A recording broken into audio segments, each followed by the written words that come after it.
Can everybody hear me now? I think I figured it out. All right.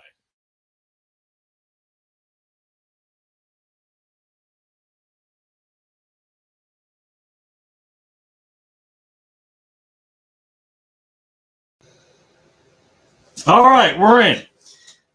Wow, that was exciting. Yikes. Well, hopefully the music played. I'm pretty sure the music played. I don't know what happened. All of a sudden, I saw mic's not connected, or something was on, or it wasn't recognizing, was not recognizing the USB device, which I did not understand because I didn't have anything changed. But all right, looks like we're rolling along now. We're rolling along. All right, here we go. All right, now we'll start all over. Good evening, everybody. What's happening, everyone? The music did play. Okay, good. I'm glad the music at least played. All right, well, hello, Brother Calvin. All right, let's see. Brother Jorge, Brother Calvin, good to see you this evening. Brother Christopher, well, he said not now, but it is now. All right. Wow, that was fun for a second. Man, oh, man. Well, we had a busy day today, but more excitingly, I got some pretty cool finds today. You know me, I'm always out looking if I'm somewhere near a thrift store or a bookstore or whatever it may be. Brother Christopher, you might know or heard of the store. It's called McKay's. I've seen it once or twice off the highway up in Knoxville, and I had never stopped there before. So we happened to go to Sevierville. Then we were up in Knoxville. And then, on our way home, we went through Knoxville, and we stopped at something called McKay's. And I had never been there. I guess it's used books and things of that nature. And they have used books, DVDs, CDs. Some of the stuff in there was pretty atrocious. But I have incredibly young boys. They are awesome. They did not go where they weren't supposed to go. It's great when you raise kids like that to listen. Yes, Paper Mill Drive. Yes, that's exactly where it is. I remembered it last second, and I thought, wait, isn't there a store up there? And I was trying to figure out.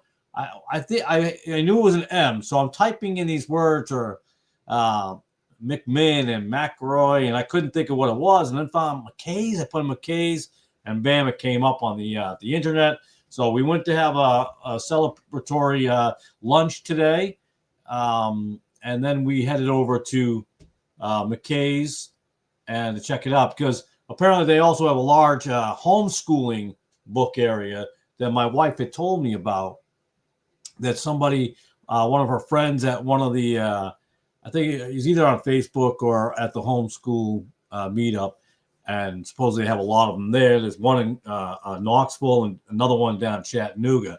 So we went to the one in Knoxville, and I had a good time there. I didn't expect to. Of course, my boys came over with 2 Nerf guns. Why there's Nerf guns at a book, CD, DVD store, I have no idea what they were. But as always, when I find something of interest that I picked up, and I can't wait to share it with y'all. But so I ended up getting earlier version, the Amplified Bible. Actually, it was only $2. So got to add this larger paper copy. You know how I am about paper copies, because can't rely on the internet forever, you know? Yeah, that is the truth right there. Yeah, there's a lot of, yeah. But I got to tell you, I feel incredibly blessed to have boys who actually ignore those things. Or if something comes into their view, their eyes, they turn away. So I'm incredibly thankful for that. So that's good. And it teaches them too, because not only children, but as adults, we not all of us, but some of us still fight certain temptations, and we can get look where we shouldn't look, and everything's in your face. But they stayed and just went, they went to sections that they were allowed to go into. So that was good. But that's the Amplified Bible. And I picked up this interesting little thing. Clarence Larkin. I'm blocking off my own face here. Clarence, the Book of Daniel by Clarence Larkin. I have not read this, obviously, but this is the 1929 printing, which I thought was interesting. Hold on here. Let me see if I can find this real quick for you. There you go. I don't know if you're going to be able to see it or not. I know how this is. It should say if I got that on the camera properly. 1929, which is really cool. So we'll dig into that eventually. I know about Clarence Larkin, some stuff about him. You got to remember, I was a King James guy before I allowed myself to be swayed by any commentaries or any outside authors.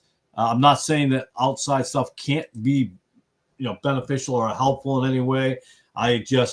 For me, I didn't want to be swayed by anything. So that's why I chose to ignore a lot of the stuff that might be King James. Of course, I didn't really know what was going on. I didn't look up King James and all that stuff until after the fact. And that's when I became, I've said this before, when I became a King James onlyist, I had no idea that was even a thing. I was just a King James only guy after reading the King James Bible. And a lot of you know my story already about coming from NIV and Pentecostal background and Luke 4:4 and how that snowballed me into every version I get my hands on to try my best to expose all the differences on those.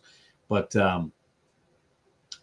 pretty exciting. So 1929 Clarence Larkin, I was like, okay, I'm gonna throw that into the mix of things that I have to get around to reading. We got one more here. Spent $150. I'll kid you not. This is called Reach Out. But those of you who've been around a little while, and actually older folks, I hate to say that, but my brother, when I grabbed this, it said reach out. Reach out. And I was looking for the one that says the way. Now, I don't know if anybody else remembers that version, but I remember my older brother, he's 62. In fact, his birthday comes up in February 1st. He'll be 63. Yeah, he turned 63 in February, and then I'll turn 53. So anyways, because I'm 52, then he's 62, I'm 52, then he turns 63, and then I'll turn 63. Negative. I just saw that. I know that book for some reason. 1980s. No, this is Reach Out. This was the New Testament version, 1970. This is as it says here, the Living New Testament illustrated. It was 1967 by Tyndale House, then 69 from Youth for Christ, and then this is the 7th printing in 1970. So this came out in 1970. What did I say, 70 or 71 here? Yeah, 1970. It's got somebody's writing. I'm not going to read it. Somebody wrote something to somebody. You know how people write inside of Bibles when they give it to someone? Yeah. But which is always interesting.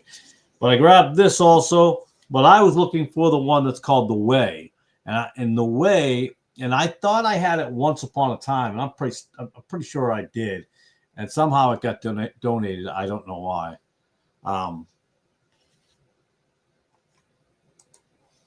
It does make one happy to see their children make the right decisions without having to tell them. Yeah, I mean, and especially at their age. But I'm also no fool. I realize that they're also 13 and 11. They still don't always make the best decisions. Clearly, at that age, that they still have to be told to clean their room. I'm just saying. They still got to be told that part. But when it comes to the other things, I think some of it's not only just environment in their home life and how we raise them, but I think homeschooling has a lot to do with it as well. There's a combination of factors: sticking to the Bible, having a biblical household as best we can, and the fact that there's not all that indoctrination in the school system. And I know we complain about indoctrination in the last 10 years, but indoctrination has been there a lot longer than 10 years. We've just got it to a whole new level in the last 10 years, 5 years. But it's always been prevalent and always there, but they don't have that. So I know they're not sheltered. They meet up with other Christian homeschoolers and different. They see them once in a while, sometimes 2, maybe 3 times a month at these meetups. If the weather's real bad, then obviously they don't see each other for a little bit. But hey, it's not a big deal. But yeah, no, it's pretty exciting that they just will, that they can be trusted.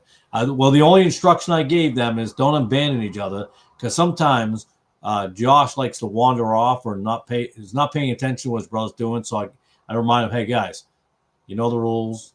Don't go where you're not supposed to go, and stick together. Do not separate, which they did. They never left each other's side. So yeah, I'm pretty thankful for that. Speaking of boys who make right decisions,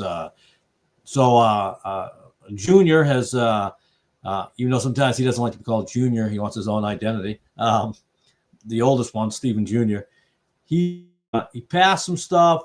They sent him his brother Calvin. You'll know about this kind of stuff.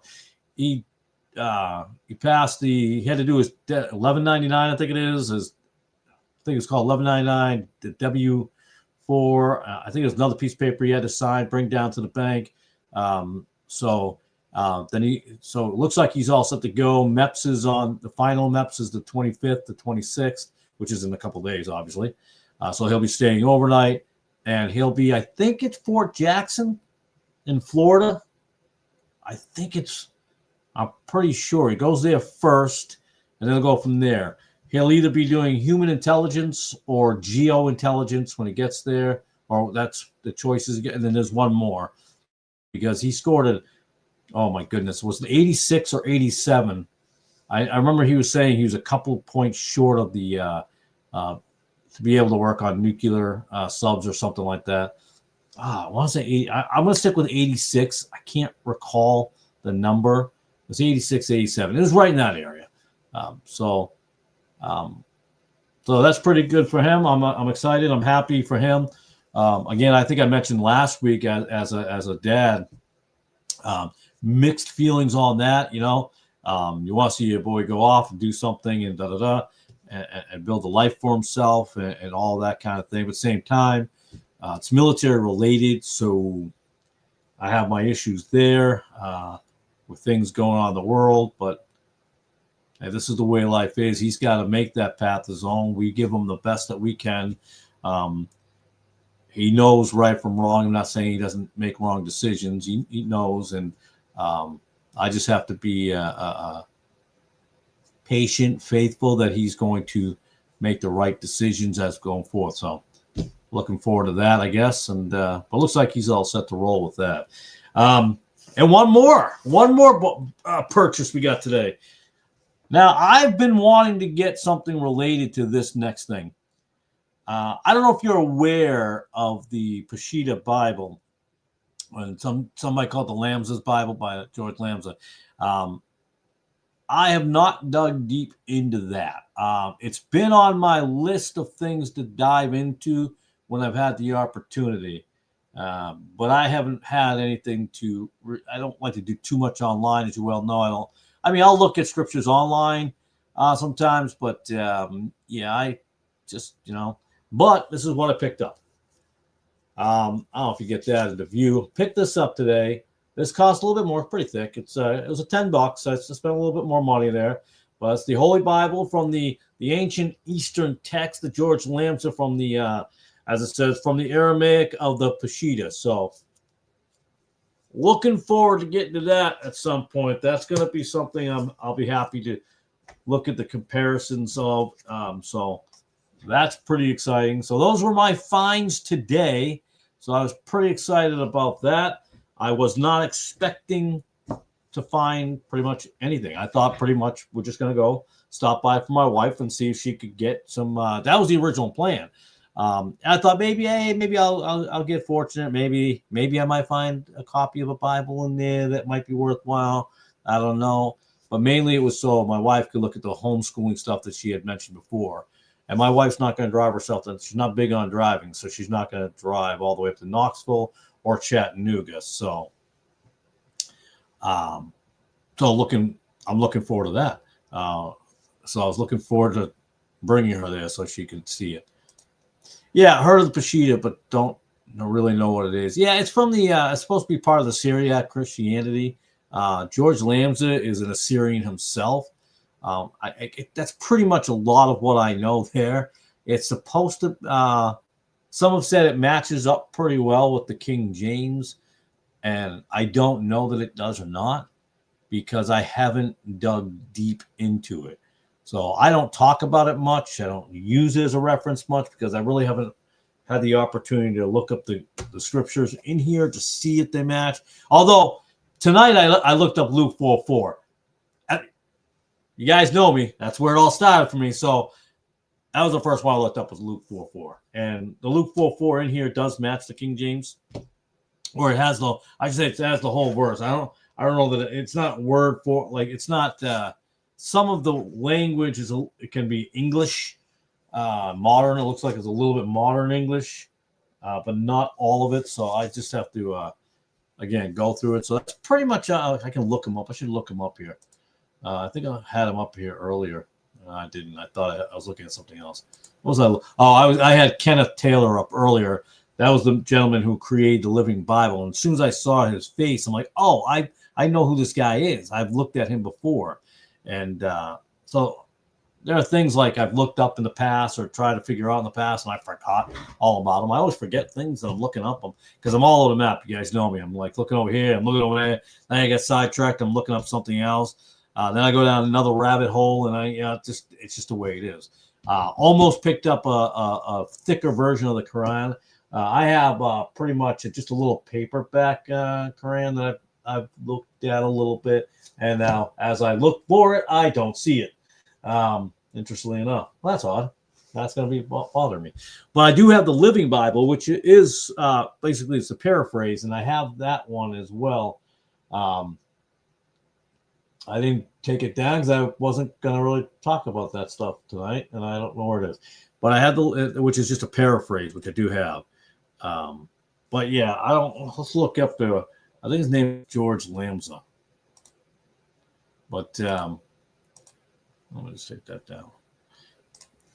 And he's supposed to be an Assyrian of some sort.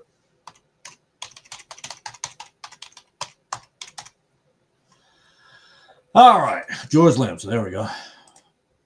Is the Peshitta New Testament only or an entire Bible version? This is from the whole thing. So this is the whole the kit and caboodle. This is the whole thing, Genesis to Revelation. So I have the whole thing, and I remember the reason I started looking at it because I heard of the Lamsa Bible before.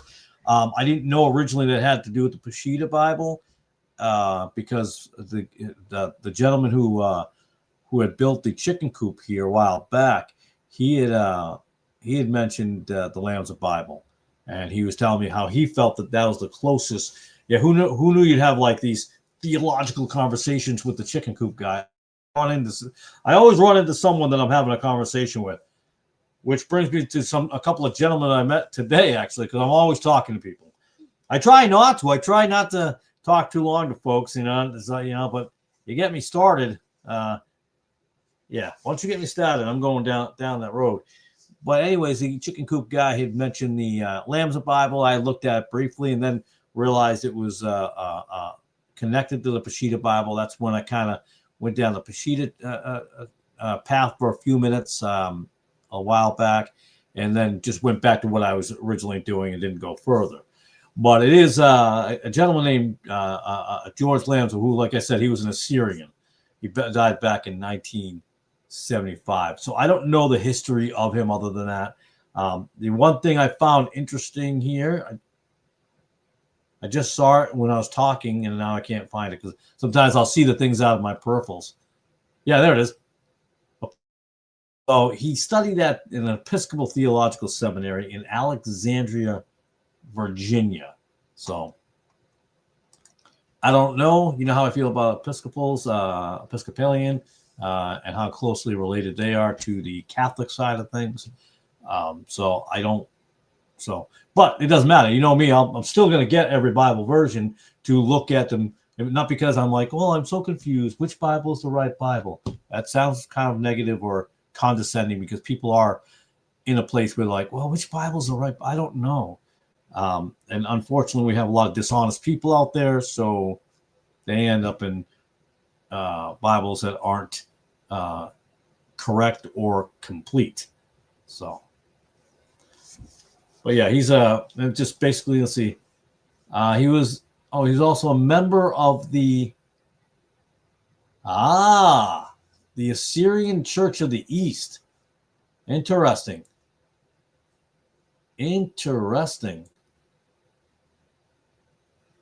Catholic Church, part of the Chaldean Catholic Church. I was just looking at some stuff over here. We're doing some. Can't say I just got home a few minutes ago and my middle one's throwing up. Oh my goodness! All right, hey, sorry to hear that, man. I hope she feels better, buddy. Yeah, you go. Sometimes family definitely is more important, man. Absolutely. So I'll dig deeper into this George Lamson guy. I'm seeing the Holy Apostolic Catholic Assyrian Church of the East.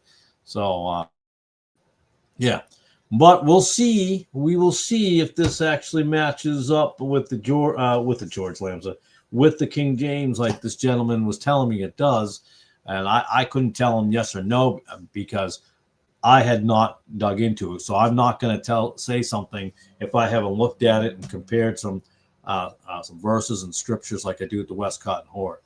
Like I said, I'll say, ran into the two gentlemen earlier today and had a conversation about Westcott and Hort and the differences in 1881 and when it went on.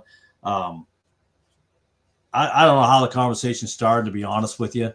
I probably started. I don't know if I'm the one who started it. I probably did. Well, I kept on running to these two gentlemen every aisle I went into. It's kind of funny. Every time I walked around the corner, they were there. Or if I'm around the corner, they were walking around the same area I'm in. So I think I made a joke or something, or he made a joke, and then we started a conversation. But then I went down, like I said, down this whole trail talking about the Westcott and Hort 1881, talking about Tischendorf, and which they seem not to have known too much about, which is not a negative on them because a lot of people don't.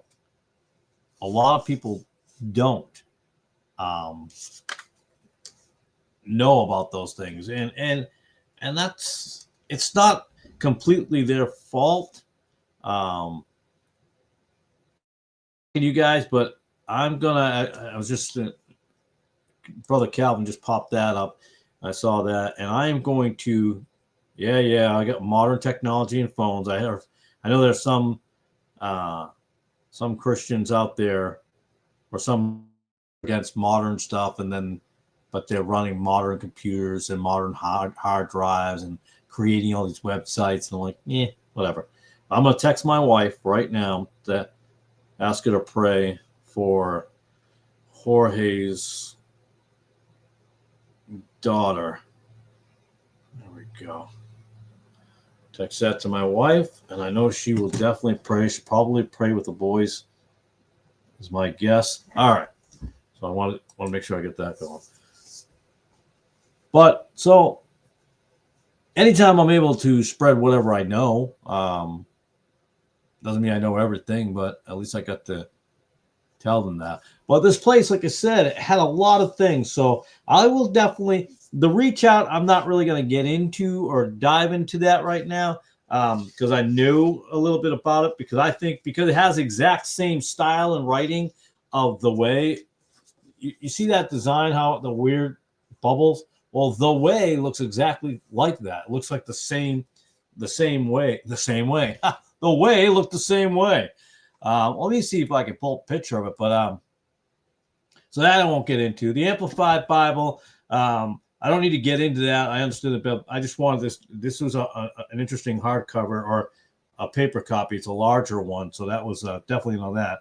And of course, Clarence Larkin is definitely a find. I don't mean as a find like I love Clarence Larkin. His stuff is very hard to find. From what I'm understanding, it's not easy to find his stuff. So when I saw it, I jumped on it to be able to look at it. Let me try to pull some images. Yep, that's exactly what I thought. Let's see. What's that? I don't even know what that is. How do I? Why does that not work?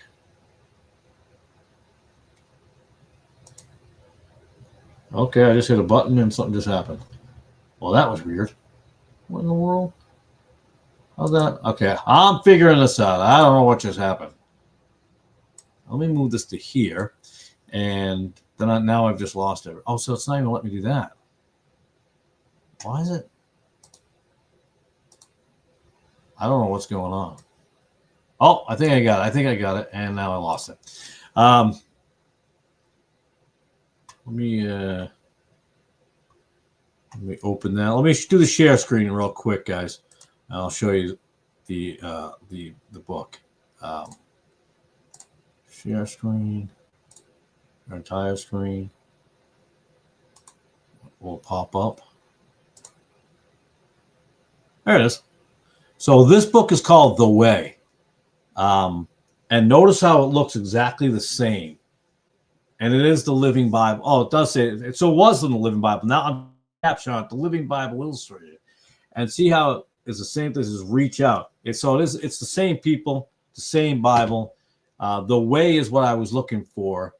That's what I was looking for. But it looks like The Way, and that was the 1972 full Bible, because Reach Out was the New Testament version, kind of like how I have the 1976 New Testament NIV.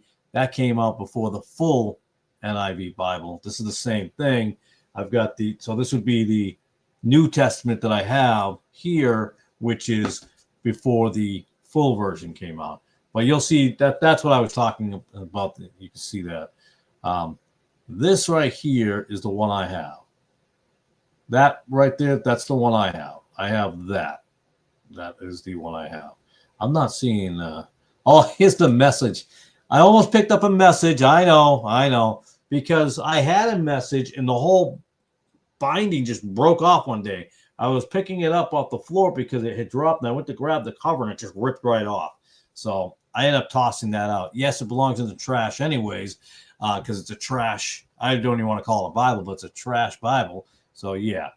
But again, I like having them in here when having conversations and looking it up and saying, oh, it says it right. It says it. Well, no, it doesn't say it. So, all right.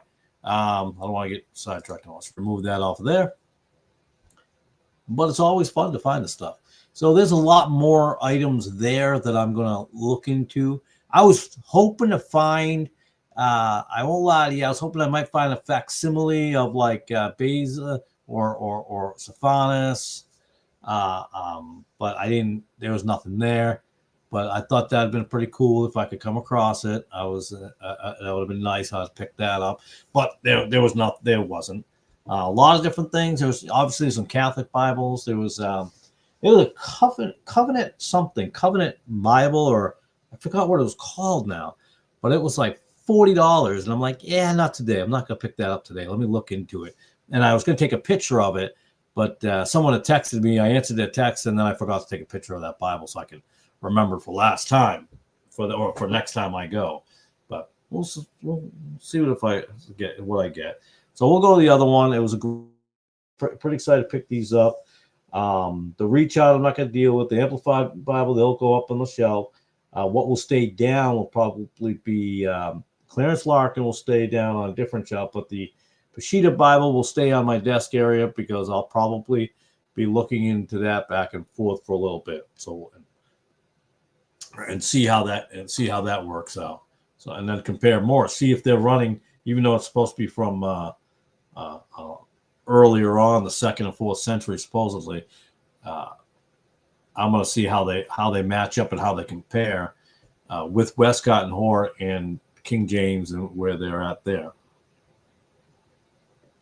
But again, we'll see what happens. It's interesting. We just found out George Lamsa is was a member of the Apostolic or Catholic Church or whatever it is there, the Assyrian Catholic Church, which, interestingly enough, I think it was the Assyrian Catholic Church where the people, 2 women who wrote, I don't have it in front of me, the New Testament in Greek after Westcott and Hort. People don't talk about it much. And I used to have that on my desk, and I can't remember. It was 2 women, not like I don't mean not the Fox sisters of like New Hampshire or whatever that was with that whole fake tongue, supernatural, moving the table, witchcraft stuff. But there was, oh, I wish I knew where that was because I can't remember the name. Maybe I'll just type it in real fast. Yeah, I'm not seeing it. I'll type it real fast on the side. This is how you lose people. You know, they stop watching you because you're like, Steve, you're all over the place. What are you doing? Let's see. Modern, I think it's called Modern New Testament. The Modern New Testament. Well, I'm looking at Testament 20th Century, I think it was called. I'm not fine. Oh, what's this? This might be, no, that's not it. Bible from the original Greek into modern. This might be what I'm looking for. Let me click on this Wikipedia page. This might be, here we go. So there was this woman called Mary Higgs and Edward Milan. This is what I was looking for. They were supposedly in Assyria or somewhere over there, and they found they were funded. Someone gave them some New Testament paperwork of the Syriac New Testament, but it was in Greek or something like that. It was a weird story. I was doing a little deep dive on them, Mary Higgs and this other person, and ironically, by the way, 3 times Mary Higgs and her friend, they were funded by another party to go. We remember Tischendorf, who went to the monastery. What's the monastery that they went to and found the paperwork? Well, they did the same thing. Mary Higgs and Edward Milan did the same thing. I think they were Richard Francis Weymouth, who's actually a big name. Hold on one second. I had to sneeze. Sorry about that. But I dug a little deeper into this thing, and I'm looking for where it was that it was textual criticism. And they were around the same time. Mary Higgs and Edward Milan were around the same time as Westcott and Hort at the same point. And they were using the then cutting edge Westcott and Hort text of the Greek New Testament. But when I matched it up, which was interesting, they didn't line up perfectly with the Westcott and Hort in certain areas, which was really interesting because supposedly they were using their text. So that means, again, woman, but I was saying man keeps changing these things. God didn't change the Bible. Man kept on changing them over time. And in this case, it was a woman who was changing it over time. So like 20 people or so were working on it. But I thought it was her and her sister or something that went over to, I don't want to go through it. I don't want to bore you with the whole thing, but I was trying to find out. Like I said, I dug a little deeper on that, and they went to the same monastery, and they happened to find or were given some parchment paper, supposedly. So 3 times this has happened. Tischendorf went twice, actually, so it's 4 times. Mary Higgs went, and I think Weymouth went as well on a separate trip. 4 times. And I was working on that paperwork. I don't know what I do with the work on that, but I thought that was very convenient and interesting that this one monastery played an interesting role. So at this point, it's not, they were burning stuff in the paperwork and in the rubbish can or whatever. And I've not heard anybody talk about Mary Higgs and connection with Weymouth and connection with Westcott and Hort. So that's something that I'll probably dive into another point in time. I'm trying to get through the videos now on Westcott and Hort, and so I'm trying to go as fast as I can on that. I think you're probably going to see 2 or 3 videos next week. I'm really going to try to pick up the pace and get them out a little bit quicker, just so we can get through that and move to the next project of what we're doing for research and going through that. Brother Jorge has been doing some awesome, interesting work with the Spanish Bibles, which I will be ordering up in the Spanish Bible. Speaking of ordering up, I just got these in today. These are some King James, the New Testament. I just ordered a case of 48 of these from a place called Bibles in Bulk. So they seem to have a good price. It was like $62. So I ordered those up. So we'll get those prepped up for, we're going to get those prepped up for the spring. Our goal this spring, and I'm going to have to recruit a couple people, but we're going to get some couple tables. We're really going to get as many Bibles out on a table underneath the thing this spring or summer. Gospel tracts, and do a lot of handing out. So that's why I bought a box of them now. I'll buy probably another box in a couple of weeks, another box in a couple of weeks after that, and try to build up as many as we can and be able to have them ready to hand out. Tischendorf supposedly found Sinaiticus St. Catherine's. You're right. I couldn't think of the one that he went to. He went back in 1850, didn't he? Was it 1850 he went back? I forget when the second time he went back.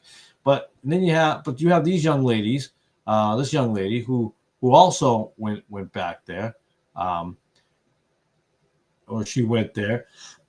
She was over in Europe somewhere, but she ran into somebody who gave her some Syriac stuff. I remember that. She ran into an Assyrian or something like that. But I have to dig deeper in this. I'm kind of looking at it. One of the people that funded her. Oh, here you go. Yeah. This is what threw me off. No. Sorry. They're not full. These are just the New Testament. These a case of 48 came out to like $1.30. So working on a budget, my friend. So I got these. So I thought I really feel start having the New Testament. With the New Testament, I think I'm going to basically give a couple of verses in there to where they can be started. I don't mean to say classic or cliche or whatever, but the areas to start in Romans and John and so forth. So eventually I will order full Bibles as well. But again, budget, I can just buy as much as what I can ahead of time and get these ready. So they're not full Bibles, but I will get around to having full Bibles. I will be trying to order Spanish Bibles as well, but that's why me and Jorge were having a conversation offline while I was texting with him. I'm sure he doesn't mind me having this conversation. It wasn't anything private or anything like that. And looking at them and comparing them. So what I'm going to do is I'm going to order the RVG first, and on the Bible Baptist bookstore, I know as much as there's a lot of, all of a sudden seems like there's a lot of hatred towards Ruckman lately among King James Bible people. I hate to say hatred. I'm not saying they hate him, but a lot of people, it's really weird. But at the bookstore that he founded, he's got a great parallel Bible. He's not the one who wrote it, but he's got a parallel there with the RVG, the King James, inside, next to each other. So I'm going to order that up, and I'm going to do some work on that. We were doing some work on the Spanish and Greek.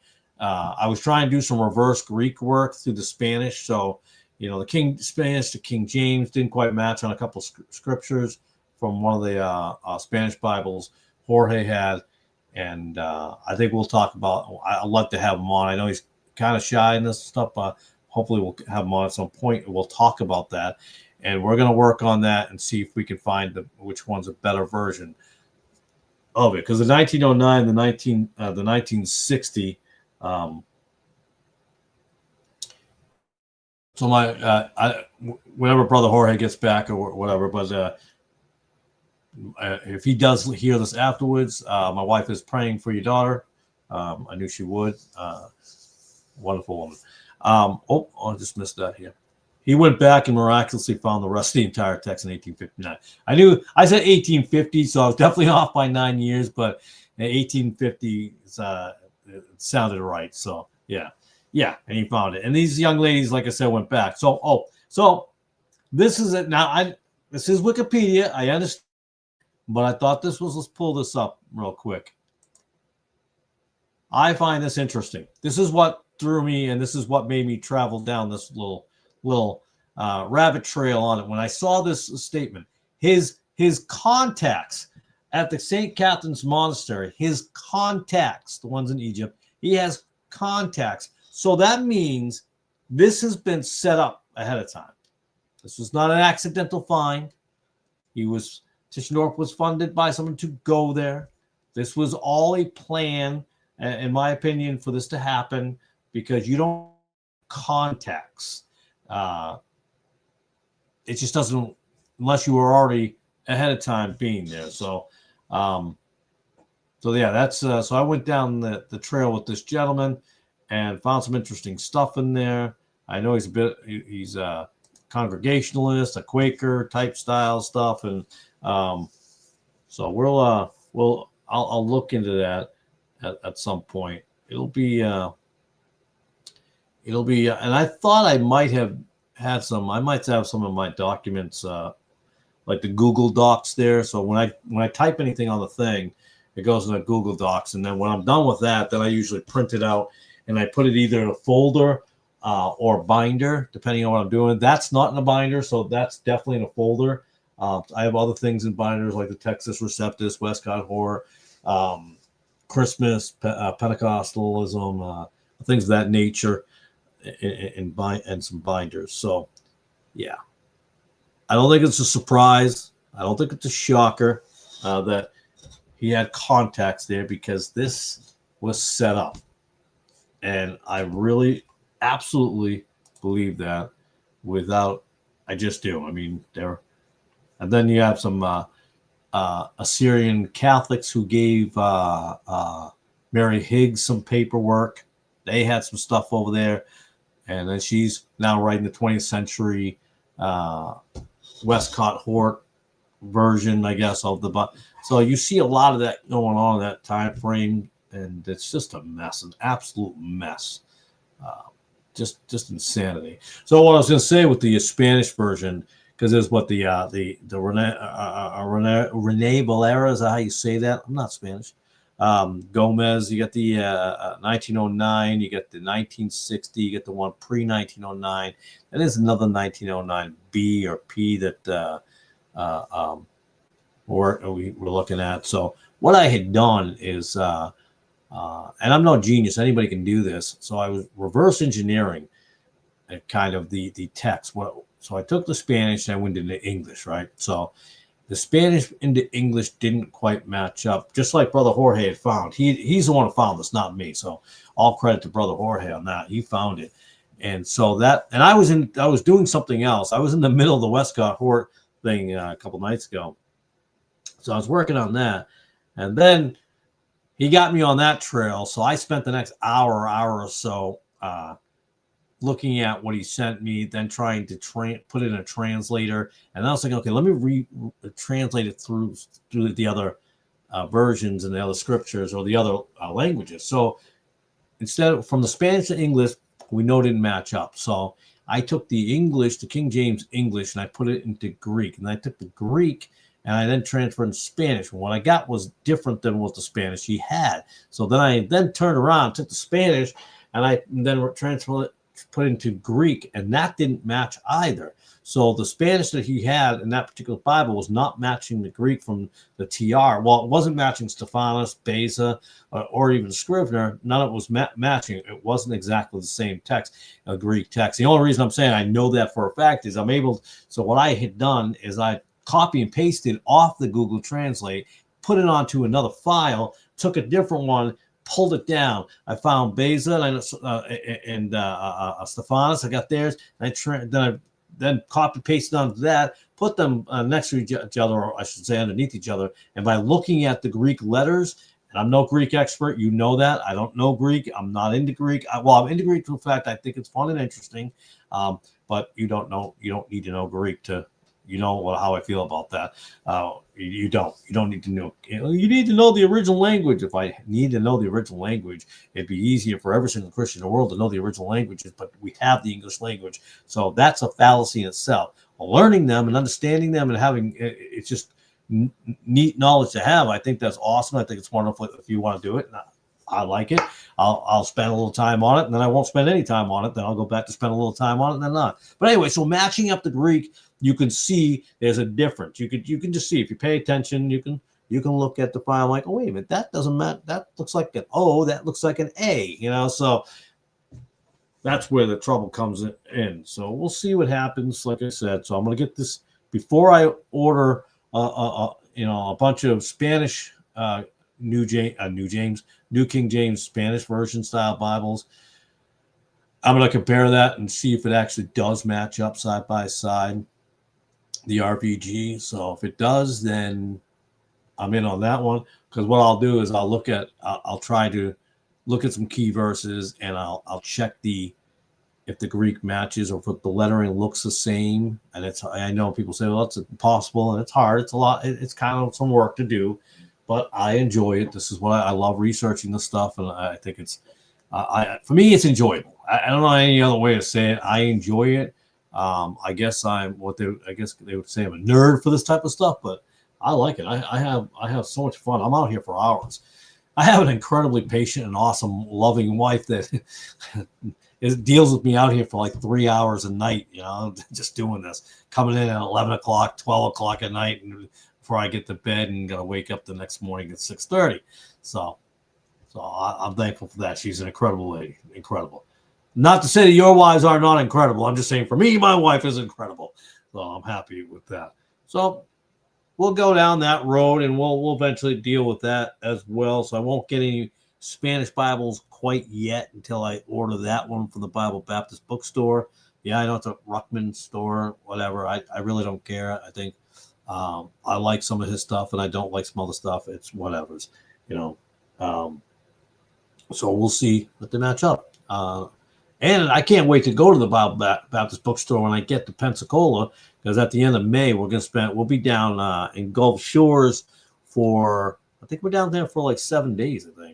I think we're either 6 or 7 days we'll be down there, and so we'll shoot over to Pensacola and to the store, because the gospel tracts there are incredibly cheap. I know I probably sound like a cheapskate here, but listen, if the more tracks I can get for a cheaper price, I'm going to do so. I know my wife is ordering up some of those baggies here. They're door hangers, but I don't use them as door hangers. I use them for mailboxing. I put them in those baggies and put them in the mailbox. Yeah, kind of like these here. That's more over here. Warning: 666 is coming. I got a lot of these actually. Well, those came from a different site, but I got some of these from the Bible Baptist bookstore, because they were just great pricing. Oh, I think that one I might have got straight from the Dial the Truth Ministries, or I may have got off I'm not sure. But anyways, we'll get those in, and then we'll get that going. She's got those on. She's gonna be ordering those up, and we'll have a bunch of those going. We're really gonna get things real set up. And like I said, hopefully this spring we're able to. Although I'm gonna have to probably check with the town to see if I need a permit to stand, be out in a parking lot somewhere. We'll find out. I don't think so. I don't think it's going to be a concern, but we'll find out. David Daniel has some good info on a good Spanish Bible that matches the KJV. I think he says it is the Rene Lara Gomez is the closest, based on the TR. Yeah, so that's what I'm reading. That's what I was looking at, and so that's what I spent an hour and a half doing. Excuse me. Yeah, a little stuff. I don't know. That was all this little. That was sniffles there. I don't know what happened there. That's what I had seen. Not by David Daniels. I was just going down my own trail, just looking it up and looking at the person, looking at when it came out, blah blah blah. Just doing a lot of legwork on that. And I guess I could have just gone and looked up David Daniels or punched it in the YouTube and seen something. But I'm just like that. I like to search it myself instead of not that you shouldn't. Not that when somebody else says something it's not true. It's just who I am. I'm always researching it to find out. But that is exactly what I read. So maybe I will punch in David Daniels and I'll look at what he had to say on that and see what he's talking about. But that is what I'm getting out of it. The RVG is closest to it. And I think there's just certain words that seem weird to not have. But we'll see. Because we were talking about different slangs because of English. Which I was talking to the young man today about the difference of 1611, because he says, and if I'm just 1611, I says, well, yes, but no. I mean, 1700s. I said 1769 there is where we're at, and then you get modern. I said, but 95 to 98% really of the 1611 was all just phonetics. It's just spelling. It's not major. I said, so modern scholars really lied to you. And I took a book off the shelf. I said, so they can sell more of these. And I put that back in there. But I was going on a different thought, and then I lost my train. Hey, that's what I do. But it matters. And my main topic tonight was really going to be about verbiage, because of the fact that it matters the words. That's why when we're comparing the scriptures, but I was thinking about this the other day at work. I was thinking about verbiage. So my boss was, there's a group text with everybody. Well, not everybody. There's certain people in a group text at work, a certain department, and we're all on the same page. Well, we're on the same text, not the same page. We're all on the same text. And some things that the wording can go a different way. And yes, I did point those out, a number of those videos that I did on the 1611 to Modern English Bible. I don't know if you've seen any of them or not. I think you may have watched them. I don't know. I apologize for not knowing that off the top of my head. But that was something that I was also looking at. I think prophets was something that was capitalized and not capitalized. That was a capitalized. Angels was capitalized and not capitalized, I believe. So yeah, there was those things. And that's why I say if scholars are hanging their head on that, that's pretty sad and pathetic and poor scholarship, really. If that's what you're, all these changes and errors. No. Yeah, I made a lot of them. And I didn't mean to make so many. That's why on the last couple, like Mark, I think, and Luke, I decided to make it one video, and just because I was doing a lot of my chapters, and I decided, wait a minute, let's condense this down a little bit. It's just too much going on. What does it say? Verbiage is why I cannot use talk to text. Hey, it messes up all the time. I'll talk text up to Brother Jorge sometimes, and I'm like, and then I have to text him, hey, I'm voice texting, so you don't think I'm stupid and I don't know how to spell words. It's because it does it to me too. I don't know why. I have no idea why. But going back to that, yeah, I had to condense them, and I thought that was better. I'm going to get back into finishing that, and I got to owe it to you. The reason I came off of that and is really, I got to say, it was you and Brother Jorge. I think Brother Chris would talk about it, but about more stuff on Westcott and Hort. And I realized myself, I haven't seen anybody really breaking it down, or I haven't seen it like really verse by verse. And I'm like, not verse by verse from verse 1 of Matthew all the way to Revelations, but going through them. And I'll be doing some separate videos of grouping of of some of theirs, because they're multiples of the same omission, which we'll get into that down the road. And that's why I jumped off the 1611 back then. It seems like that maybe that was something that was either needed or wanted among us King James Bible believing Christians, and so that's why I jumped into that. I stopped using that last year when a curse word came to me. Yikes! Oh wow! Although, didn't he use a swear word? No, it wasn't him. Never mind. It wasn't Nick. It was Hillbilly. It was Hillbilly. That's what it was. It was Hillbilly that did that.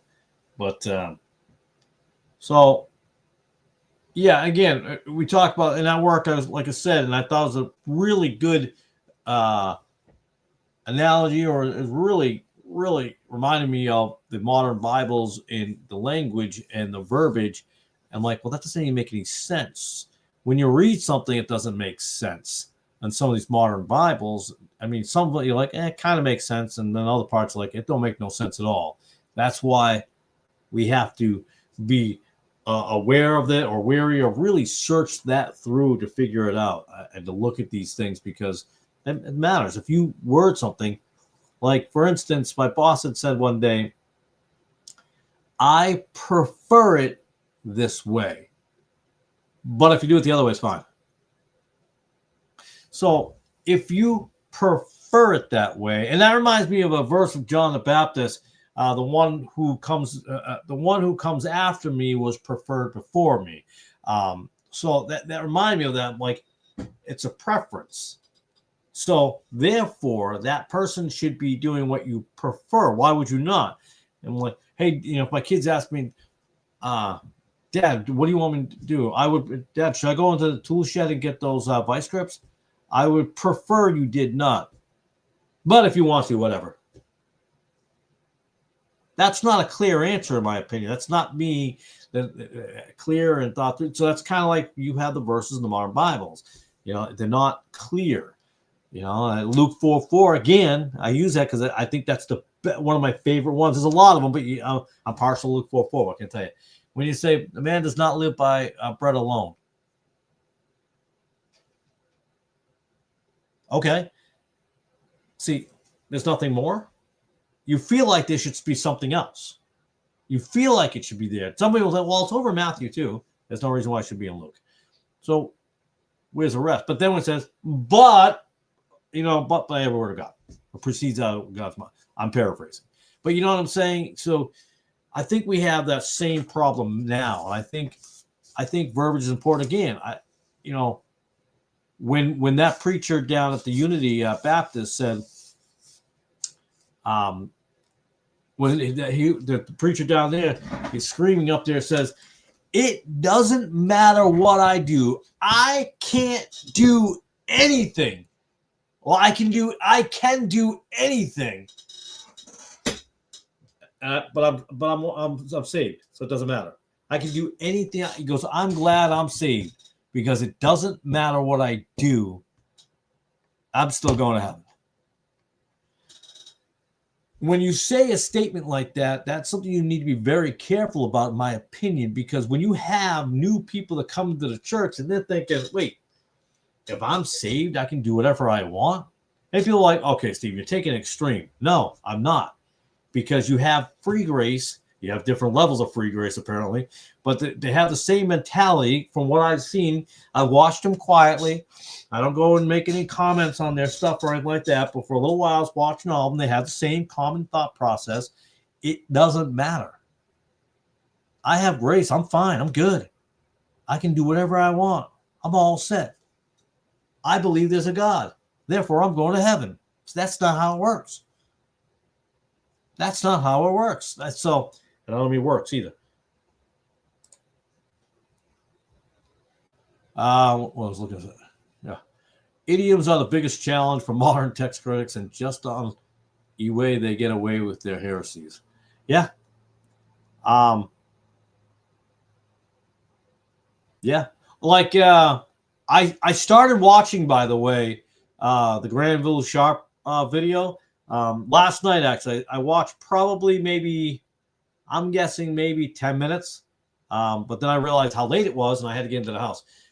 It was literally like 12:30 in the morning last night, but I had today off because we had important family stuff. So I had today off, and I was watching it and he made a good point because the way the language is when it says, when he was saying God and our Savior. And it's funny because, and people say, look, and he was talking about how Unitarians, and I can definitely see how Unitarians would use that. And he was talking about how people interpret that as two different people. No, but Nick is right. And no offense to Nick, but to me, that statement just seems common sense. God, our Savior. God and our Savior. So I forget how it was wrote. God. It's God and our Savior. It's like God. I forget how he said it. I'll have to pull it up, but it was a common sense. To me, it was a common sense statement. I'm like, yeah, it's the same. What are you talking about? It's not two different people. Depending on how you use the word. And he talked about it a little bit about how you use the noun and where you use the noun. And I don't even think you need that. I don't think you need to understand the placing of a verb or a noun or an adjective. Just reading the sentence itself, I'm looking at it, I'm going, Yeah, it's pretty clear. Again, if my 13-year-old can figure it out, and it's I don't know why other people don't, but that's the problem with people who maybe it's not being because they're saved, or maybe they just don't want it to be the same. They want it to be different. Wow, that's a scary statement to make in or outside a congregation. Yeah, so you make a blanket statement like that, you're going to lead people to believe the wrong things. Pretty much like Catholics. Hey, I'm good. Priest says I'm good. I've done the indulgences. I went to confession. Speaking of confession, that's another one. Confessing his sins. One of the Westcott Hort verses was the same thing. Go and confess your sins to your brother. But it actually should be false, because false and sins are two different things. They're the same, but they're different. And it's the context of how things are used. And I really think, I don't think scholars are stupid. I really believe that they purposely are not telling you the truth all the way. I really believe that deep down. And yes, I do believe it was nefarious to begin with. I think some people just went along with the game, not realizing what was going on behind things. I do believe that 100%. I can't think of it any other way that you would take certain things out. But yeah, they go. It doesn't make sense to me that you would eliminate some very key things there. It doesn't. And because my opinion is, that's what I've really done with these Westcott Hort. My opinion is, how can you possibly excuse using a 28th edition of Nesson for a Bible and 28th edition for another Bible, and yet they're not the same? They don't read the same, except they omit the very same thing. If you watch the videos so far, you'll see they all match up pretty much 99% of the time of omitting or changing the same thing. And the words around it will be different. And that doesn't make any sense either. So never mind the omissions or the deletions. Now, why are we not looking at the fact that all the other words don't match sometimes? If you're using the same thing. If I'm using the same thing, it should read the same thing. You wouldn't need all these multiple Bibles. But yet they come out and go, oh, well, and no offense to some folks, I think what it is they go, oh, yeah, they changed it in one of the editions. Really? Okay. 25th and 28th edition? Okay. I will buy for a second, for argument's sake, that they changed something. But you can't say they changed something if they both use a 25th edition and they have different outcomes. It wasn't changed. You changed it. Man changed it. Someone in there decided to change it on their own. The words did not change all of a sudden. It doesn't work that way. I'm sorry. I believe that to be the case also. I forgot what we were talking about. That'd be a case also. I mean, I don't know how. It fascinates me to no end that this isn't talked about more. Or maybe they just don't see the light of day. And I think there are some King James people who just stay away from diving into it too deep. Now, there's probably some that do. I'm hearing about some Jeff Riddle guy. I watched 2 videos. I don't have time to watch everybody. And if I watch Nick, I ain't got time to watch nobody, because I got Nick in the background for 6 hours. It's like working an almost full-time shift. I mean, no offense to Brother Nick. I actually like Nick. I think he puts out some wonderful stuff, some very interesting stuff. I don't subscribe, and I no longer subscribe. I decided yesterday. I do not subscribe to Dr. George Antonios. I don't. I've just moved on from that. I don't know if it's a gut feeling, and I could be wrong, but I mean, if he pops up in my algorithm, I'll probably maybe take a second, but I'm sorry, something's not right. I don't know what it is, but something ain't right with Antonios. Well, I think there's a couple things I think are not right, and something's not matching for me. It's not working for me. I don't know what it is.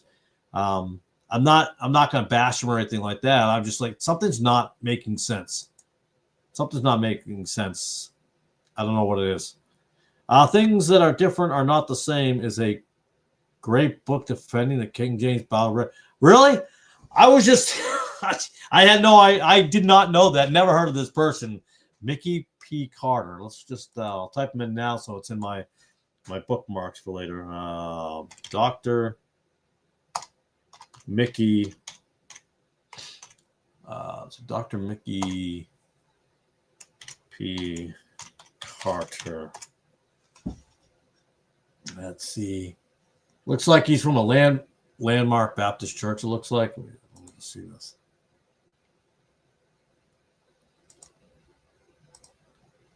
I'm guessing that's a guy. Oh, is he still alive? It looks like he's still. What is all this? I hate things when they pop up on my thing. Let me just do that. Is that him? Let me know if that's the guy. But I will. I'll look into reading him or listening to him or whatever. Was he out? Oh, Florida. He's out of Florida. It looks like. Never heard of him. But I will. I'll take a peek. I'll take a look at him. But yeah, and that is absolutely true, and that's what they don't. And I think I hate to say this. I think most people don't know this. People don't realize this. I mean, look at our culture itself in America. You can look around the world. People have gotten dumber. People have gotten maybe more complacent. I'm not trying to be rude, but people don't care. People are just whatever someone says. They don't even want to really do the research on it. And then it's tough sometimes. You got to find somebody who you think is trustworthy enough to listen to, that they might be telling you the truth. Now, I mean, there's a couple of things I will definitely disagree with Nick, but I like him for the fact of the other things of the history of the text and things of that nature. I think is absolutely fascinating when he's talking about different gentlemen in the past, whether it be Erasmus, everybody knows, but wherever he's diving into characters, older folks, and looking at things like that. I think that's really interesting stuff, and I enjoy that. But obviously, there are certain things like the Christmas thing. Clearly, I'm not into. But he's got some other fascinating stuff. And Dr. George, obviously a Christmas thing too. But again, I'm going to tell you, there's a couple things that bother me. But here's where this is something I couldn't shake for a while. It keeps on coming back to me over and over again. And I don't know if I misunderstood it when he said it. But when he had gone on to say that he's grateful for the Canadian government, basically, because the Canadian government gives him money to support his family while he's trying to be a pastor at a small church. Now, and I've just had a lot of issue with that, and I've talked about it briefly before, but I've tried to move on from it and overlook it. But it keeps on popping back in my head, and I can't shake it. There's been a couple other things too, but now you may agree or disagree with me. That's fine. But for me, it's just not sitting right with me, along with a few other things. I don't know that it's going to be turned into a wolf in sheep's clothing. I don't know that. I have no idea. But there are things that just don't make sense to me. I did see in the algorithm, he did a video today. I did not watch it. I don't know what he was talking about. Something about the Trinity or something like that. I don't know, the Trinity chart, or I think it's Trinity chart or something. I haven't watched it. But sometimes in life, you get a feeling, and when you can't shake something, there's a reason for it. So I'm going to walk away from it. Now, I've unsubscribed, but I might watch it when it pops up in my algorithm. If the title strikes me, I might listen. and watch it for a little bit, but again, can't shake it, and so I won't continue to watch him for now. Other than Nick, there's a couple differences there, but I enjoy the other stuff. What he's doing, I think he's doing some excellent work on the other stuff. Yes, he goes down rabbit trails, a little bit long-winded at times, but so am I. So maybe that's why I like him a little bit, because he tends to just go off the beaten path a little bit, and then it takes him 20 minutes to get back to where he was. I can't knock him for it, because I feel like I'm at times the same way, so I can't get mad at that. But yeah, so just sometimes with things, and some people be watching me and they can say, yeah, something about you ain't sitting right with me. And that's fine. And you have to follow that. If you think there's something wrong and something ain't, you think, or you feel that there's not something right with me, then yeah, you probably should walk away and do some prayer. And should I watch this guy? Should I even follow his channel? Things like that. I think that's really important to do with anyone. I think it's very important to do. I asked Dwayne Green, who is a Byzantine priority text believer and holds to the New King James, but yes, if he believed we ever have or will have all the words of God in one book, and he said no. Yeah. He's the purple shirt guy, right? I think he wears a purple shirt in what he does. I came across him. I think I was working at KSI. Yeah, when I first came down here, was it when I first moved out? Was it KSI or was it or Lincare? It was one of the driving jobs. And I had come across him. So I started listening to him. And at first I couldn't understand. I wasn't sure where he stood. I wasn't sure if he was King James or not King James, but because he's talking about, I don't know what it was, but I knew it would have to be somebody in that, in the world of textual criticism or whatever you want to call it. I wasn't sure what. And I'm listening to him. And then there were things he would say that seemed to me condescending to the King James. At first I think, oh, okay, he might be a King James guy. But then I would listen to his stuff. I'm like, no, he seems like he's making these backhanded comments about the King James. And so I was like, yeah, I don't think so.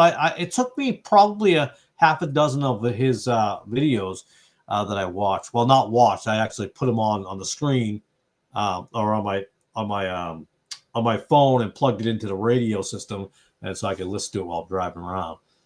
But I think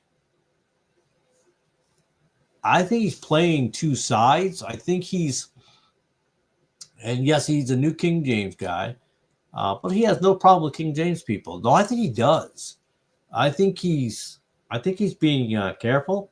I think he's walking a fine line. He's trying to be friendly with different sides. I think at some point you have to just take a stand and no. So I mean, if you don't pretend you're someone's friend. So I'm not a Dwayne Green guy, definitely not, because it's okay if you don't like the King James or you think you got a superior Bible or whatever, you read the text differently. These are all these things that you can get into, but it's the backhanded stuff and the condescending, and it's very subtle. It's very, very subtle when he does it. You don't really catch it. I did catch it because at first I thought it was, maybe I'm not hearing it right. Maybe it's just my imagination. Maybe I'm reading into something, and then I'll hear it again, some stuff that sounds a lot. I'm like, wait a second. So I think I think he might be a wolf in sheep's clothing as well. I'm not trying to do. I'm not trying to do like I'm not trying to do the exposing people or rebuking or this guy's a false prophet and stuff. I'm not doing that right now. That's not the thing I'm doing. I'm not saying it's not good to expose people. I'm not saying that either. I'm just saying that's not really what I do. I'm pretty careful about it because some people jump to conclusions or they judge too quickly. They see one thing and like, oh, and then there's more to something. Yes, indeed. It seems Dwayne, is straddling a very dangerous fence. I really think so. Um, yeah. I don't know that Nick sees it or not. I know Nick seems to be friendly with him or friends with him. I don't know what that's like, but I don't know. Just he's another one. Something's our life. Like, well, Steven, you keep saying all these people are wolves in sheep's clothing. Who do you like? And I'm like, well, I got to be honest with you. I don't know. Again, at the moment, I've been watching Nick, and I'm been there for a while because I think he's been pretty upright with upfront in what he's doing. Will that change? I don't know. Sometimes people seem a certain way, then after a long time, they're not who you think they are. So again, I disagree with the King James, him making a King James, and that was what I was order last week. That was on my list to order his version of the King James. I keep forgetting to order that. I can't wait to put that side by side. I think he's got some very good. I think he is King James guy using the text of Septus. I think he doesn't want to claim to be a King James guy or King James onlyist. I think he says he'll take it, but I think he tries to stay away from it because he doesn't want to. Like I think he said this before. He doesn't really want to get lumped in with Peter Ruckman and Gail Ripplinger and Sam Gipp. The most exposure I've gotten to Sam Gipp so far is through Nick's channel. I still have that book. I still haven't read the 2 books from Gail Ripplinger. I still haven't read them. I know. I'm lazy, but what am I going to do? I got 100 things going on. I like to get to it along with everything. Clarence Larkin I got now going to work on and a sheet of Bible. But yeah, so we'll see. Now I could come across somebody out there. And again, I think I'm pretty certain that there's some solid King James guys out there that I haven't seen, and they haven't come up my algorithm, and they probably got 50 subscribers or 100 subscribers. I shouldn't even have 4,000 subscribers. There's no way. I know my wife says, stop saying that. There's people out there that are watching the channel. I'm like, no, I understand. But a lot of those came. When I went back and looked, I saw where the jump was, and it was right in that Christmas time era. I think people were clicked on it and we're going to watch it. This happened. It happened to my son. My son says this. He subscribes to people and then forgets to unsubscribe because he doesn't like their stuff. So, but I think they're out there. I haven't come across a lot of them. There's one that I was watching briefly. You can make your own decision, and I haven't had a lot of time to watch stuff. It's something trades ministry, tradesman ministry. He seems to be, but I think he might be really sticking closer to 1611 and kind of refusing to move on from that. I'm not sure, but he seems like a pretty honest guy. But I just haven't had a lot of time. I watched 2, maybe 3 of his items. No, 2, no 3. I watched 3, and he seems fine. I don't know, but I don't have a lot of time to go into a lot of stuff and watching. If I watched everybody else, I would never have time to do what I'm doing. So it's real hard. But I'm optimistic that there are a lot of guys out there who are solid King James Bible, not wavering in the wind and straddling the fence or trying to play both sides or trying to be cautious and safe with what they say. But aren't out for malice or anger either. So, and that's another thing. There are some King James people out there who seem to be angry for some reason. I don't know why. They always seem to be mad or things like that. I'm like, yeah, no, that's not a fruit of the spirit. All the anger stuff. Ripplinger's work really helped me in learning about the entire Bible version issue. I don't agree with 100% with anyone on everything. Sure, I understand that. But do like her New Age Bible versions book. And I'm going to read it. I do. I promise you, I'm going to read it. I have a lot of things to read. But, and she was probably very helpful for people to see the difference in the Bible changes. I don't doubt that for 1 second. 1 second. But for me, I always like to come to things myself in a way. Not myself, obviously spirit leads me to where I gotta go. But it's when I coached basketball, same thing. I approached coaching a lot differently than most coaches did. And some coaches thought I was, when I talked about how I do things, I'm like, okay, that's kind of odd. But my teams were pretty successful with lesser talent than the other teams. I always took the ones that nobody wanted. You know, everybody wants to have these power teams, and my buddy's son, and this and that and the other, and I wasn't really into that. I gravitated to picking the kids that nobody wanted. That's just who I am, you know, underdog, I guess, all the way. I was a poor kid myself. I grew up just outside the projects in Fitchburg, so I get it. I get it when you're overlooked, and you know, so I'm like, okay, give these kids a chance, and they performed great, and we did well. There's a few championships in there, so I'm thankful for that. But I came to the Bible version because of Luke 4:4 when I read that, and when I went through this whole thing, then I started finding errors everywhere. And I still remember calling my brother. I still remember that. I'm like, Artie, did you know we were lied to about the NIV and all? There's like a bunch of missing stuff. And he goes, yeah, I know. I'm like, well, why didn't you tell me?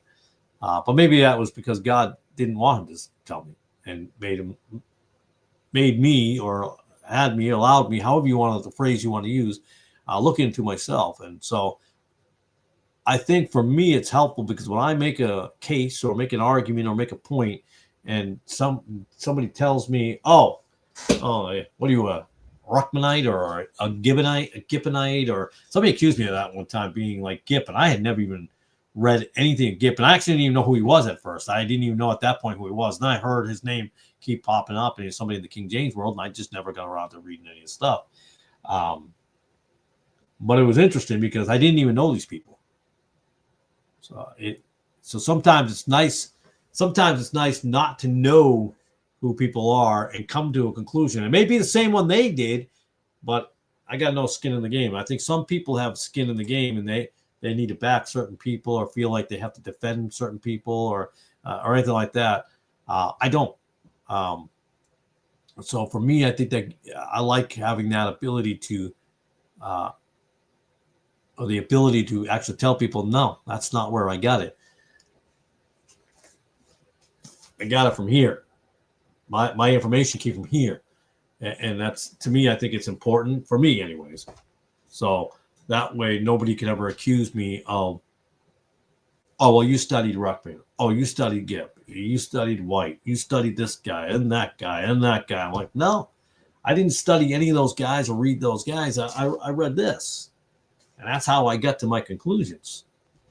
I mean, then when I'm comparing all the verses and Bible descriptions, that's where I came to conclusions as well.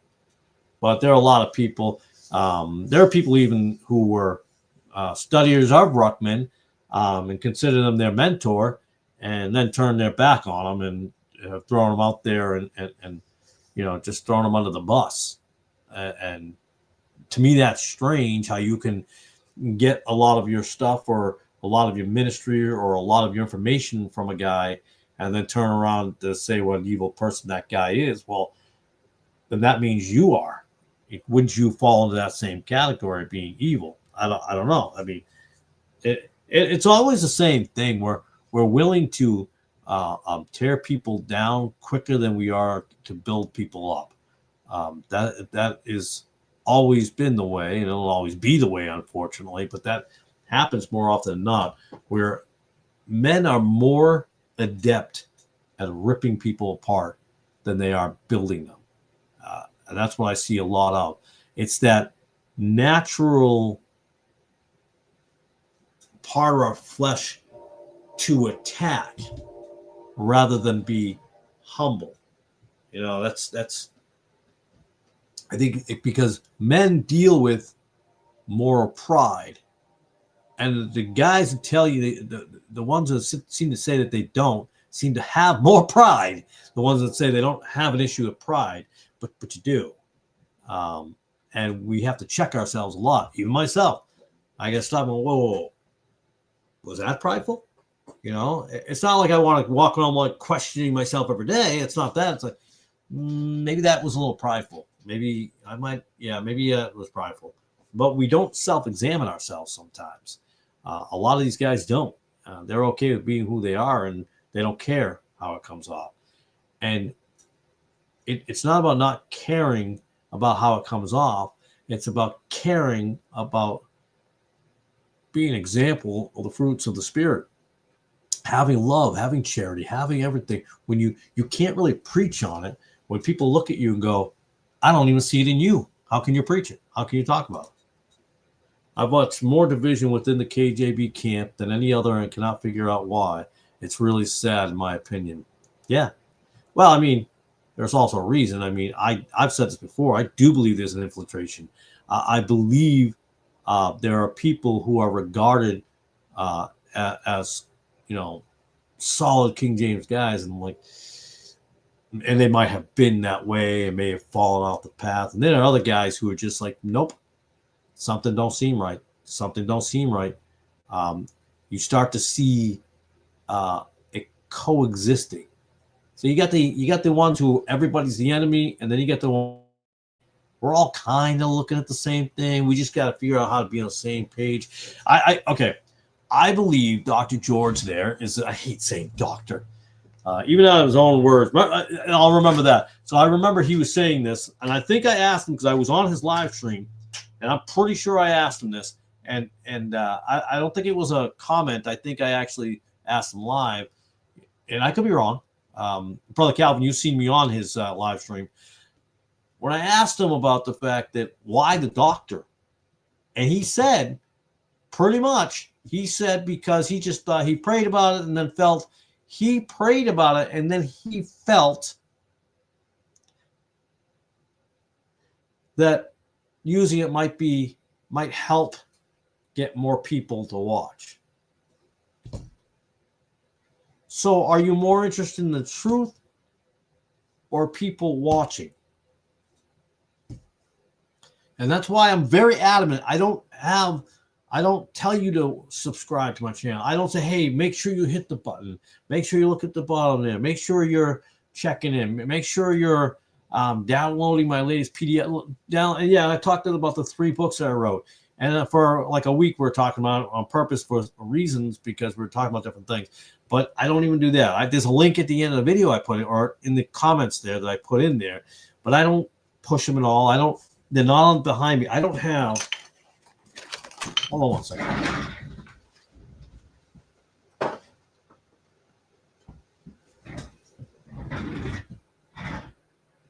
Just to remind everybody that I have a book. So go buy my book. I wrote this book. Go get my book. You see my book behind me? Hold on. Wait a minute. Oh, no. Hold on one second. All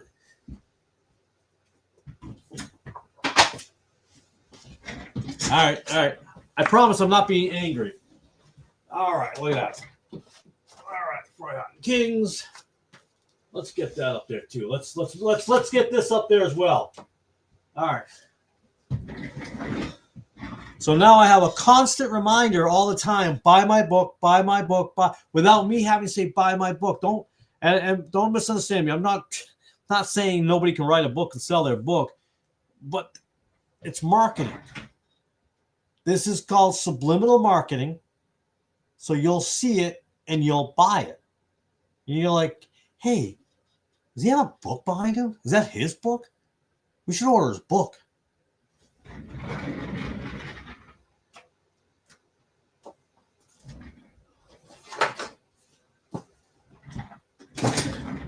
That's not going to happen. I'm not going to put up there and market it. I'm just not. And maybe I'm wrong. Maybe I should be marketing it. I don't know. I do know this. When you said you believed a pastor should and could work a regular job and be a pastor too, he did not agree whatsoever.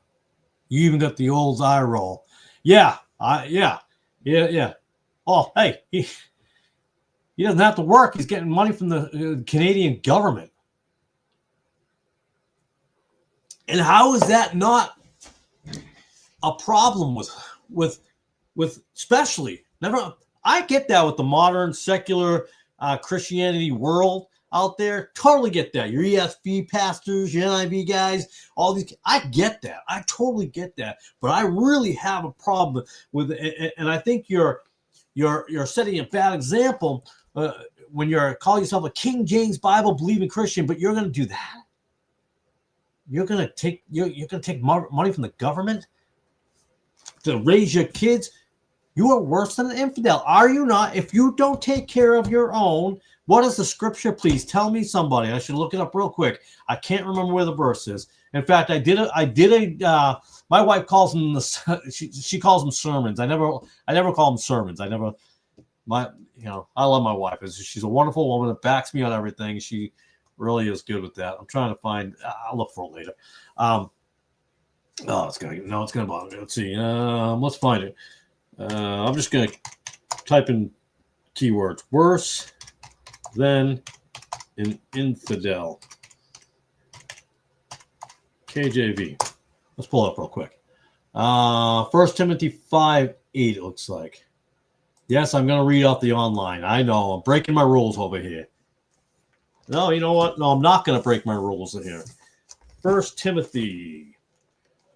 Got my wrong glass. I have two different glasses. I have the computer glasses. I'm getting blind, I tell you. But at least my blind is not reading a page. Unfortunately, we got people blind and not seeing the truth. That is a huge problem. That's a huge issue. 1 Timothy, what did I say? 5:8. Let's go to 1 Timothy 5. I don't know. Getting pages. My hands are cold. But if any provide not for his own, and especially in those of his own house, he hath denied the faith and is worse than an infidel.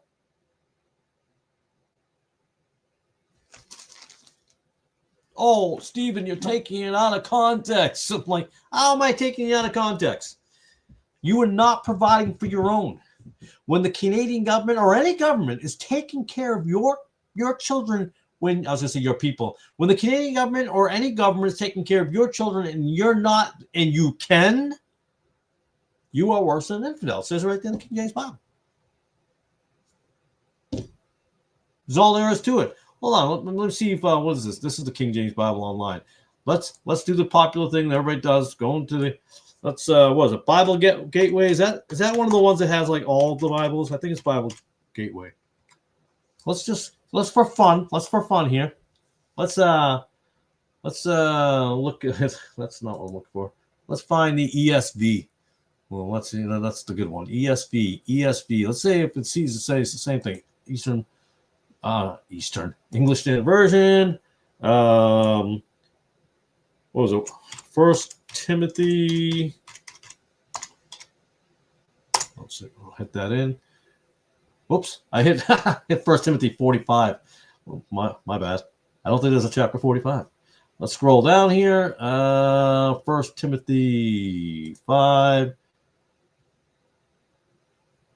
All right, so verse 8 says, but if anyone does not provide for his relatives, and especially the members for his household, he has denied the faith and is worse than an unbeliever.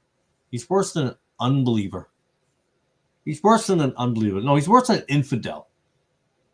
Infidel's got, give it to the Islam, but that's an unbeliever. Yeah, he's an unbeliever. He's worse than them.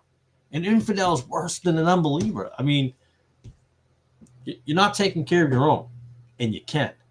And you can make all the excuses you want. And now we've talked about this before. People will get a little angry and goes, well, what are people who can't? I'm like, we're not talking about people who are invalid and crippled and things like that. They like to do that. It's the same approach as a modern scholar where, well, what about that? What about the word the? I'm like, come on, man.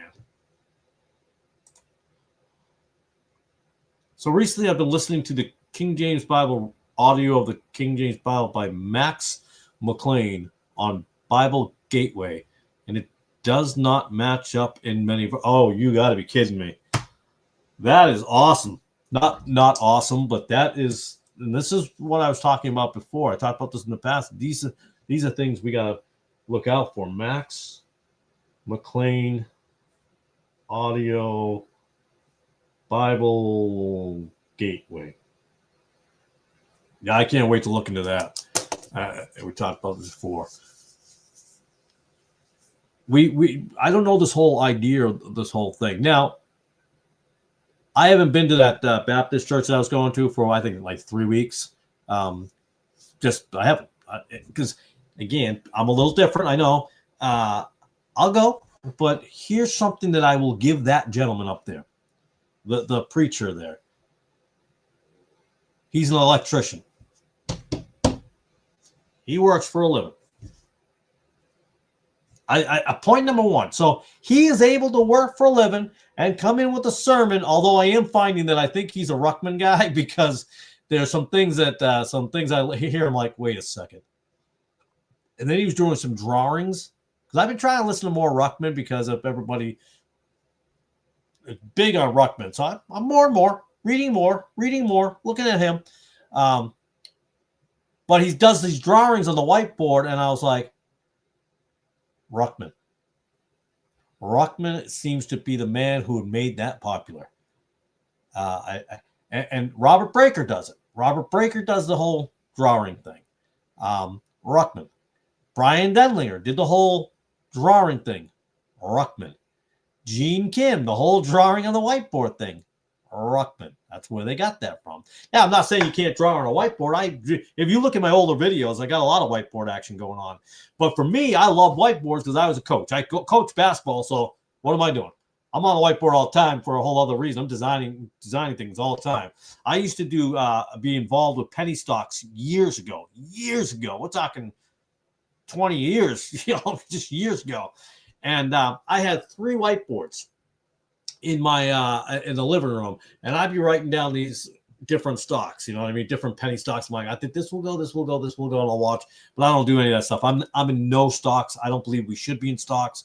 The Lord convicted me of that, and I don't touch any of that stuff. I don't touch ETFs. I watch and I pay attention to stuff, but I don't buy anything of ETFs or anything like that. And then at one point, I had a whiteboard next to my TV in the living room. We had one, TV like a lot of people up on the wall. And I used to have, this is going back years, and I used to have a whiteboard next to it. And I'd be watching TV, and then, something will pop in my head when I was coaching basketball. I'm like, oh, I wonder if, and I get up and I write on the whiteboard. I'm like, if I can cut that screen off, if I do a double screen or double pick and a roll off of that and an outside, things of that nature. So for me, I didn't get it for Ruckman. I've been just using whiteboards forever. But these gentlemen follow the whole Ruckman style of things. And I bet you it won't be too long before they all say, I'm not a Ruckman guy. I don't really care for Ruckman. And that's fine, because I'm not defending Ruckman, because I'm not a Ruckman knight, I guess I like to call it. I'm a King James onlyist. Well, I went down that whole stream, but it's interesting how those things happen. How you can build something and have all these things from someone, and then kind of like, well, I'm not really into that guy. I'm not, because it became unpopular to follow somebody, and that's why you turned, Well, I used to be a MacArthur guy, but I'm not a MacArthur guy anymore because now it's not popular. Well, I was a big Robert Morris guy. Oh, yeah, Robert Morris guy. I was never really a Robert Morris guy. I mean, I liked some of his things. Then I moved on. You see how that happens? They move on quick, and they're like, I never, I wasn't really, I wasn't that guy. Who's the other one that got in trouble there? Lawson? Stephen, no, it's not. Is his first name Stephen Lawson? Stephen Lawson's his whole name. I think it's Stephen. I'm pretty sure it's Stephen Lawson. I'll just say Lawson because I'm pretty sure his last name's Lawson. Lawson's the man. Lawson's a good, solid, godly man. Yeah, I was never really a Lawson guy. I listened to a couple of things. It happens a lot. You see this all the time. And suddenly, I was never, well, I would rather you say that you were deceived than lie that you followed the guy, because you're a liar at that point. Now, you may have been deceived. We all get deceived along the way in our lives, from the first time we're saved to all the way through. We hone our ability. Sometimes we don't get deceived and we don't see it, but it just moves on like that. Yeah, Stephen Lawson, not to be confused with Charles Lawson. Charles Lawson. Why is that name familiar? Oh, is he the Charles Lawson's the I think he's here in Tennessee. Isn't he a Baptist preacher, Charles Lawson? I'm pretty sure he's from this area. I'm pretty sure when I looked him up one time, he was from Tennessee. I don't know much about him. I know that he was very anti-COVID, but his church was wearing masks or something like that. But they stayed open or something. I can't remember. But I think I could be wrong. It may not be. I might be confusing with somebody completely different. I don't know. So I apologize for that. But yeah, Steve Lawson, all that stuff happened with him, and then suddenly people are like, yeah, you knew something was wrong with them. Or you knew something was wrong with them after the fact. Memphis, Tennessee Temple Baptist Church. Okay. I thought, yeah, Temple Baptist. That's what it was. It's in Memphis? Okay. I thought it was closer to me for some reason. Why did I think he was near? I thought he was up in Knoxville somewhere. I thought when I looked him up one time, he's got glasses, right? He's an older gentleman. He's got glasses. It might be that guy. Anyways, now I'm getting off course there. But I think, and again, one can agree or disagree with me, but I think this whole thing of not working, I got a real problem with it. I do. There's absolutely no if you're called by God to preach, yeah, you preach every Sunday. You're preaching, or Saturday, whatever day you're choosing. Not sure. So here's the thing: God can't use you unless you quit working for a living and taking care of your family. And he said, well, God will provide.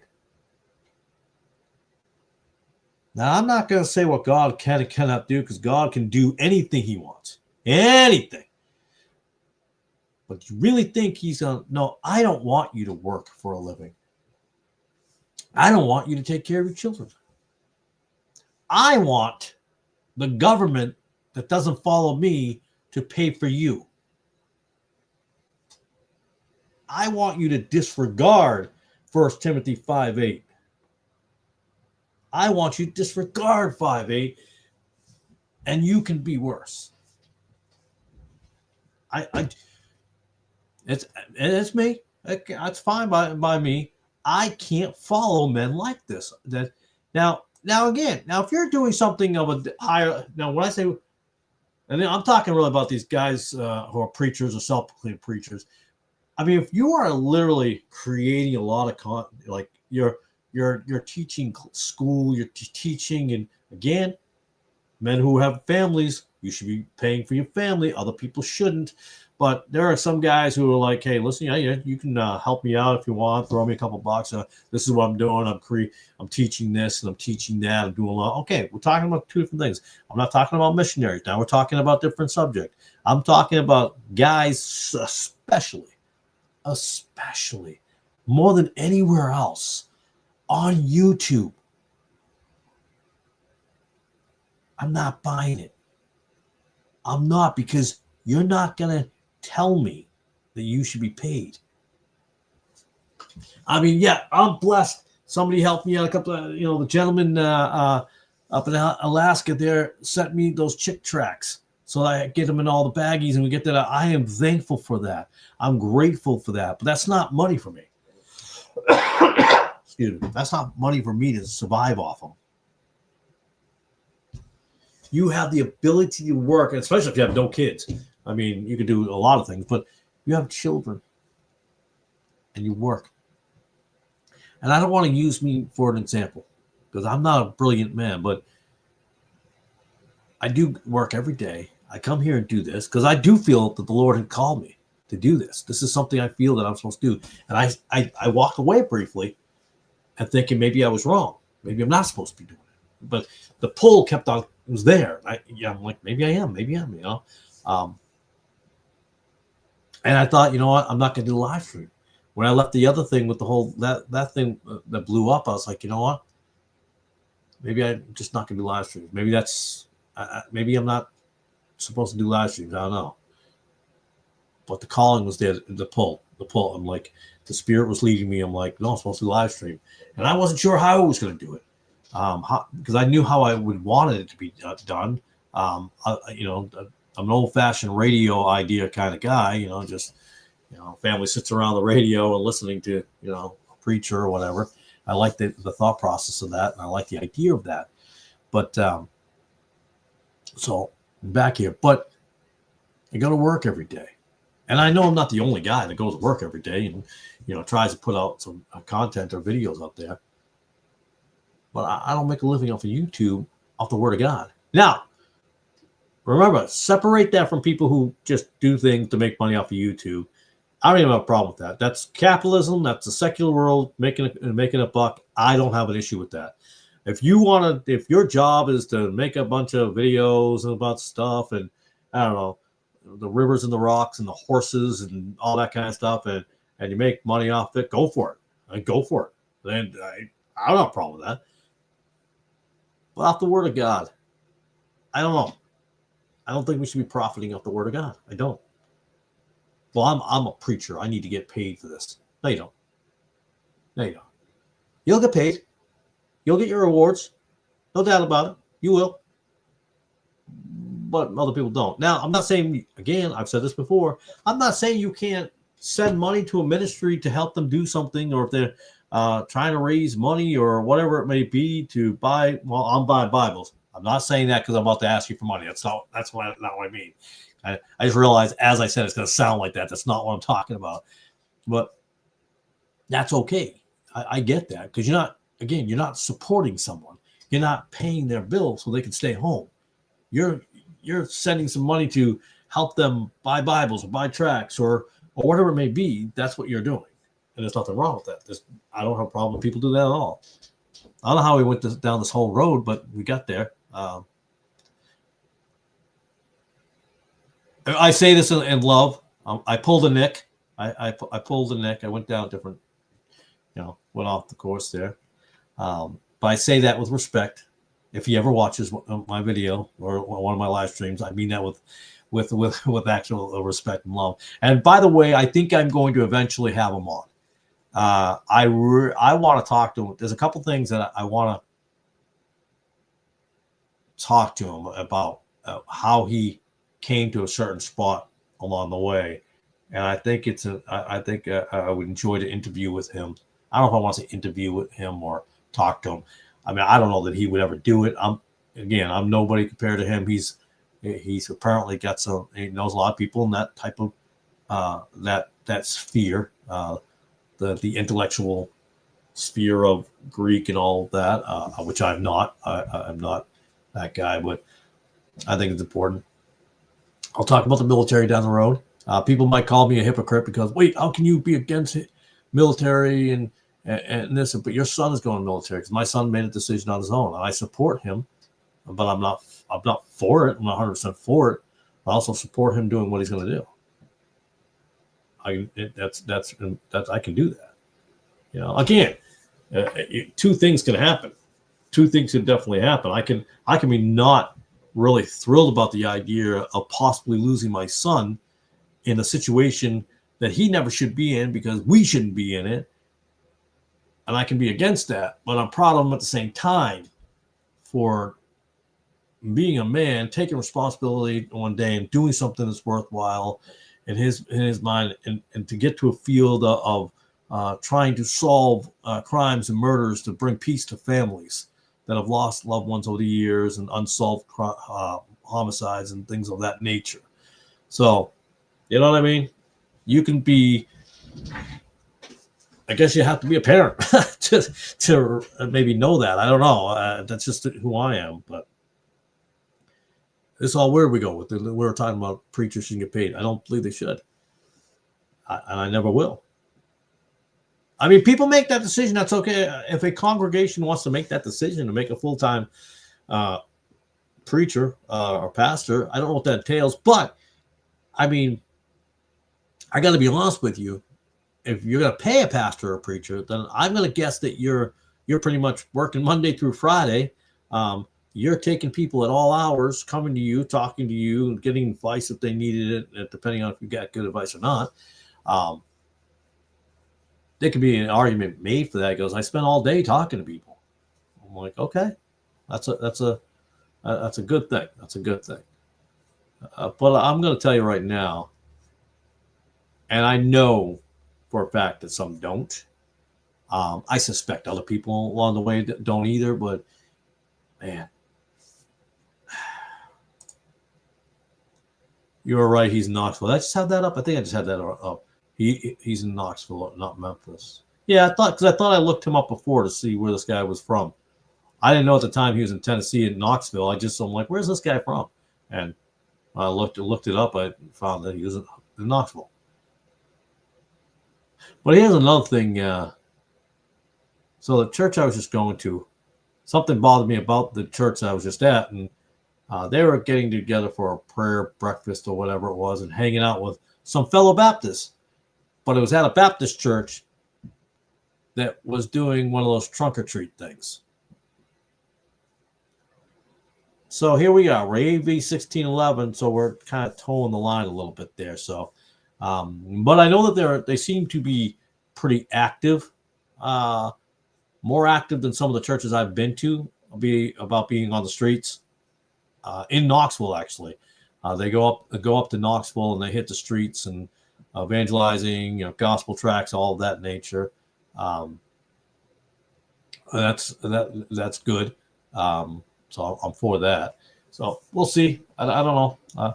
Again, I believe you can find a fellowship. What I'm looking for now, I told my wife, I mean, maybe we'll go here for a little bit now, but what I am going to start looking for, and I have been told that they exist, are Baptist church, old school Baptist churches that are old school, pre-1860, pre-1850, that don't celebrate certain things. So that I like. So we'll see how that works out. Hey, good evening, brother. Shall stand forever. Good evening, sir. Good to see you. Nice to see you. I hope everything's well in your neck of the woods. Hope you're doing all right. Wait, your neck of the woods, I think, is cold. Mine is too at the moment, but that's right. You're cold. We're getting ice this weekend, supposedly, so we'll see how that works out. I can feel in the air that the temperature is dipping a little. I get the heater behind me over here, pumping a little bit of heat out here. So, but it is good to see you, sir. Good to see you. Good to see you, sir. Good to see you. But so, therefore, that's where I stand on that one. I just, it's me. I'm fine with it. I'm fine with it's me. But again, talking about the people, that person I won't subscribe to anymore because of that, the coexisting situation. I don't know.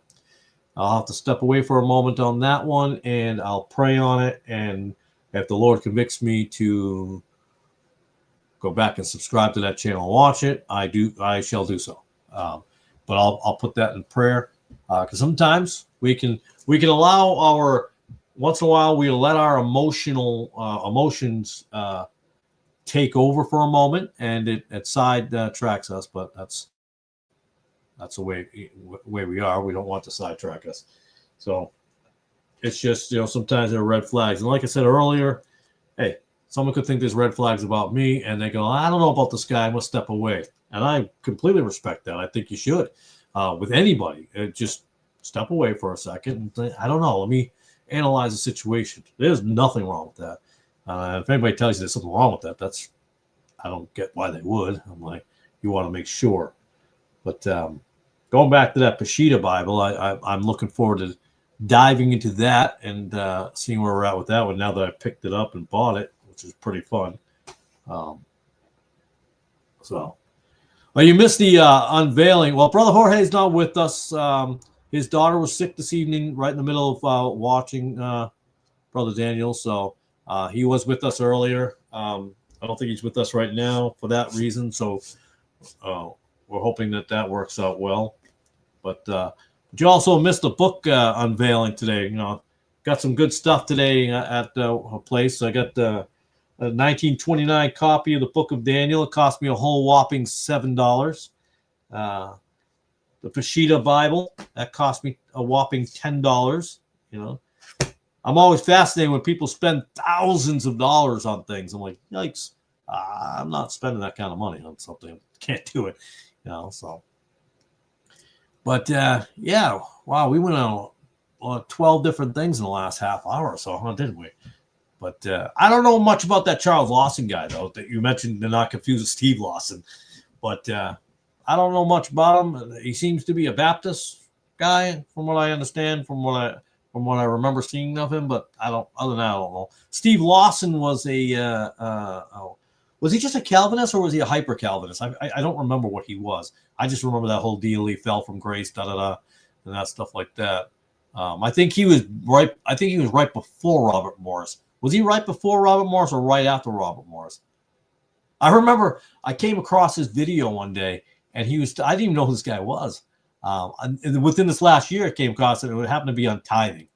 You know, got to talk about tithing. If you're a preacher or a pastor, you got to talk about tithing. But I don't know what he was saying. He was doing all sorts of nonsense. And I'm like, this guy's not right. I don't think this guy's legit.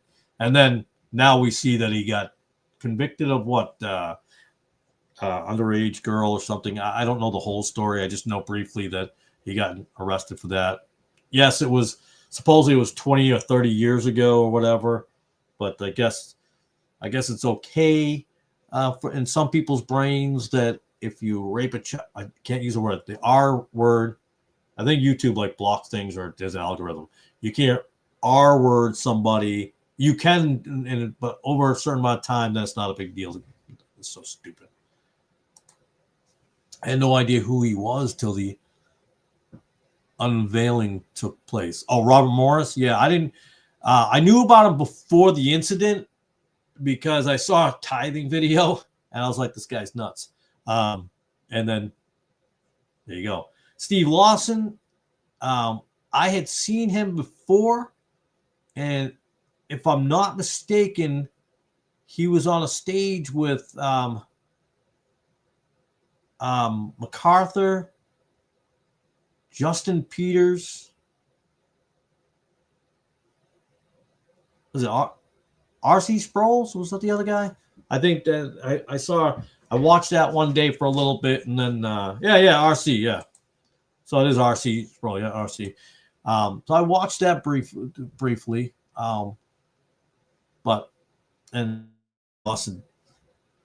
But it is interesting how, like we were talking about earlier, how they swear by these guys and just they're the greatest. Okay, he was a Calvinist. I thought he was. I'm not saying to try to be a jerk or anything. I'll say, well, he's a Calvinist. He's a retard. You know, that's not why people do that. But that's not what I'm doing. I was speaking of Steve Lawson. Yeah, I don't know too much of him. I knew he was in the MacArthur sphere of things. That's about what I knew of that. And yeah, Lawson was a Calvinist. Yeah, but it didn't surprise me when that whole thing came out with him. And so I mean, it happens. What? Who was the other guy? There was a guy who plays football, and then that came across the news. He used to play. He made his own Bible too. Tony Evans. Tony Evans. When I say made his own Bible, it's kind of like John Hagee just puts his name on a Bible. It's the John Hagee Bible, expository Bible. Like, okay, we're just. Hey, agree or disagree with me on this one. And I have a problem with Peter Ruckman too, doing the same thing. Just for the record. Because King James, I don't think men should have their names inside of the Bible. I don't. Whether it be MacArthur, Hagee, Ruckman, Schofield. Give me some more. Trying to think of all the names men put their own names inside of Bibles. It's the MacArthur Study Bible. It's not a study Bible. It's MacArthur Study Bible. John Hagee Bible. In fact, I used to have the I got this for a couple of bucks at a Salvation Army. I love that Salvation Army up north. I used to have the New King James that he has, John Hagee. Hey, brother Nick, good to see you. How are you? Glad to have you here. Well, I never thought I'd see your name pop up on here. Appreciate your time. I actually was making a joke about you, but not in a bad way. I don't want to get in trouble. But I went down a rabbit trail, and I said I'm pulling a brother Nick right now, and I mean that with love and respect. I went down a rabbit trail, and then I had to pull myself back. In fact, I actually promoted your channel. I'm not trying to look good. When I was at a store today, a bookstore, and I picked up Clarence Larkin, but I picked up this ancient text of the Peshitta Bible by George Lambsa, which I'm looking forward to diving into when I'm comparing different ones. I haven't really got into that one yet to compare them and see where that Bible matches up with others. But I was talking to two gentlemen, and we're talking about Westcott and Hort, and I was talking to them about all the differences in this bookstore. And I told them, and they looked up my channel. I said, well, I appreciate it. I said, but there's another guy who's over a channel called Revolution out of Australia who really gets into a lot of that stuff, a lot of the Greek in it, and a lot of changes and things like that. And they're really good on that type of stuff because, it's good stuff. But eventually, since you're here, and I don't know how long you'll be here, I actually was thinking about down the road of having you on for just a little simple interview one of these days. I'd really like to see you, talk about how you got to where you are, what made you go into the Texas Receptus so aggressively, not in a negative way, just what really pushed you. Because for me, I know Luke 4:4 is what pushed me when I found out the differences, and that's what made me go into every single Bible translation I could find and go through them. So yeah, King James, I got that just before Brother Nick just popped up. I'm like, yeah. And then you said kidding, and I thought that was funny. But that's it for me. That I have a problem with that when they're printing their names, and it's just, I don't know if that's a good thing or not a good thing. But sometimes, so again, I won't follow that brother anymore. I never considered him a brother, just a guy I watched. Sometimes you have to, if something doesn't seem right, you really have to step away for a second and reevaluate and put in a prayer and say, hey, listen, is it my personal feelings are making me think that this guy is not correct and they're off? But sometimes things, you see enough little red flags that it's hard to overlook those things, and you have to discern whether they're accurate or not accurate and where they stand. You just got to be very careful, I think, because there's a lot more deception today than there ever has been. And I think each generation says the same thing, that, there's more deception than there ever was. And it is true for each generation, but I think it's worse. And like I said before, when we talk about being the last days, I really believe we're at supper time on the last day where we're at. And that doesn't mean anybody knows if it's 2027, 2030 and things of that nature. I think people focus too much on when the end is coming, and they miss the point of actually doing what they're supposed to be doing now. And like the John Hayes of the world will get into that, the Oral Roberts and, the Sid Roths and all these geniuses that are out there. And of course, obviously I grew up on the whole Oral Roberts stuff and Pat Robertson, me and Brother Calvin were very familiar with growing up in the whole Pentecostal heritage park of Jim Baker and Jimmy Swaggart, Jerry Falwell. My father was very, very into that stuff, so I was very aware of who those people were. You were not a real Christian if you weren't watching Jim Baker and Tammy Faye, and you weren't following Jimmy Swaggart. Again, we're talking about Steve Loss and Rob Morris and some more gentlemen who had fallen. So, and people, again, the discernment, they're the greatest thing going on. I mean, they got it going on. And then all of a sudden they fall, and everybody's like, well, I never really followed them. I wasn't really, I would rather you said you were deceived than lie, because it makes it worse when you lie about it. We all make mistakes. We all fall for something. At one point in our time, we fell for something. But it is that pride. It is that pride that stops us from admitting that we did that we made an error, that we made a mistake. And for me, with having my two youngest boys, that's another thing I try to teach them. Like, hey, when you're wrong, admit it. I admit when I make a mistake. I thought my son did something one day. He goes, Dad, that wasn't me. And I found out it wasn't him.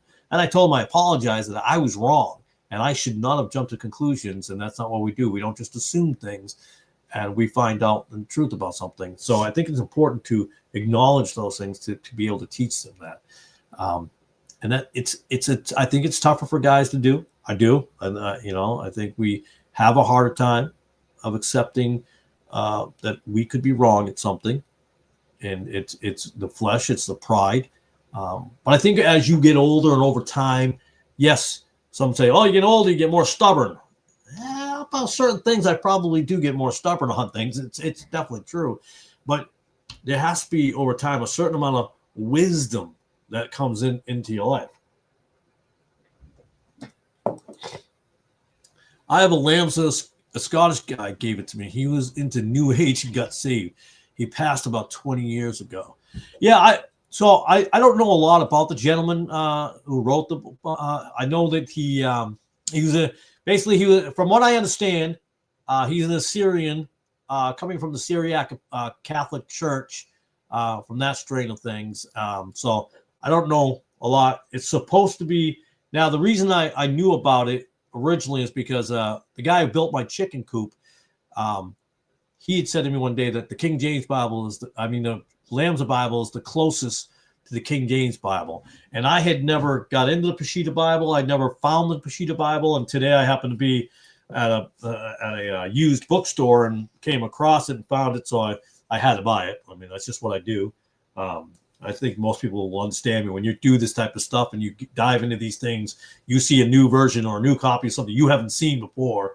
You got to get it and find out what it says.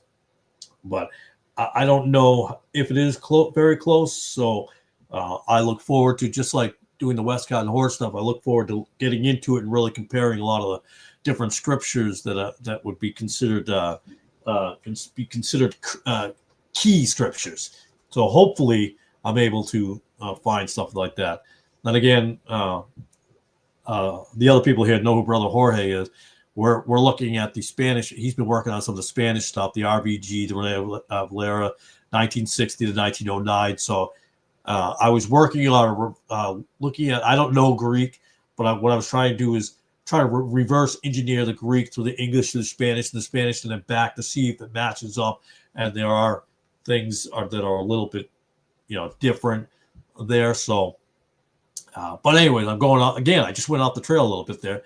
But I'm looking forward to getting into that Peshitta Bible. I'm also looking forward to getting to Clarence Larkin's book, the Book of Daniel. There, that I picked that up today in 1929. I was pretty excited about getting that. So that was pretty awesome. Which is kind of funny. God works. God's awesome. I don't know.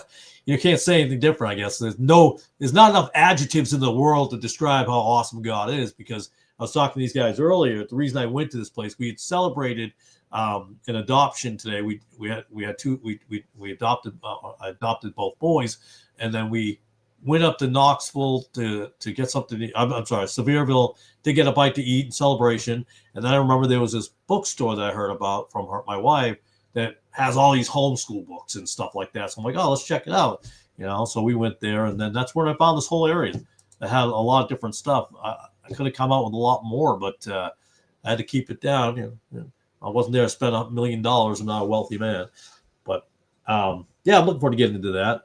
I don't know if you've heard of Mary Higgs at all.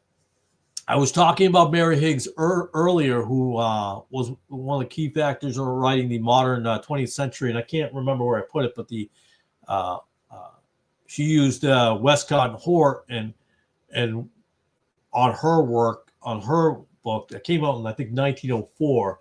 And I don't know what I did with it. I used to have it on my desk because I always keep, for me, I always keep, a lot of guys know I got the the revised version, the Westcott Horror 1881.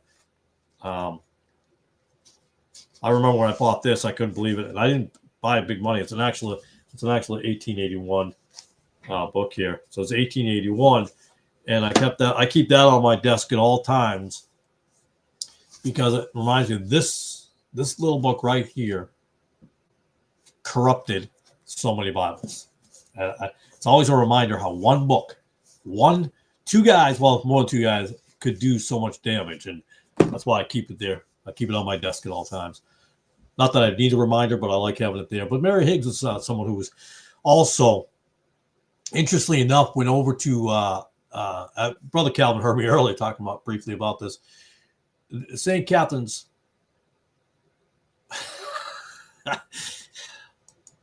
Yes. Yeah, that's true. Wash your hands off the use. Yeah. That's funny. But yeah, so she went over, and St. Catherine Monastery is interesting because we know a lot about Tischendorf, and you may or may not know. I don't know everything you know, but she had gotten some stuff from a Syrian Catholic over at one point, but she also was funded to go to the same St. Catherine's Monastery. In fact, she was going through another gentleman who I just had him on my up on my screen earlier. I'll show you another screen, but he had contacts through his contacts at St. Catherine. So to me, that leads me to believe, well, when you have contacts, now I'm trying to find this guy. I'll pull him up if I can get him up here. There he is. Let me just share that real quick. We were talking about this gentleman earlier. This was a really big, to me, it was a red flag. His contacts at the St. Catherine's Monastery. So for me, that tells me that this was always planned. This was a pre-planned. It wasn't a wastebasket down there, about to be caught on fire. Like, this was planned. This was a planned introduction of these, and out of Egypt, of course. But and Mary Higgs went down there, and there was Tischendorf twice, and then you got Mary Higgs who went there. I'm not sure if she went once or twice, but this gentleman was down there. Another gentleman was down there, but I don't hear much about anyone talking about it. And when I come across these things, it's a red flag. I'm like, okay, these are kind of important facts.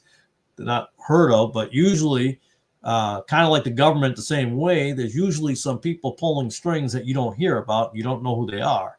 And sometimes you hear about them way after the fact, when, especially like the Bretton Woods system, the government, you heard about it 50 years later, you know.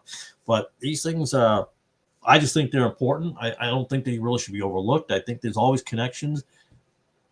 Granted, we could make connections out of anything. We could stretch it and go, oh well, I can connect that over to this, and but there are things that connect. They do connect, and there's a logical connection, and there's a pretty solid line of connection. It's not like we connect here, but then we kind of went over here, connect, but came back here. No, there's a solid line. I don't mean like the trail of blood with the Baptists. I mean, there's a real, I think, line here. It's like I always say, you can connect the Roman Catholic Church to everything. You can connect it to the Vietnam War. You can connect it to the Atlantic slave trade route. You can connect it to the Confederacy and all that. You can connect all of it. I've heard Nick say that he believes Sinaiticus is a forgery. Yes, I've heard the same thing. And I think David Daniels say the same thing? And with the research I've done, have come to the same conclusion. Yeah, I think, but my question, I think, is not so much was it planted there, was it set up there? That was the whole. That's what I wonder. I don't know that anyone's ever dived into the setup aspect of it, or the pre-planning of it, the premeditation of the beginning of it. There are some interesting things that don't make sense to me. That I'm like, come on, I mean, how can that happen to be here, but no one's heard of it? So I'm working a lot of those things. Like I said, I put all these binders together. I'm always things that of interest that pop up. I'm like, okay, let's see this connection. Is it a loose connection? Is it a solid connection? If it's a solid connection, then now I have to put it aside. I'm like, okay, I got to put this over here in this file and look at it. And I have to reanalyze it later, go back to it, and see if it connects to something else. Because sometimes when you end up with another thing. When I'm doing Westcott and Hort, when I have all the binders over here with Westcott, Hort, the English side and the American committee, and you look at certain names, like that's interesting. Like when the Grandview Sharps rule. By the way, I watched 10 minutes of that on Truth in Christ. I finally get to watch some of it. I didn't want to watch it yet until I actually examined it myself. I'm just weird like that. But when you were talking about that, and the reason I wanted to look at Grandview is because I connected Grandview through, I think it was, and I might get the name wrong, Charles Wordsworth. I don't want to go off camera right now and get the binder, but I think it's Charles Wordsworth. It might be Charles Wordsworth. I'll be looking into each one of these guys as time goes on and trying to put some more together on them separately instead of together. But that went back to his father or his father or uncle, I forget how it worked out, who was connected to Grandview and who promoted Grandview and put him in charge of things. Yes, I know that Grandview has done some solid things with, abolishing slavery and things like that. I get that, all that. But again, that to me was a solid connection. So that puts him in a list of, okay, this has to be taken seriously and reanalyzed and relook at it and follow the breadcrumbs on that and see where we go from there. That's why, I do that. So that's what I do. I guess you got to be a little bit of a nerd to research all this stuff. But I think sometimes it's really important. I'm not on the same page as in, I think where I would differ on Greek and Hebrew and the original tongues and things of that nature. I don't think you need them to understand the King James Bible. I think some people push it to a point where, like, if you don't know it, then you don't know the Bible. And I think, well, okay, you've got kind of a little, I think that's a little far. Now, knowing some of the things and learning a little bit of it, I think is a good thing. I think it is.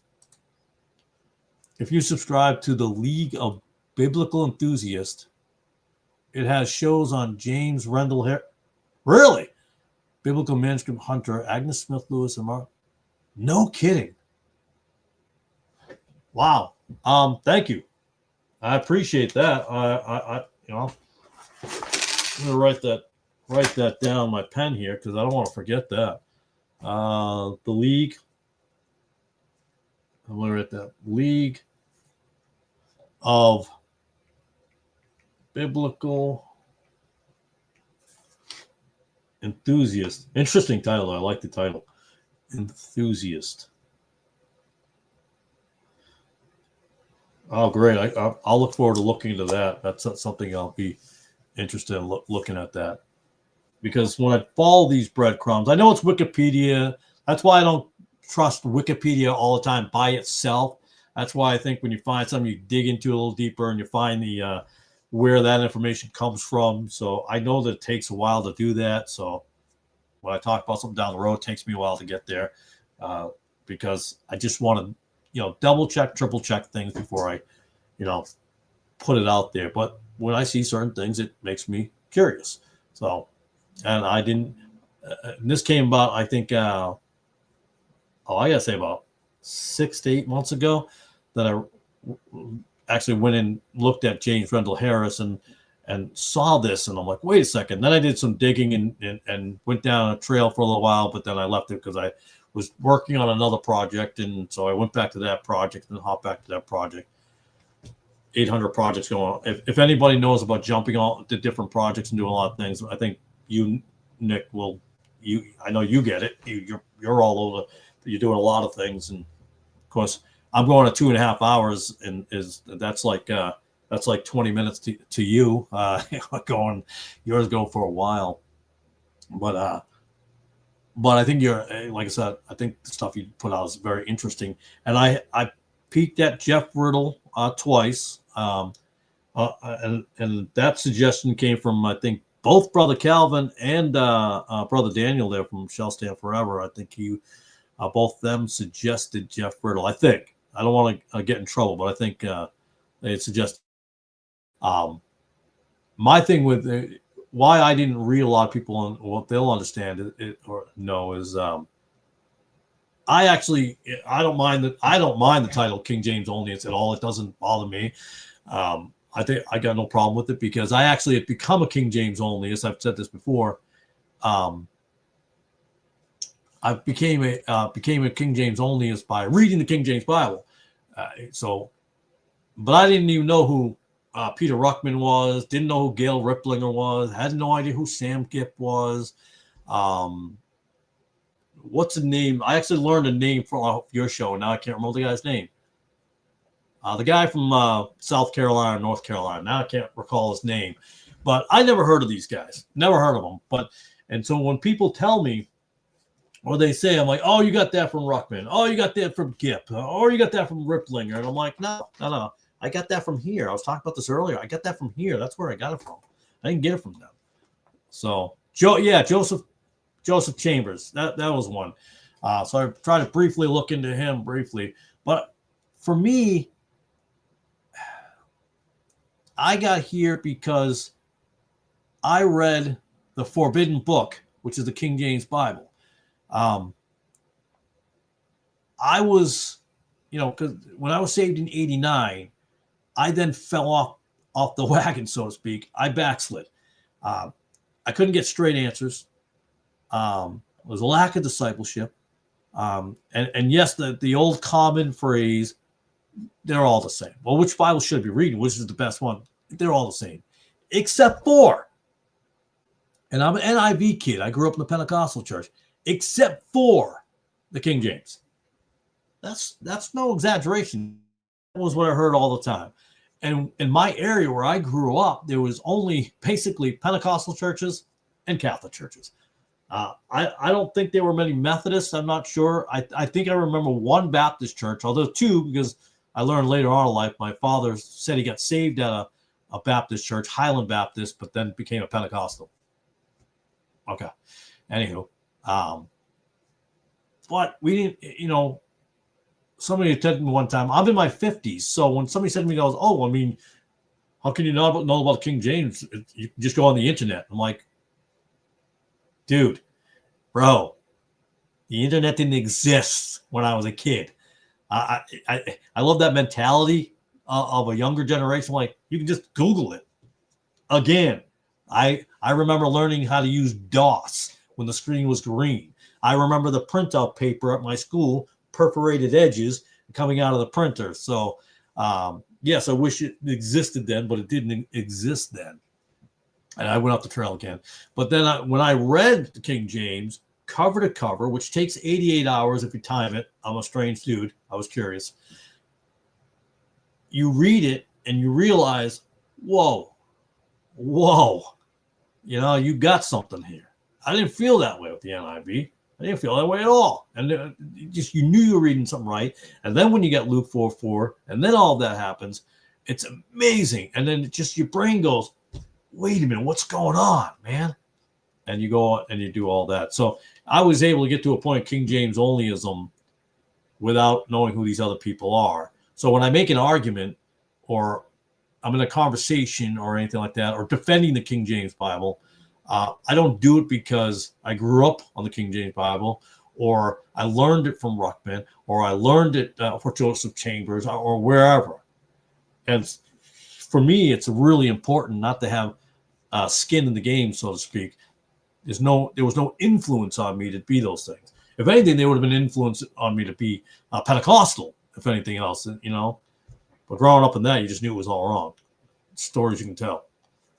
I'll be watching Jeff Riddle's new upload right after this stream. I better end that stream pretty quickly so you can get to it. Gerhard on the Hebrew text. Now, is Jeff Riddle a Calvinist? It seems like he's like a Reformed Calvinist or Calvinist of some sort. That's what it struck me as. So I'm assuming that's what he is. I don't know. But yeah, so I mean, again, going back to verbiage that we talked about earlier, you have to be mindful of Reformed Baptists. Okay. I wasn't sure. I didn't know what he was. But when you go, verbiage is incredibly important because things matter, the wording of things. But like we were talking about in the verse, and I can't call it to mind right now. I don't, I think it's in, oh my goodness, James chapter 5, when it's talking about sins and faults, when it says sins, when it should be faults. I believe it should be faults because, again, two words can mean the same, but they're not always the same, and understanding the context of that word and how it's used in a sentence. I'm no expert. Listen, I don't exactly always have the best grammatical syntax, and I'm honest about it. I dropped out of high school, man. I dropped out. I was done with it, man. My wife was cool with it. My mother. Sometimes my wife acts like my mother. She does. Sometimes, hey, you left your clothes on the floor in the other room. I'm guilty of that, no doubt about that. But so I'm not a genius in this. I'm not the smartest guy in the room, but sometimes you don't have to be the smartest guy to know that something don't seem right, and you want to investigate something and learn something about things. And I remember my wife once saying, because we talked about this, it says, should I go to school or take classes and maybe be a preacher or pastor or anything like that? I'm like, oh no, you know what? I'm just, maybe I'm just being, I don't know. But my wife is completely against it, like I am. She goes, no. She goes, did anybody in the Bible go to school other than Paul? I mean, we know he did. None of the fishermen went to school. They didn't go to seminary. They weren't studying in the Dallas Theological Center or Tennessee Temple or whatever the big colleges. I don't even know them all. Wheaton College, whatever. None of them did. They were saved. They were led by the Spirit. Invocation of the words of God, the wisdom, the right type of wisdom. We're not talking about Greek knowledge and wisdom.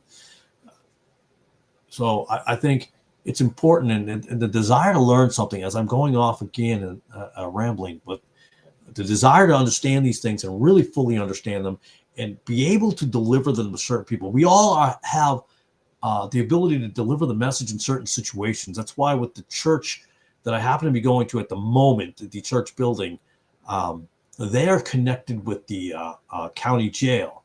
And that is something I wanted to get into when I was living up north in Connecticut, now being down here in Tennessee. And I was like, oh man, I was trying to get into these prisons up there. And I wanted to do juveniles because I act like a juvenile sometimes. So I figured that's the best place for me to be. But it didn't work out. It seemed like every door closed. And then a year later, we had decided we were moving to Tennessee. And now I'm in a situation where, these guys actually are connected.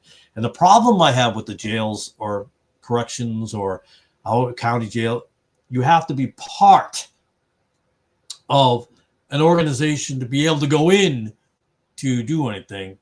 I do have a problem with that, but we'll see how that works out. And so I talked to a gentleman, and hopefully that door does open and I'm able to get in there. If it's anyone who could talk to, or my wife says, if anybody can talk to these guys, it's you. You've been in lockup. When you fell off, and when I fell and backslid, I backslid hard. I got angry at all these church buildings, all of this. And again, there was no internet to rely on. None of that. And I was never angry at God.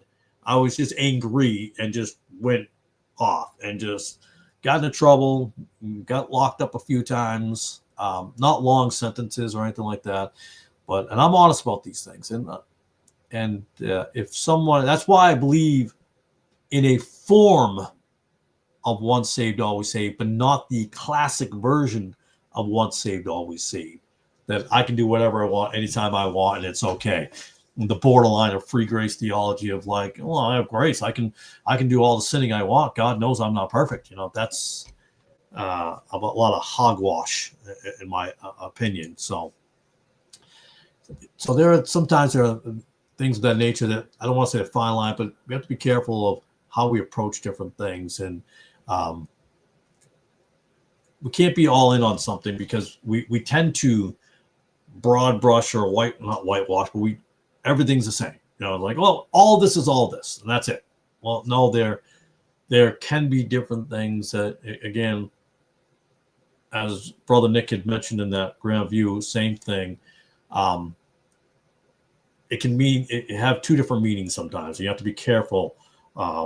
especially with the Greek lettering, when a Greek, when an O might look like an A or things like that, and people look at it quickly and they're not seeing it. So it does matter, and you have to pay attention. And the way things are written and the words that's used, the verbiage of it can mean a lot. When somebody says they prefer something, but they don't care, well, you can't prefer but not care.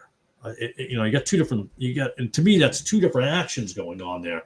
And so you have that in a lot of scripture in the modern Bibles, like, wait, that doesn't really fit with that. Or something's incomplete. I'm like, okay, you're making the statement, but there's something missing. There's something not there. And there's not something there, or you at least feel like there's something there. And then when you go back and you look at the King James Bible, or even if you go back to 1611, you even go all the way back. You go back to 1382. You go back to some of the 1150 Wessex Gospels, and you'll see kind of some of that there. But we are still fine-tuning things up until, that's why I'm a big believer in the King James, the final version of 17, what we have today, because of the fact that then we got to that point. As I was explaining to a couple of young men, the two young men, not couple, they weren't a couple, the two young men that were at the bookstore there up in Knoxville, when I was explaining that you have to be aware of these things, because verbiage will play a big part of things. You have to pay very close attention. 95 to 98%, or I'll just say 95%. I'll just go with that one. Of the 1611 was really phonetics. It's spelling. And I explained to him, like J, and we have the Isis, that's a popular one. Jerusalem, you have an H. From my simple studies, I'm not, again, you have the letter J being introduced in Italy not too long before the 1611 was written. So you have it around it, but J didn't quite reach there. So now, when back then, if you drop somebody in to that time frame, they're seeing that I and that H, but they're understanding it to be a J. It's not an error, as these lovely scholars today would like to tell you. It's a frame, it's a time frame issue of how things are written, how things are worded.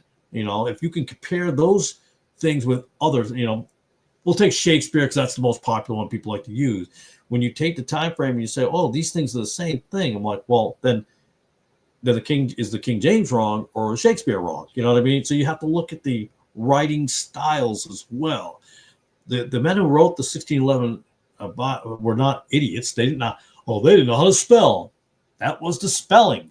I mean, come on, guys. I mean, they have these very, very, to me, loose arguments about, well, that's an error. It's not an error. It's not an error. When you spell darkness, instead of darkness, you spell darkness, Darkenness. Doesn't mean the word was wrong. It's the way it was spelled. So they changed the jot and the tittle. Oh, they changed it. They changed the wording. No, they didn't change anything. It's the same word. The word didn't change. A spelling may have.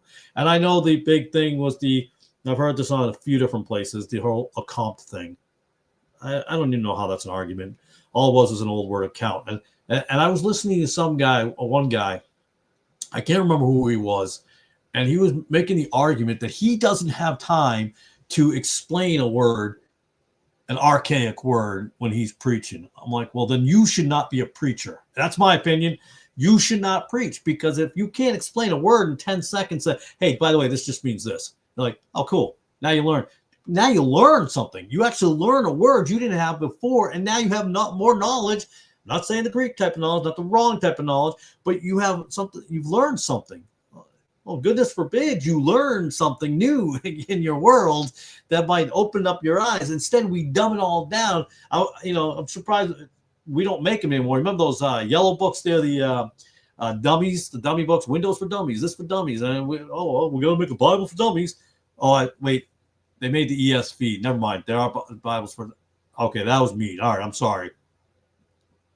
I always tell people I'm not going to insult people, but we dumb it down to a point where we don't have to know anything.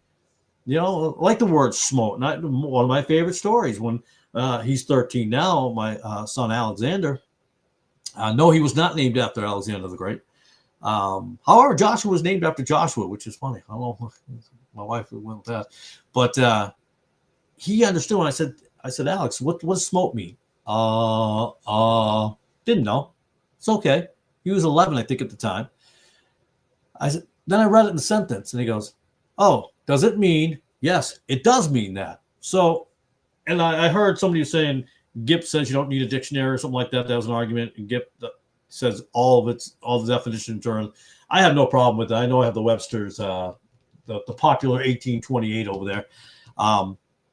But yeah, sometimes the definition is right there in the context of the sentence. When you use a word in a sentence, you can understand the sentence. If my boys, and I will definitely, I guess I used them as guinea pigs, my two youngest ones, if they can consistently score in the 90% when they're reading the King James Bible and knowing what they're reading in the 1611 and understanding it. Now, the other one was scored mid 70s to mid 80s. He's currently 11, the youngest one, because we have, one that's over 30. We got a 21-year-old. We got a 13-year-old. So if they can understand it, I'm having a hard time believing that people can't get it. Now, there are hard words. I'm not discounting that fact that there are words that take a little bit longer and you have to look them up. There's nothing wrong with that. I don't have an issue with that. So if Sam Gipp did say what he said, and I don't know a lot about Sam Gipp, but if he did say that you never need to look up a word, well, then obviously that's kind of silly. I think I get his point. He was taking too, I think, extreme of a point on that. But yeah, he is also right when apparently he has said on what's that guy's name, Engelberg or whatever his name is. I remember watching him. It's funny. I think it was on his show. When I saw James White, I didn't know that I knew who James White was. So way back in the day when James White was still kind of a nerdy looking guy, and I'll be honest, we probably would have picked on a guy like that when I was in school. And it's not, I don't condone it. I should condemn it. It was wrong of us to be like that. And I wish there are some people that I made fun of that I wish today I never did. And I feel guilty for it. But it happened. It is what it is. I can't go back in time. No matter how many, fake time traveler movie videos they make nowadays. But when I first saw James White again, and this is the last couple of years, because you got to remember, I didn't really get into a lot of the internet videos of these people. I did my own study outside of it all. And when I saw him, I said, that kind of looks familiar. And then when I saw our show, I'm like, wait a minute. I know that guy. I remember watching him. In fact, I think he was on a long one with the guy who wrote Kingdom of the Cults, Walter, I don't know, Walter Hagen? No, that's not it. Walter Martin. I think that's his name. He wrote the Kingdom of the Cults, which my father had. In fact, I have it because he had it. And that's right. It's in my library somewhere. I don't know. It's over there somewhere. But he was on that show, and he's got these little glasses on, a little nerdy looking guy. I'm like, oh my goodness, I actually knew who that guy was, because my father, when I was younger, watched, a lot of that type of stuff. And, when I was getting older and not living there, I'd visit him, and he's got these channels on. We pray for him a lot, because he got into that whole Sid Roth and the Perry Stone and all that crazy stuff. And who's the other guy, the father of charismatics? Kenneth Hagin was another one. Crazy stuff. Although one of the questions I will end up asking you, Brother Nick, is Dowd. And Dowd, who is the pre-runner who actually founded Mount Zion, or Zion, Illinois. He was from England, yes, but he went to Australia. And apparently he became a crazy pants there when he was in Australia. Well, actually, he didn't wear pants. He has the whole Elijah. Remember, he thought he was Elijah, had that outfit. He learned under another charismatic guy, and I don't know who it was. And when I ever get the name and write it down, I'll have to ask if being from Australia, you might know who it is. But Dowd studied under somebody because he went to work for his uncle, I think, making leather at that time.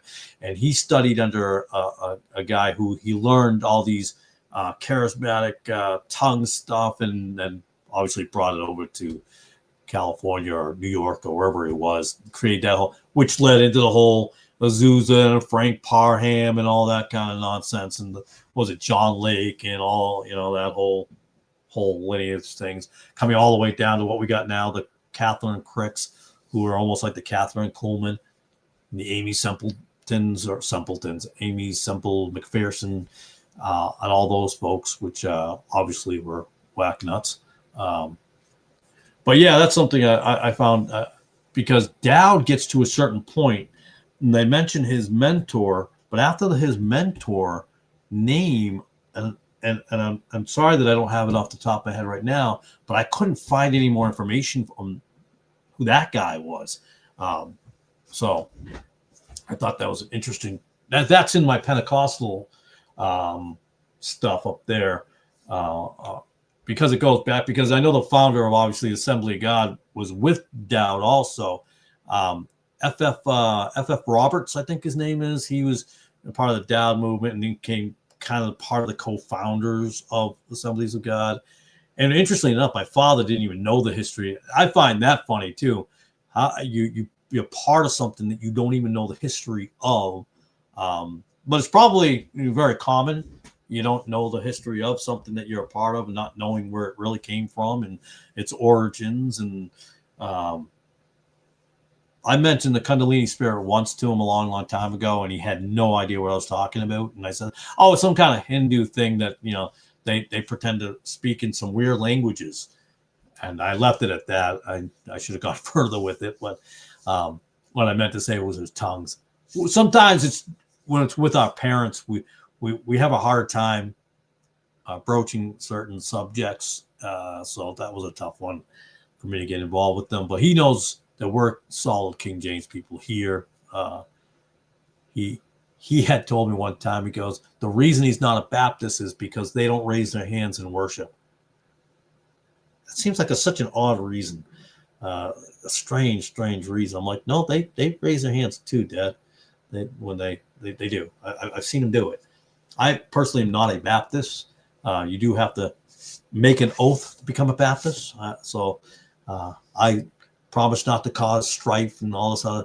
Basically, it's kind of like a non-disclosure act. When you take, it's an NDA. When you take the oath, you're like, hey, I promise not to spill the beans on anything. I won't expose anything. I'll keep my mouth shut.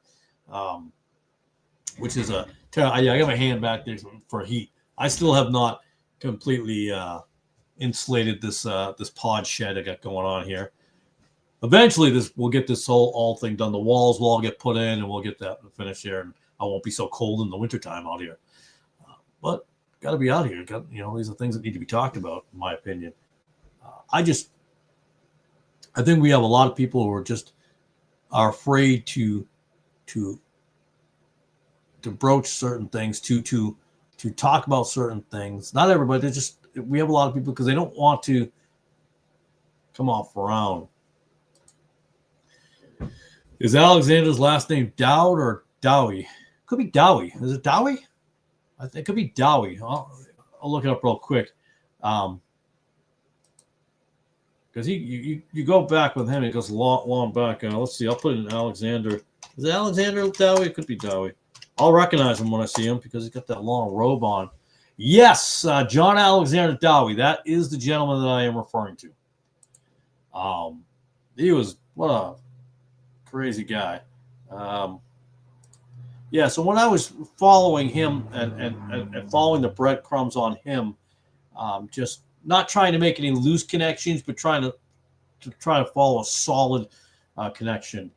And he was, his parents moved to Adelaide, South Australia, down there, and trying to figure out he was let's see.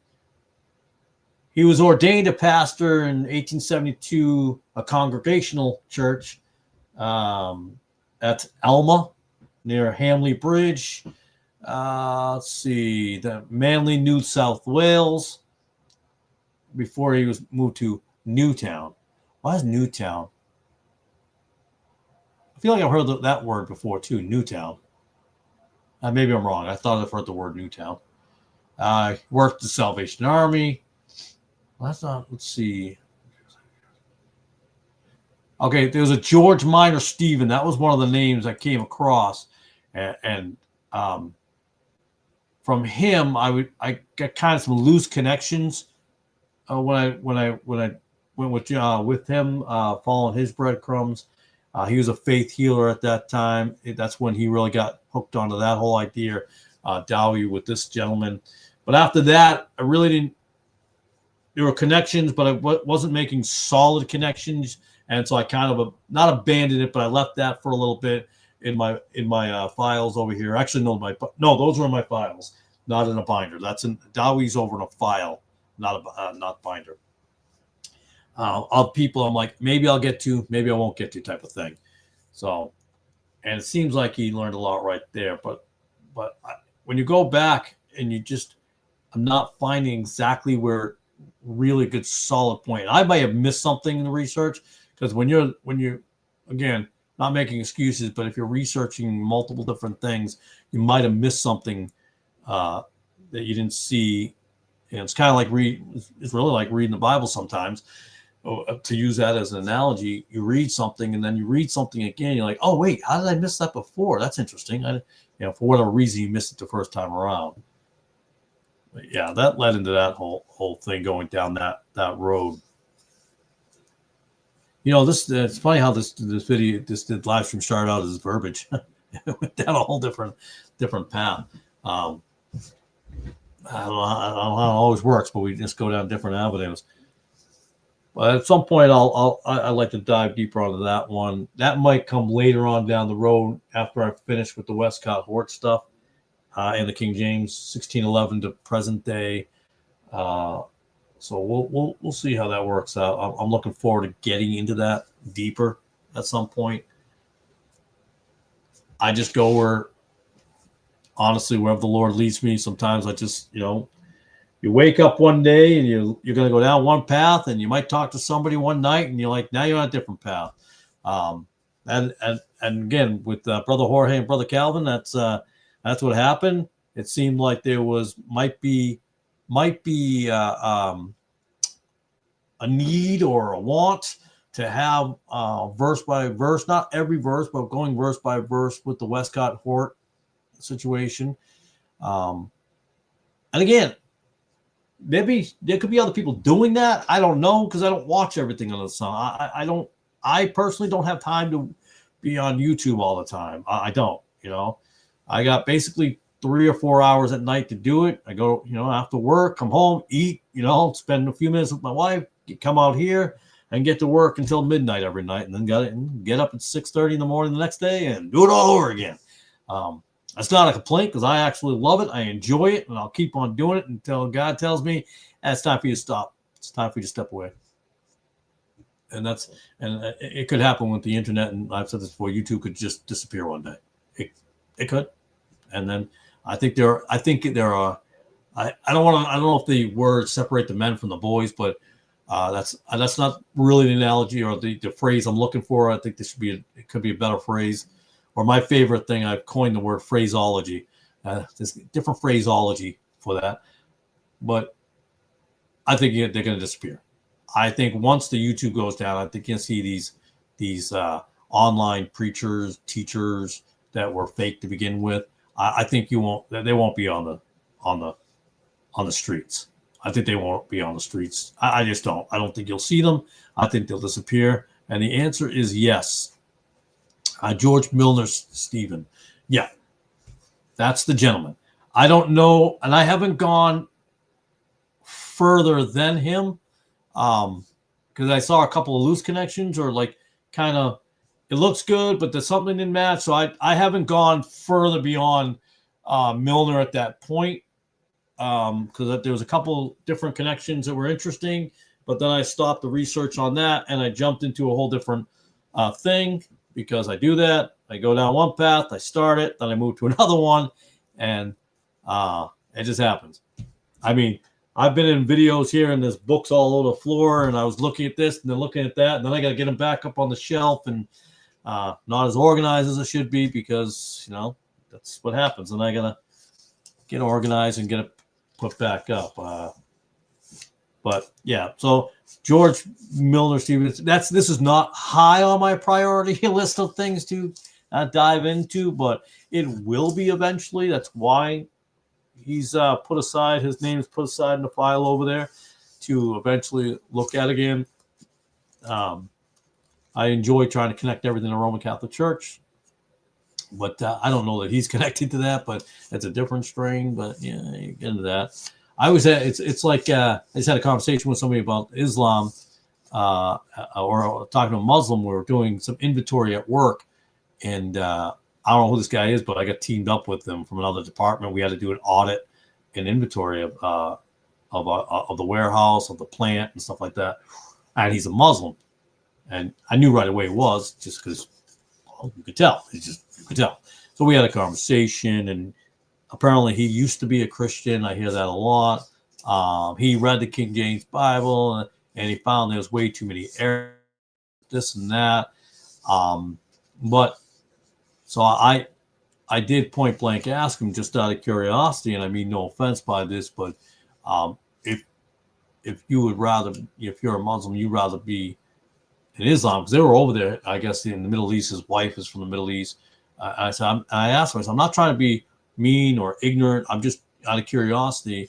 Would you rather be over there closer to the action, basically, of, instead of making a pilgrimage, you're there, you live there, you'd be with your wife and her father, who's an engineer over there.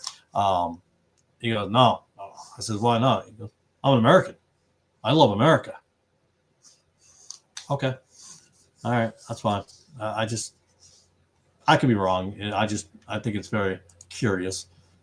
Why would you not want to be, if you could, if you had an opportunity to be, and America's terrible. It's stupid. It's, it's basically Sodom and Gomorrah,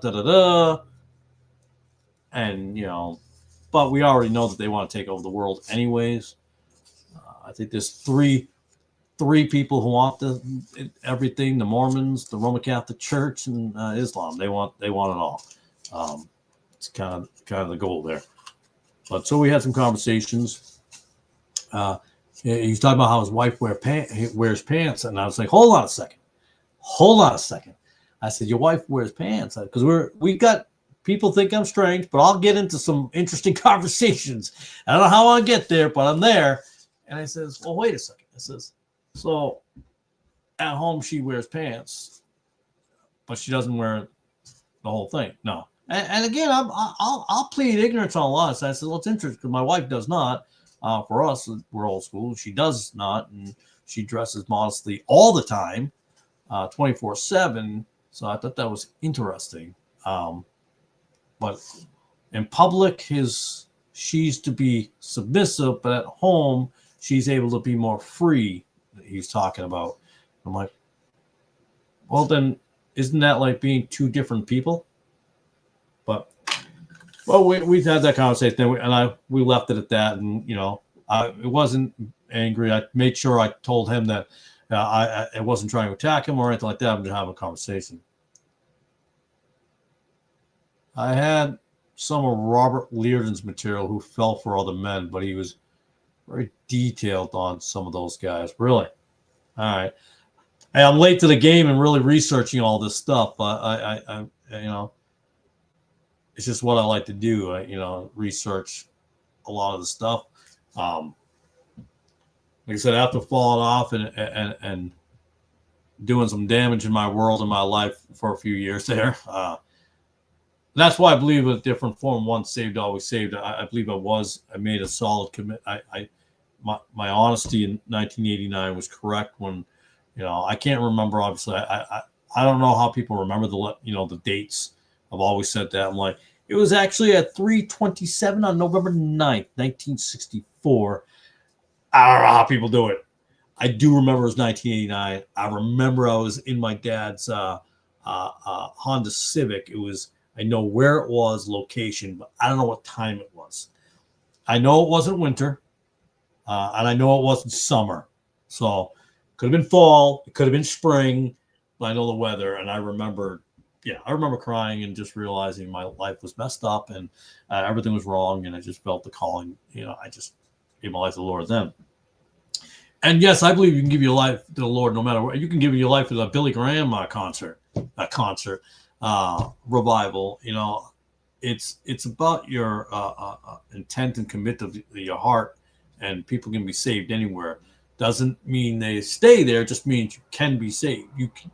It's People always say, and even out of the Jesus movement, I believe that there are probably some very solid people who were actually saved and probably left that movement, you know what I mean, and went on. Now, not everybody. You got the Greg Lauries of the world, who stayed in that. A lot of those guys. I will admit that style of music I like. I play acoustic guitar, not well, but I like that style. I know Brother Nick's a heavy metal guy. I was definitely not a heavy metal guy. That was not my thing. If anything, I was more of a Bob Seger, Eagles type of guy than I was anything else. That was my style. And writing was important to me. Songwriting was a key thing. That's why I wrote the 3 books that I've written so far. Remember, I was making fun that I had them on the back of me, but that was earlier. I'll put them back up there. I don't think I would know much more about Dowie being in Australia. I knew the main guy who was to take over the Revival Center in Australia, baptism, salvation, must speak in tongues, etc. Right. Yeah, that's what I mean. After Dowie, when I get to Steve, it became, a lack of better phraseology, better phrasing. There was connections, but I wasn't excited or happy about them being really strong connections beyond that. But and so that's why I left it. And it wasn't, again, not high on my priority list. So it's like one of the things that got put on the many back burners that I got going on there, and then moving forward with something else that comes down the line that piques my interest. And now I'm like, oh, wait a second, I see something that doesn't seem right. Wait, hold on. And then you follow that and try to figure that out and go that way. It's funny because I know a long time ago I was going to be on YouTube. And I was kind of a conspiracy guy back in the day because I do believe in conspiracies, but there are some conspiracies that I'm like, come on now. But things that lead to things, the breadcrumb trails, always searching that out. I always made the joke that I probably, if it was the 70s, I'd probably work at a newspaper as a journalist. Kind of back when journalists still existed. Not so much today as they did then. But even then, they were probably corrupt as well. But yeah, following these breadcrumbs, Westcott and Horton, things like that. And for me, though, I try to stay in my lane. Even if I mention Greek, I mention it on a very tiny surface because I'm not knowledgeable. I can put I can put Greeks to each other, 2 different Greeks, and I can say, oh, wait a minute, that doesn't match. That doesn't look like the other one. And I'm very careful with the Greek because I remember working with a lady, and she was Greek. I mean, she was Greek, and I asked her about Greek, and this was got to go about 8 years ago, and when I was first starting to look at Koine Greek 8 years ago, Koine Greek, and looking into that, and she was mentioning that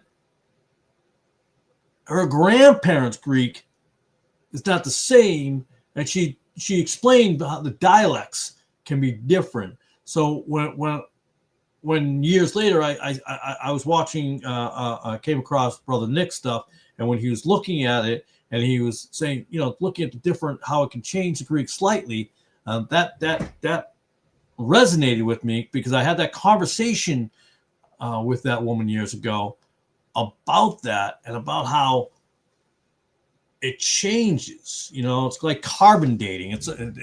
Maybe that's not the best analogy used, but when they say, oh, it measures the blah, blah, but the atmosphere changes over the time. It keeps changing. So, well, then I guess you can't accurately carbon date 14 things if they're not exactly the same. So I found that interesting with the Greek because of that. And that was my first interest in Greek. looked at a little bit of it and left it alone for years. Never went back to it until more recently. I look a little bit at it again now. I have only one Texas Receptus here, matching with the English. I only have one. So I look at that and yeah. Yeah, no. Oh, first of all, good evening, brother. Good to see you. I just saw that, Bryson. Good evening, brother. I didn't see you. Sorry. Fluency in modern Greek is like grade 4 level in Koine. Yeah, so that's what that's when I realized when she said that, and then I noticed when years later I come across you, and I see that, and I'm like, oh wait a minute, that reminds me of what that woman said. It's not perfectly all. It just changes. It's different. I'm saying dialect is a lack of a better way of saying it. That's the way I look at it. Hey, I was saved to preaching the Living Bible. We just went over this earlier, the Living Bible. We just talked about that. There you go, that Living Bible New Testament that I picked up today at that bookstore I found, the used bookstore. Living Bible, and read it for decades before researching and coming to the realization that the KJV is God's preserved word in English. Amen. I'm with you. God can and will save anyone, anytime, anywhere. Absolutely. Well, be careful the way you say that because it almost sounds like predestination. Haha, you're Calvinist. I'm just kidding. God can save, and I believe that wholeheartedly. I think sometimes we go, oh, well, you weren't saved if you were at a Billy Graham or a Benny Hinn.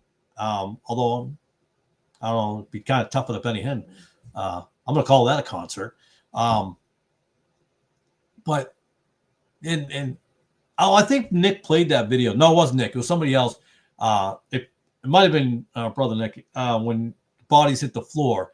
It was Thanksgiving at my mother's house when she was still alive. And my brother says, oh, come here. So we go to the computer and he goes, you got to see this. And then he showed me the Benny Hinn going, bodies hit the floor, some heavy metal song. And I found it both sad and amusing all at the same time, I guess. It was interesting. But yeah, you can be saved anywhere. It's not so much the person. It's not so much the person, but yeah, not me, but I know it. Yeah, when I again, it's funny but sad all at the same time. I remember that. But people will have the strangeness of where they were, where they got saved, and like, well, they can get saved there. But I think a lot of people leave that location or leave out of there. I firmly don't believe in the whole born again Catholic thing. I remember my father telling me that he believes Catholics are born again. Now, my father would probably fall under ecumenicalism because of the fact that he thinks we can work together, so to speak. I'm like, no, we all can't work together. Sorry, we've got to draw a line here at some point. We can't coexist until we don't exist. It just, we can't do that. It doesn't work that way. But he's saying, yeah, what they do is they get saved, and talking about conspiracy, they get saved and born again, and they stay in the Catholic Church basically as agents to try to get other people saved. I'm like, yeah, I'm not really buying that one. That's not working for me. I don't see that to be a case. I remember talking to a Catholic young man back at the same place I talked to the Greek lady, actually, that I worked with. And, well, I didn't work with her. She worked somewhere else, but it was the same building. But, and he was talking to me.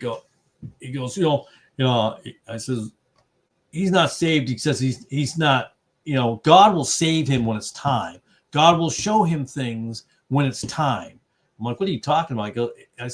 He goes, it's not like you that, you made your mistakes and he, then he changed. You're fortunate, you're lucky, all these things because you went down a wrong road and you could have died in sin and all this, and God will save me when it's time. I'm like, no, that's not how it works. I'm like, it's almost like Calvinism in a way. I thought to myself, I'm like, so you have no control.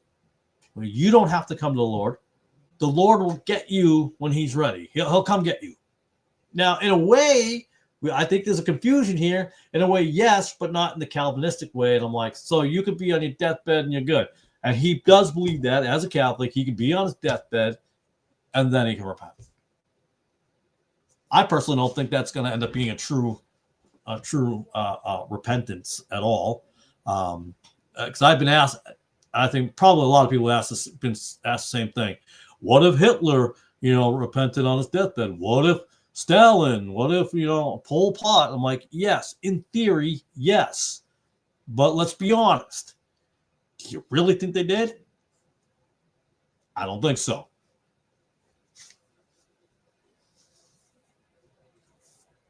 Oh, I just saw something from Nick, and I didn't know that either. I didn't know you had click up top. I'm not skilled in all this kind of stuff yet. I don't. But yeah, no, that's where I'm at. Now, brother Nick's here, so I'm gonna. Now I'm over 3 hours. I'm trying to go longer now. All of a sudden, I don't know. I'm not good at it. I was making a joke. So I know the time difference is different, but it seems like I'll be at work and I'll see you pop up on my phone, and I'm like, oh, he's on. And then I think to myself, I'm like, I got a pretty good chance of getting to see him. And I'll come home, I'll eat supper, I'll talk to my wife, and then I'll come out here and you're on. So it's almost like you can't miss watching your live stream because you're on long enough that we can get to it. Although I got to catch up on some of your other stuff. The part 8, part 7 of the last one you were talking about. That was some pretty good stuff. So I got to get to that when I get a chance. But like a lot of things, I got to catch up on certain people. But there are certain people I won't catch up on. We have to believe caffeine is key. Yeah. So I think brother Jorge and brother Calvin make fun of me for this because they like coffee. They like Cuban coffee. I don't drink coffee. I drink no coffee at all. I have no coffee, and I am wired, I guess, all the time. I'm good to go. But for a little while, I drank something probably worse than coffee, is those little 5-hour energy drinks. I stopped those, and now we take. Now I have these B complex veggie capsule things. All natural ingredients because we looked into them. We're not weird like some vegan earth crunchy, like save the tree, save the whale, save the seagull thingamajig. We're not like overboard, but we try to eat as naturally and healthy as we can. Like we order up the ancient grains, and we try to. No, we're not Amish or Quaker, but anytime you can try to make the effort to eat healthier of anything, we do. So, and we eliminated the coffee out of our lives, but as long as you make your own coffee and caffeine, you're fine. My brother used to drink like 3 large iced coffees from Dunkin' Donuts. I don't know what the big coffee place would be in Australia, but whatever the big chain, and you get those large iced coffees or whatever. I don't even know if that's a thing, but yeah. Are you part of there? Yeah. Nope. Don't think I am. Pretty sure I'm not. I'd be pretty surprised. I'd be kind of shocked if it was. That would be interesting. But no, but I enjoy. Maybe it's not the word. I enjoy being in situations, and I do believe this. I do believe God puts you in situations that He probably wouldn't put other people in, but because of my big mouth and I talk all the time, that was the thing about living in the South. My wife had lived in the South 30 years ago, roughly 30 years ago, and then she went back north. And I was always a Yankee up north. And then, but she said, there's 2 things about this. There's one thing about you that won't fit in, and there's one thing that will fit in. I said, okay, what do you got? And she goes, your northern attitude, the way you're blunt sometimes, and the way you're in a conversation, not so Southern. It's all right. How would I fit in the Southern? She goes, you never shut up. You're always talking. She didn't, when she said it, please don't miss. She wasn't saying it in a mean way. She told you never stop talking. You walk into a store, you buy a bottle of water or go in there for anything, and you're in there for like 25 minutes and you're talking to people in there. I'm like, what can I tell you? Somebody said something, I said something back. We had a conversation, and there you go. So, but it works. You find a lot of interesting conversations, and that is the South right there. I'm just going to say that about the South. I know, Brother Calvin, you're from the South. Brother Christopher, I think, is probably not with us anymore. I haven't seen him in a while there. He is also from the South, but he knows what I'm talking about. He knows that down here, people just talk. And I remember talking to a guy from New York. I says, hey, you don't get it. You're trying to have something in a hurry and you're trying to get something quick and you want to be in a rush.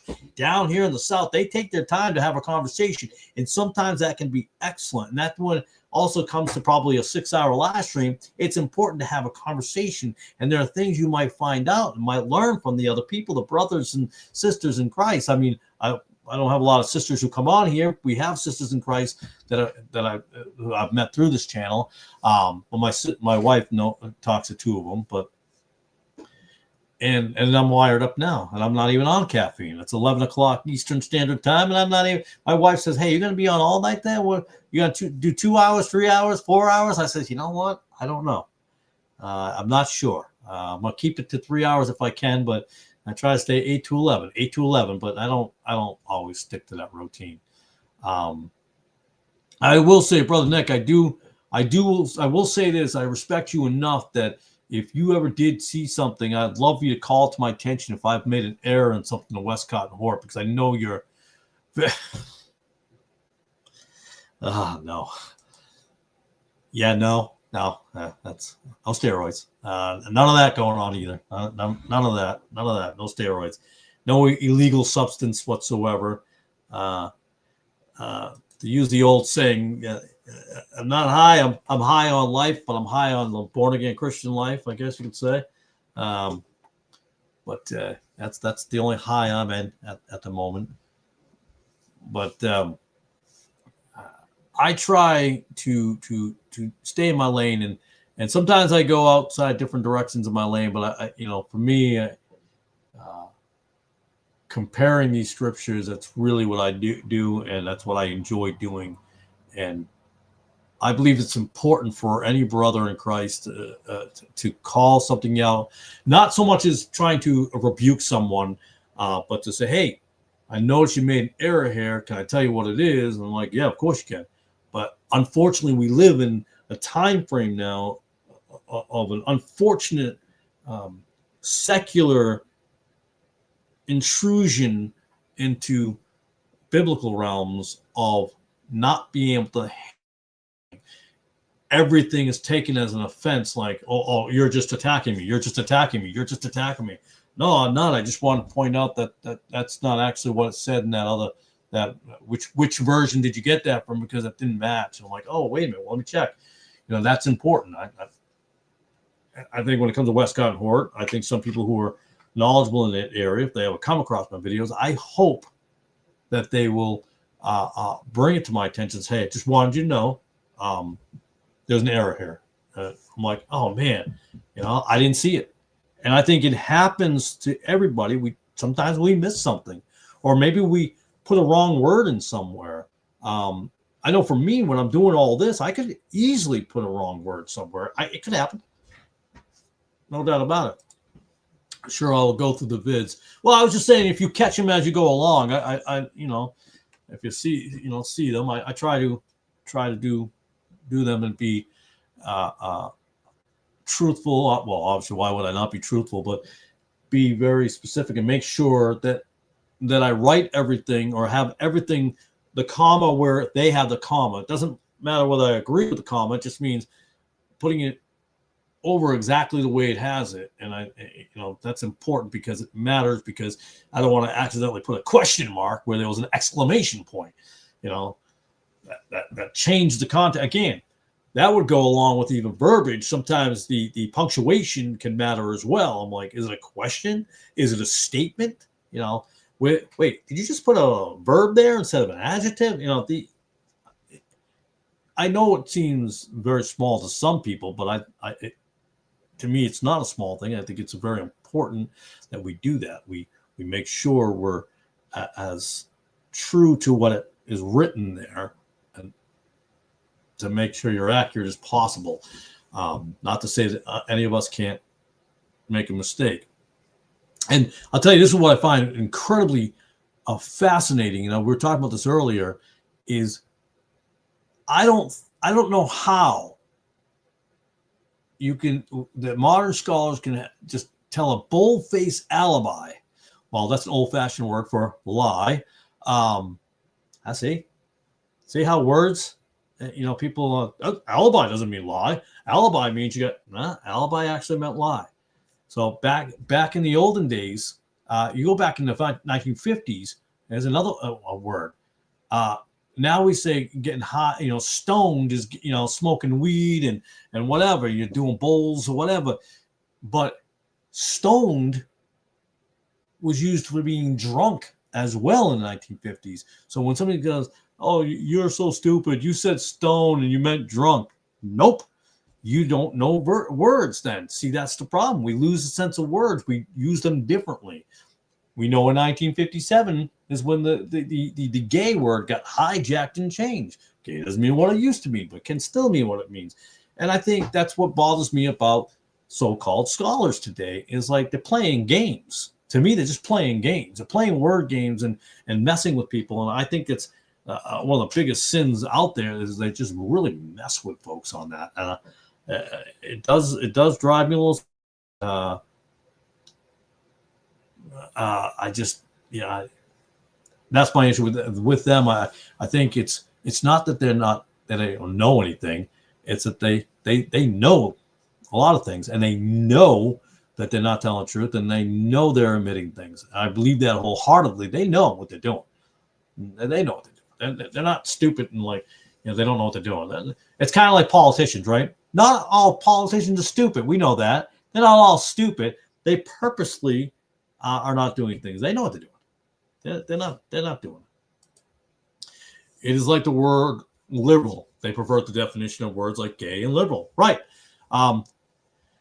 Even the idea behind things like not libertarian. Yeah, libertarian was different, at one point than what it is now. It's different. You have a different behind it. The Democrat Party was one way one time, and then all of a sudden they're a different way. It's kind of like even geography. The Catholics were in the South, the Baptists were in the North. Now the Baptists are in the South and the Catholics are in the North. I mean, you got to remember Jefferson Davis was a Catholic. Alexander H. Stevens, the vice president, was a Catholic. Most of your generals were Episcopalians, Lutherans, and Catholics. And then you look up in the Northern Army, you have more Baptists. Now, it's just, that's the way it goes. And then they have that side shift. You can call it the landmark Baptists up there, or you can talk about the split with the Campbellites when you got the, different, these guys and these guys that split off and all these things, and you get all that. But it's always switching things. And I don't want to get too much into all that kind of stuff. The vile person shall be no more called liberal, nor the churl said to be bountiful. Isaiah 32:5. Oh, nice. Nice scripture. I appreciate you putting that in there. But the perverting of words and standards was happening back during Isaiah's time. Yeah. I'm more talking, and you're absolutely correct, but I was talking about nowadays with the society and culture and things like that. We talk about feminism, and I think who was on here? We were talking about this. Oh, By Design, when he was in here, we were talking about a lot of that. Where things switched over in the 50s is where kind of we have that push into where we are with feminism and stuff like that. It wasn't the 50s, but that's kind of where you begin. Men became more jokes in the late 50s, early 60s as things gone on. Even if you watch the Andy Griffith show, you see some small leaking in of feminism and stuff like that, smaller stages, but you see it happening, and that changeover. The Honeymooners were not so much feminism involved. That people, he was mentioning the violence of it, but I think the importance of that show was it just showed what people were really like at that time in real families, showing more of an honest view of how people in that area would talk to each other. I mean, so things keep on changing, and the evolution of change. I had to throw evolution there. But we have that with the church as well. It keeps evolving, but not in a good way. You have churches called Evolve out there. but they keep changing it and changing. But it's not natural changes. It's not a the beaks of the birds, whether the finch there over in the Galapagos Islands, but it's a man-made evolutionary change. They're changing it. Get to 1881 when you start with that. I know we can talk about Tischendorf and Tregelles and Lockman or Greibach and moving forward that way. We see that slow change, a little at a time, little at a time. Again, a little bit of poison doesn't kill you overnight; just slowly kills you over time. That's pretty simple to understand. I think. Can't remember which MV modern version, B, C, or verse. I don't know what that means, B or C. I apologize, or verse. But do you know you found a huge discrepancy between the online version and paper copy on a Westcott Hort vid? That was a huge eye opener for me and TC. Yeah, it was the NIV. There was oh man, I'd have to go back. I apologize. I don't remember off the top of my head. But yeah, so that's why I have issues with the online when people just post or throw in the online. They go to take an ESV. An issue might not be the best word to use here. Again, I dropped out of high school, so I'm not a very smart guy.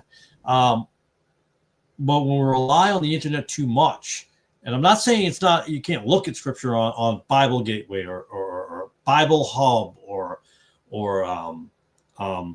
I can't remember the other ones. Oh, Blue Letter Bible.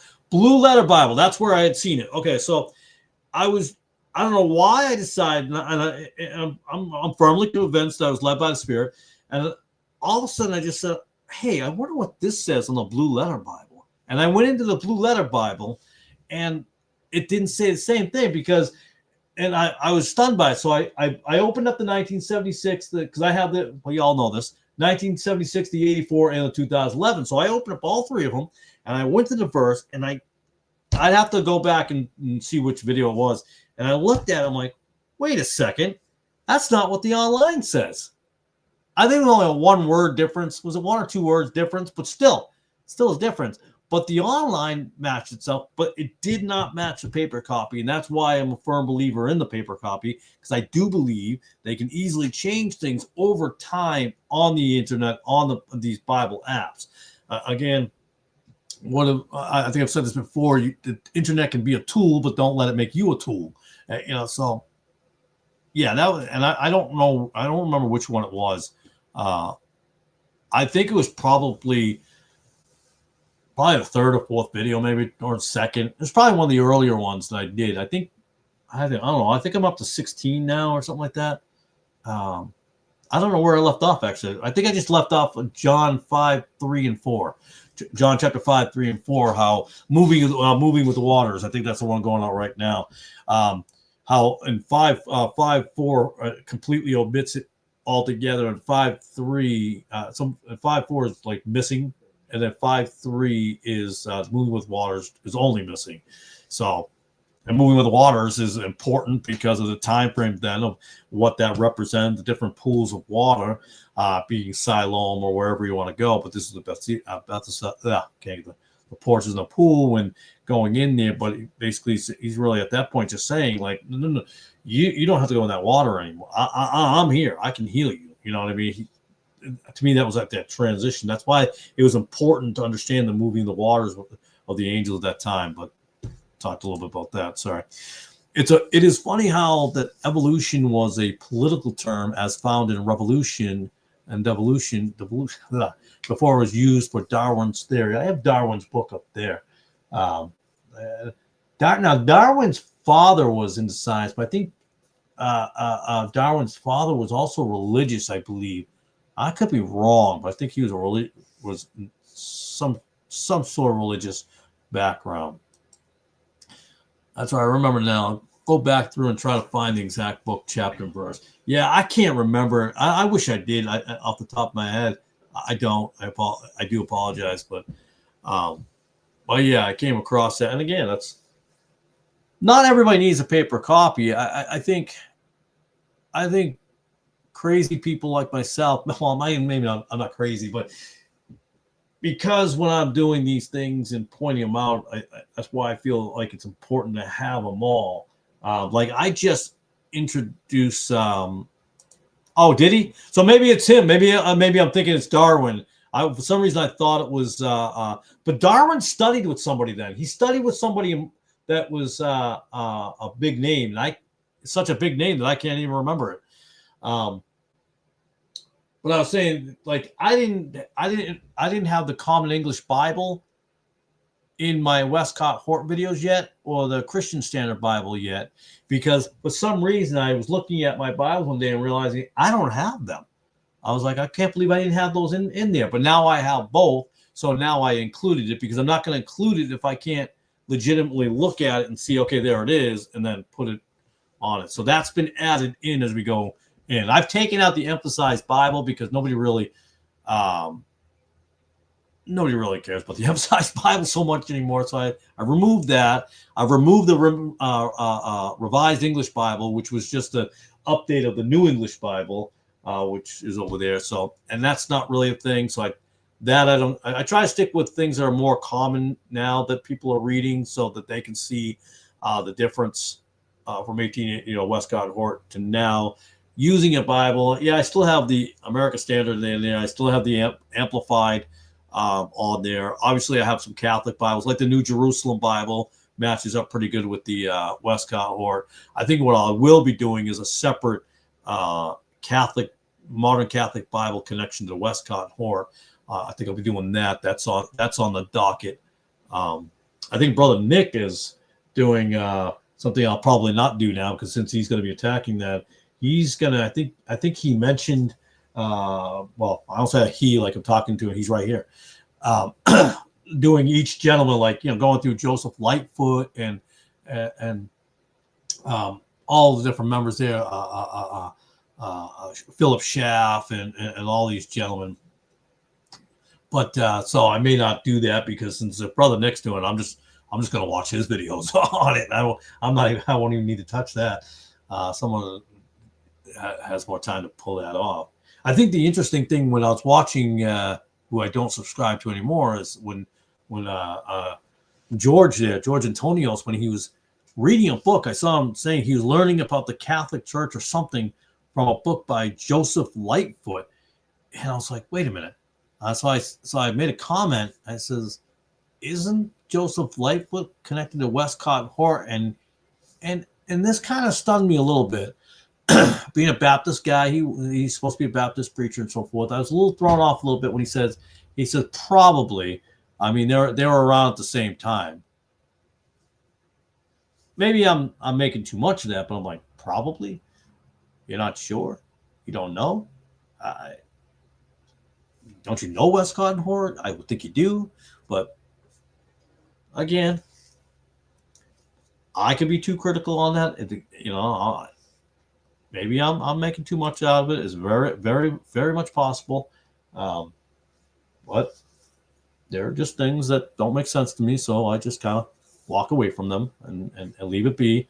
And if the good Lord tells me to go back to something or watch somebody and say, no, you were wrong, then so be it. But I will put that into prayer, and whether I should watch him or even subscribe again to him. Sometimes when you see things that might be too many red flags, you step away from it and see how that unfolds itself and unfolds. Kind of a pun with a flag unfolding. Didn't mean it that way, I guess. But yeah, you got to be careful of that. But I just thought it was odd that you're learning about the Catholic Church through Lightfoot, connect to Westcott and Hort, who's corrupted. But anyways, it's a whole different ball game. And I'll go over Lightfoot eventually. I'll get down that road and see where that leads. I might talk about Harry, not Harry. What's his name? Ironside, who wrote some commentaries that thought were some very interesting slants on different things. But so we'll see what happens with that. I don't know. I'm interested in getting down that road eventually. But again, I said eventually 10,000 times. I repeated myself. But eventually, I will dive in every strain, but again, I'm one of those folks who do kind of go off a different way and jump into this area and jump into this other area and go down different. But I really want to stay with, a lack of better phrasing, exposing the connection of the Westcott Hort, every modern Bible, and just taking the time to go through to show people that I'm like, okay, how can you follow these things? How can you go through these things that are obviously corrupt? And that's what bothers me with the 28th. If one Bible uses the 28th edition and another uses the 28th edition, and they don't match, you have to ask yourself, why don't they match? If you're using the same template, everything's the same, it has to read the same. The only thing that is the same is what is taken away or not in it. That's always the same. What's missing is the same, but the wording is not the same. Something will be and or the, but there's not that many changes in each edition. Some know that better than I do. That there's not that many changes, especially if it's the same edition. You can make an argument from the 25th to the 28th edition might be different, or from the 13th edition to the 20th edition might be different. I'll listen to that argument, but I have a hard time believing that a 25th edition and a 25th edition can differ, or a 28th edition and a 28th edition can differ. I have a hard time believing that. It's not passing the muster, so to speak. You should, after you were done with the New Testament, do the Old Testament, see the corruptions within the version of the Septuagint. Yeah, I had the Septuagint on that, and I'll be honest with you. Right now, that's above my pay grade. I look forward to getting into it and looking at it, but I think that's going to take me a lot longer. I always say the same thing. The foundation of the house, this is what I teach the children. I've said this before. The foundation of the house that I live in is the Old Testament, and the house that I live in is the New Testament. The house is the New Testament. I'm like, how you get the house? I'm like thinking of slanted roofs, but that's so slanted of a roof. That's like what do you call them? The Alpine lodges there. It's such a long slanted roof. But yeah, so that's why I think I focus more on the New Testament, because we live the New Testament. That's where we live.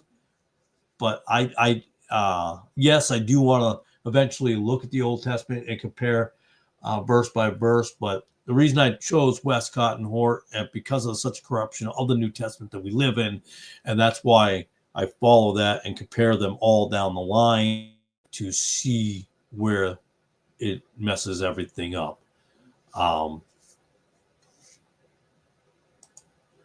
Are you going to have a live stream? Let's post this right up now.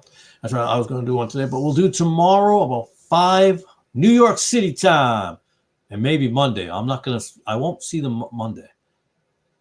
Oh, you guys have a public holiday? What do you have for a public holiday over there? I think you're 18 hours ahead. Is that about right? I think Australia's 18 hours ahead of the eastern side, I think. I could be wrong on that. But anyways, I don't know what public holiday y'all get.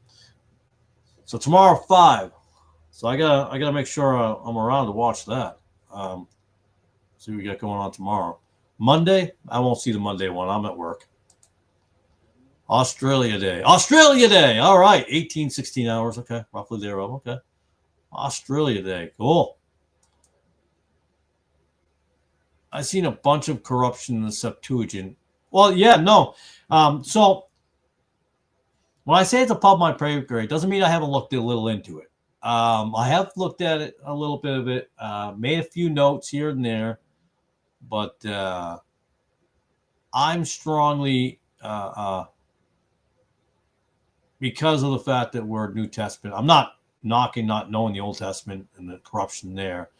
But again, the Septuagint, obviously, we have to look at the time frame, when it was, who was involved with it, where it came out of. I think all that matters, because other than Joseph coming out of Egypt, not a lot happens great in Egypt. Even the Palestinians, who are the Philistines and the Sea people, and then Egypt helping. But anyways, going down a whole different avenue there. Thank you, brother. I'm on New York Eastern. Yes, so am I. I'm on Eastern Standard Time. I'm in Tennessee. Calvin, you and I are both in the same time zone, man. We're in the same time zone, East Side. We're on the East Side. But I'm actually looking forward to getting back down to Pensacola to yes, Ruckman's Bible bookstore there, because his gospel tracts are just super. Well, he's no longer alive, but their tracts are so cheap. I can load up big time on those. I'm gonna see if he's got any of these, because like these ones that I just ordered up, so I can get those ready to distribute. I'm wondering if he has some, if I can get them from his store on bulk that's cheaper. I will get that Spanish RBG parallel Bible. I will order that up before I go ahead and order Spanish Bibles. I want to make sure I line them up, because from what my understanding, Brother Calvin, you were saying the same thing. Or David Daniels, you said, was saying that that's the closest to it. Because I know, like 1909, it was a little different from 1960, but the 2010 version goes back to the original wording of it. So I'm curious before I order it.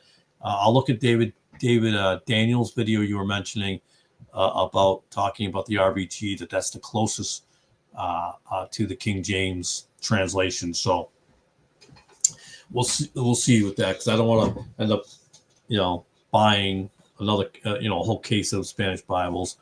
I'm thinking about also buying some a bulk of books of Ukrainian books as well, Ukrainian New Testament, because we do have an influx of Ukrainians up in Knoxville area and around this area. So there's some Ukrainians who have come over at some point. I don't know when. We don't have any Russians, so I'm not looking to get any Russian ones. I did see a German to English a parallel one, King James, so I think I might purchase that at some point in time out of curiosity on that one. We'll see what happens. I'm not German by any stretch of the means. I'm French and Finnish, so I'll have to. I'd like to see the King James version French, what that looks like. I'm curious. And along with Finnish, I can't speak any Finnish. My mother was Finnish. French, I can speak a tiny bit. Spanish, a little bit. Diverse tongues, I can speak in tongues. Beneki Popovor, Je m'appelle Etienne. Look at that. I spoke in tongues. I guess that was a little mocking of tongues. I apologize. But those are diverse tongues. We all know that. But again, I think the King James has been able to be translated in pretty much every language, almost every language I can understand. No. Did you do any research on Fort Caroline and Huguenot Park? No, I have not. I know, what was it, Jacksonville it was in? I know that you were saying it's quite a drive away from Pensacola. But I have not. It's in one of my notebooks and itineraries of things I got to do or look into. But I'm just curious. There's really not much to see, but it does hold great historical value for some of the first Protestants to make landfall in the Americas. Yeah, I'm curious from that aspect. I figure if I'm near or around to check it out, just like the what's that park? You might know it too. The Church of Christ built here. They got the big lettering, the big Bible there up on the mountain there, down Murphy, North Carolina, I think, or on the way to Murphy, North Carolina. Oh, I can't remember the name of it. We had stopped there, not because I believe in the Church of Christ, but I wanted to see I was curious what it looked like. So we stopped to look at that. It was very interesting. Things were a little different there, but oh, no kidding. I did not know that. I had no idea. And I don't even know a lot about Ripplinger. I got 2 books from her that I have not read. The Perversion book and a book my brother, actually the Ripplinger version book, I think I got like for $2 or $3 at a thrift store called Carm. I picked up. Anytime I'm in a thrift store or flea market or tag sales or whatever, I'm always looking for things. But what was the other one? I can't remember. Oh, here it is. The awe of the word. Let's see. The awe of thy word. Understanding the King James Bible.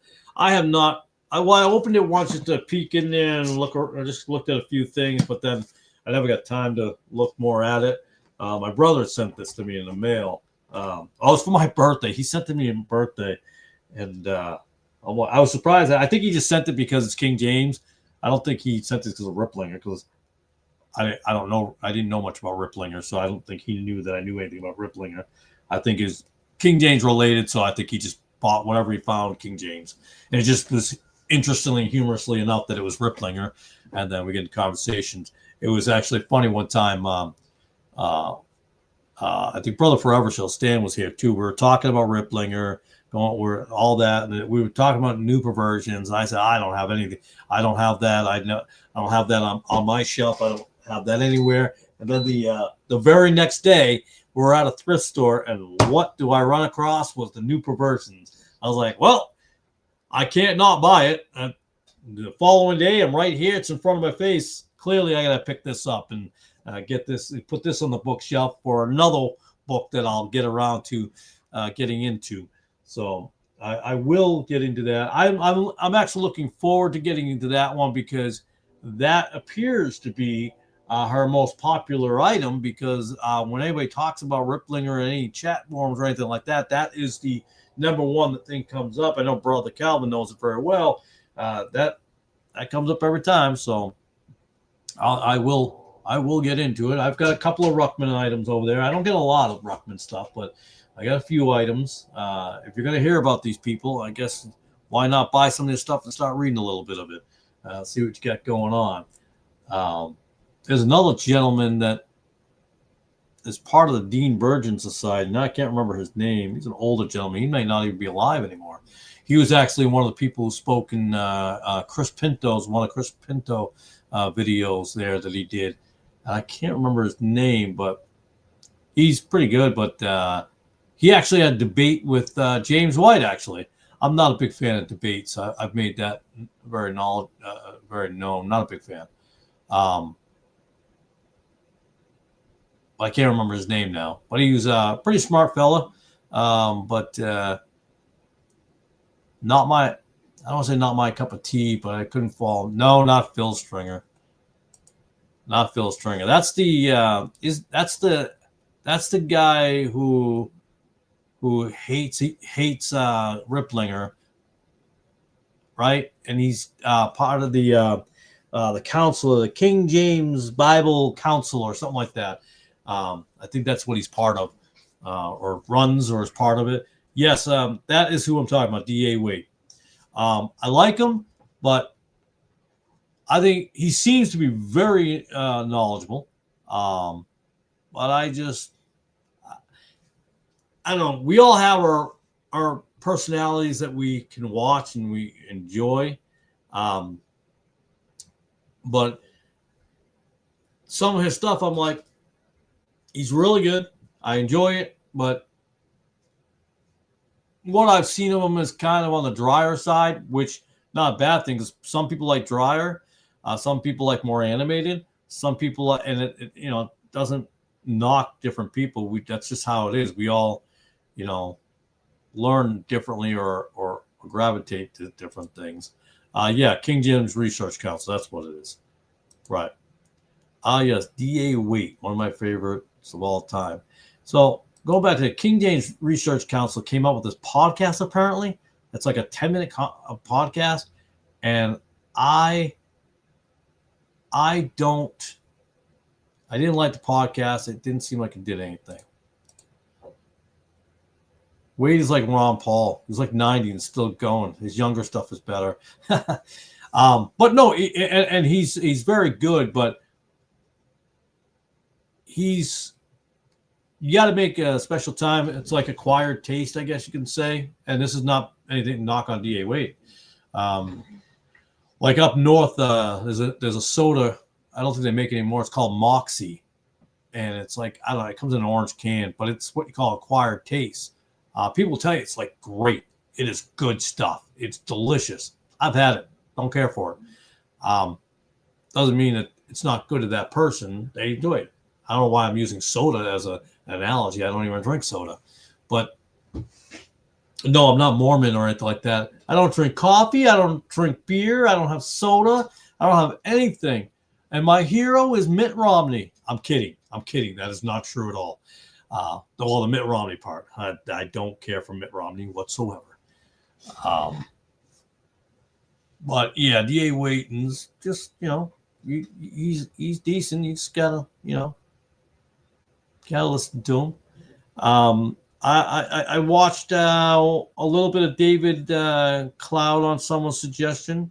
He seems okay. I don't know. Maybe I'll go back and listen a little bit more when I get an opportunity. I will look into that other gentleman that you, what was it? Max McLean? No, that's not it. Who was the other guy that I'm supposed to be listening to? I don't know. Oh, Mickey Carter.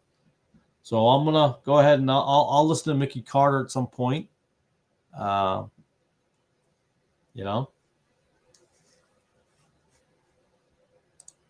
Just a healthy guy. That's good. Yeah. So I used to be an unhealthy guy. Yes, I drank once upon a time.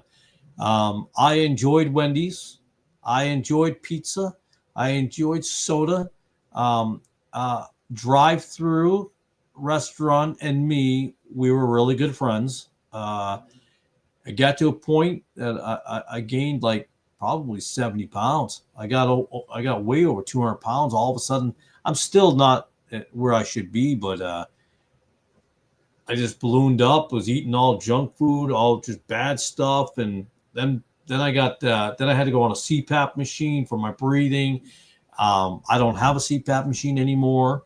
I don't have the acid reflux like I used to. It's still there, but not like it once was.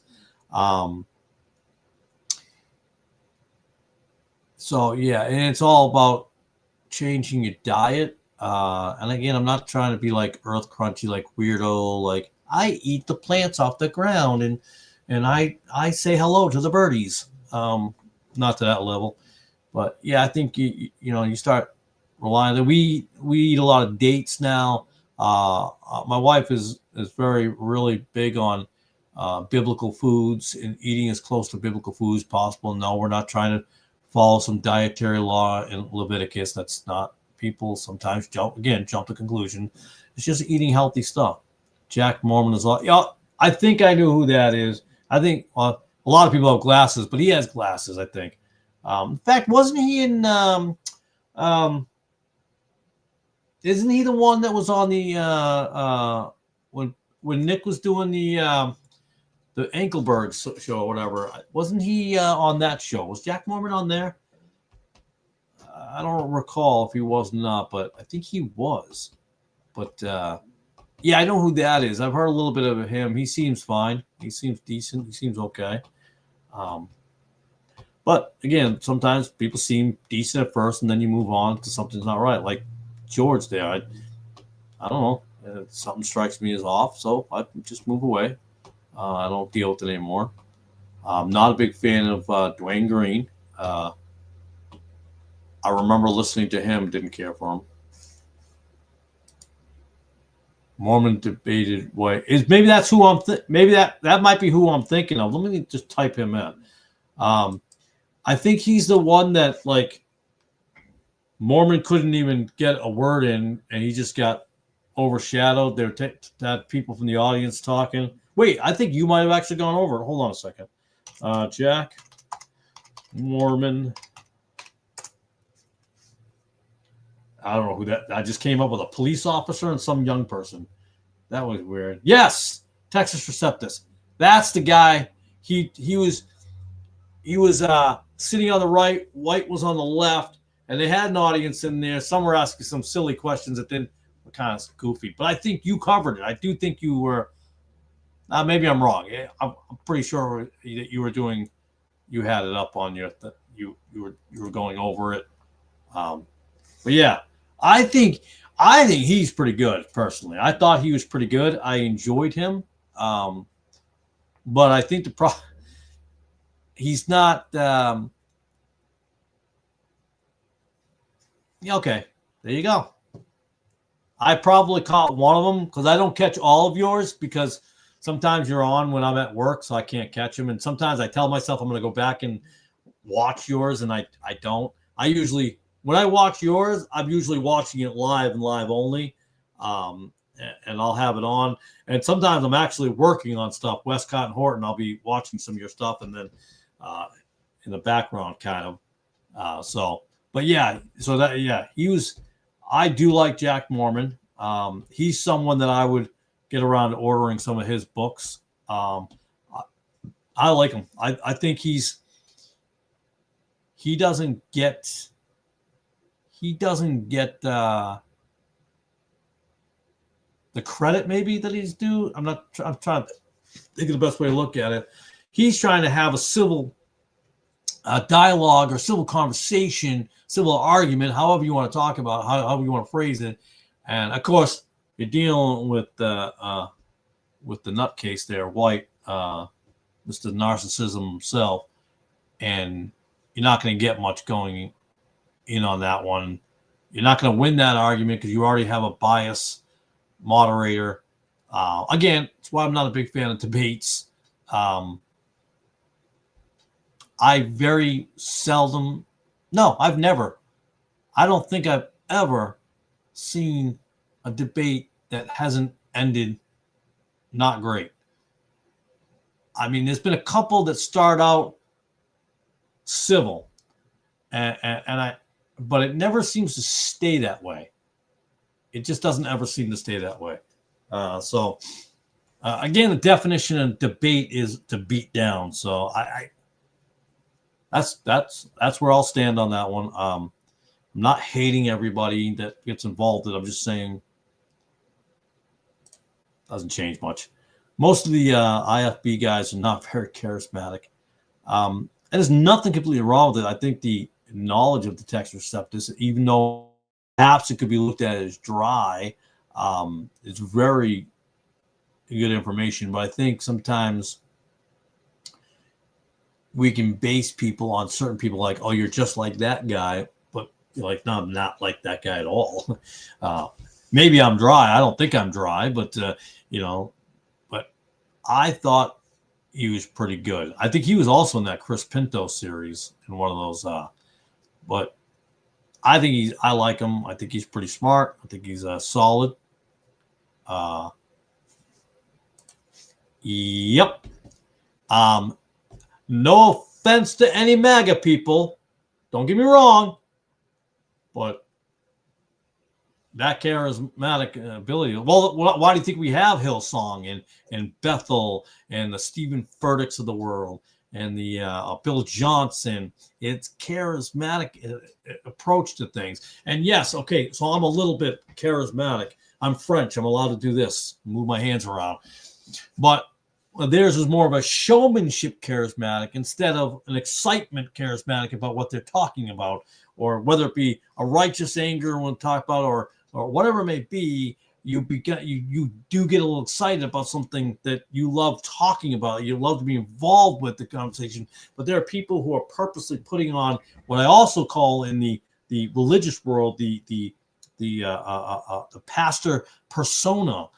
People have a act, they play something up, and that's and it's unfortunate because again, dryness or IFB guy, or however you want to look at it, kind of is the same thing as they won't listen to sound doctrine. They're giving you sound doctrine. They're giving you sound. They're giving you real good stuff, but it's not delivered in a fun way, an exciting way. You got to turn the lights on behind you. Let's pump in the smoke, throw down the golden glitter. Get it all going on.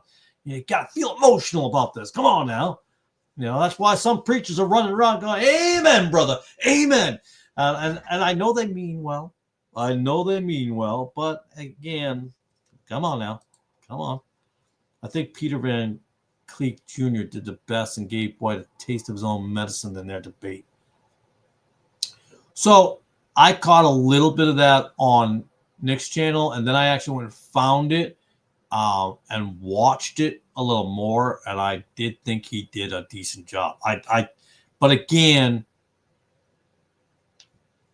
when you're trying to get, and I'm probably accidentally borrowing this from Nick or maybe somebody else, but he was trying to get information in a way that it seemed like it wasn't coming across. But, he didn't have any good one-liners. I don't remember him having any one-liners. Public debate is always a case of problems. The only debate I like is private civil debate. I think a conversation, I like to say the civil conversation, because I remember spending that, after I got fired from that ESV mega church guy, which, by the way, it's a cliche, but it was a blessing in disguise. I ended up making $5 more an hour, my next job, and going to be making more money. The hours are better situation. Everything's much better. Just everything's much better. I think what happens there is God opened the door and allowed that man to fire me, because I probably would have stayed there out of loyalty, I guess you should say, because I don't like to quit jobs. You know what I mean? Just because I don't like some guy. But it worked out for the best, so I'm glad for that. But now I forgot where I was going with. Let me look at public debate. Civil discussion. There's no civil dialogue, and that's how I look at it. Civil dialogue. There's just a desire to win. So when I spent that 30 days from getting fired to getting the next job, I found that standing for truth. And Brother Jorge had texted me. I think it was Brother Jorge texted me and goes, "Hey, remember that guy that followed the other guy, that Brian Denlinger guy?" And I'm like, yeah, he's doing a debate. I'm like, a debate? I'm like, yeah, he's on a debate channel. I'm like, debate channel? Or did I come across it or something? I forget how it went down. I'm like, it's a debate channel? And I didn't know this existed, this SFT, the Standing for Truth, which I don't care for him at all. Again, I think he's a biased a moderator as well, so it always ends up that way. But anyways, I immersed myself in that for about 30 days, watching a lot of these things, and it all, to me, was a train wreck. It was just a train wreck. Nick, apparently you were on that channel. I didn't see your particular episode. Sorry. Actually, I learned about you on Truth in Christ. I think it was Truth, not the Granville Sharp. I think it was something else. I think you were on for another reason. I don't remember what it was, and then that's how I found your channel. But a train wreck. I don't know how you can come this close to telling someone that you wish they were dead, and then at the end, "Hey, I love you, brother. Can't wait to talk to you again." That's mind-boggling. Mind-boggling that you could spew so much anger and hatred and malice and attack vigorously, and then tell them, "Hey, I love you guys, man. I'll see you another time around." What is not a fruit of the Spirit? I don't think anger is a fruit of the Spirit. Well, it's not a good fruit. It's that crab apple, rotten apples that fall on the ground. I was their KJV defense guy, but left when I found out they were Andersonites. Who's Andersonite? Oh, the Truth in Christ guys? Or the SFT? No, SFT wouldn't be Andersonites. I know they wouldn't be, so that's going to be Truth in Christ. Yeah, I'm assuming that's because you're obviously talking about Steven Anderson. And the reason I learned about Steven Anderson was from that guy, Brian Denlinger. Oh, SFT. Oh, are they? I did not know that. Yeah, I didn't. The very first, and again, we don't want to jump to conclusions sometimes, right? We try not to. It can be done easily. So when I watched the first time, and I'm thinking right out the what is it, Budinsky or I'm thinking that's a Polish name. I don't even know, but Donnie, that's what his name is. And I'm like, something ain't right with it. I don't like this guy. Not like a personal level. I'm like, something don't seem right to me on this guy, and it just struck me as up. But you could see the favoritism, the bias. Now, and I was watching another one with some guy who's, I think, I think he's a flat earther, but he's an Old Testament, and make sure you follow all the Jewish laws. I can't remember. He's got a channel himself, and then and he held his ground for a little while decently, but it was just an attack. And by the way, I disagree with basically everything the guy said. I'm not defending what that guy said. I think he's wrong on every level, I thought. But I'm like, what is going on? And it's just too much hate. It's just too much hate. Just too much hatred. I can't. Yes, they're definitely Andersonites, and their words and actions do not portray that truth. Yeah, there's some dudes, man, that I'm just like, I don't know. And then there was I'm not going to get into all the names. This is when we start getting through the muck and stuff like that. But there's some guys on there. I'm like, you're what? This whole, again, there's some free grace guys on there. There was another condescension. You got a lot of condescension. I just a lot of rudeness. Just they can't handle a civil conversation. They can't. And then when you're using 9 different versions of the Bible in your argument, I'm like, well, see, you got no argument, because your argument is exactly like Swiss cheese. You got holes in it because none of your versions match up, and you're using different ones. You're cherry picking this, and it's not even real. It doesn't work for me. They followed him, but when Anderson was exposed for bashing his wife and kids, they separated but kept the same attitude. You know what's funny? I didn't even know about it until I saw it on your channel, sir. I had no idea that all happened. Not a shocker. It's just I didn't know it happened, and not surprised by it. Not surprised at all.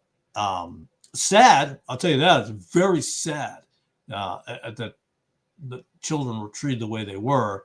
And you wonder why children go off, because usually when they're treated a certain way at home their whole lives, they're beat all the time and things of that nature, then yeah, they're gonna be messed up in the head, and they're gonna hate the church, they're gonna hate Christianity, or they're gonna find some weird version of Christianity that doesn't make any sense at all. And really, really unfortunate that all happened. Not a surprise. But yeah, I learned, like I said, I found him through this Brian Denlinger, who I briefly watched. I watched him for a little bit. Not a fan of him.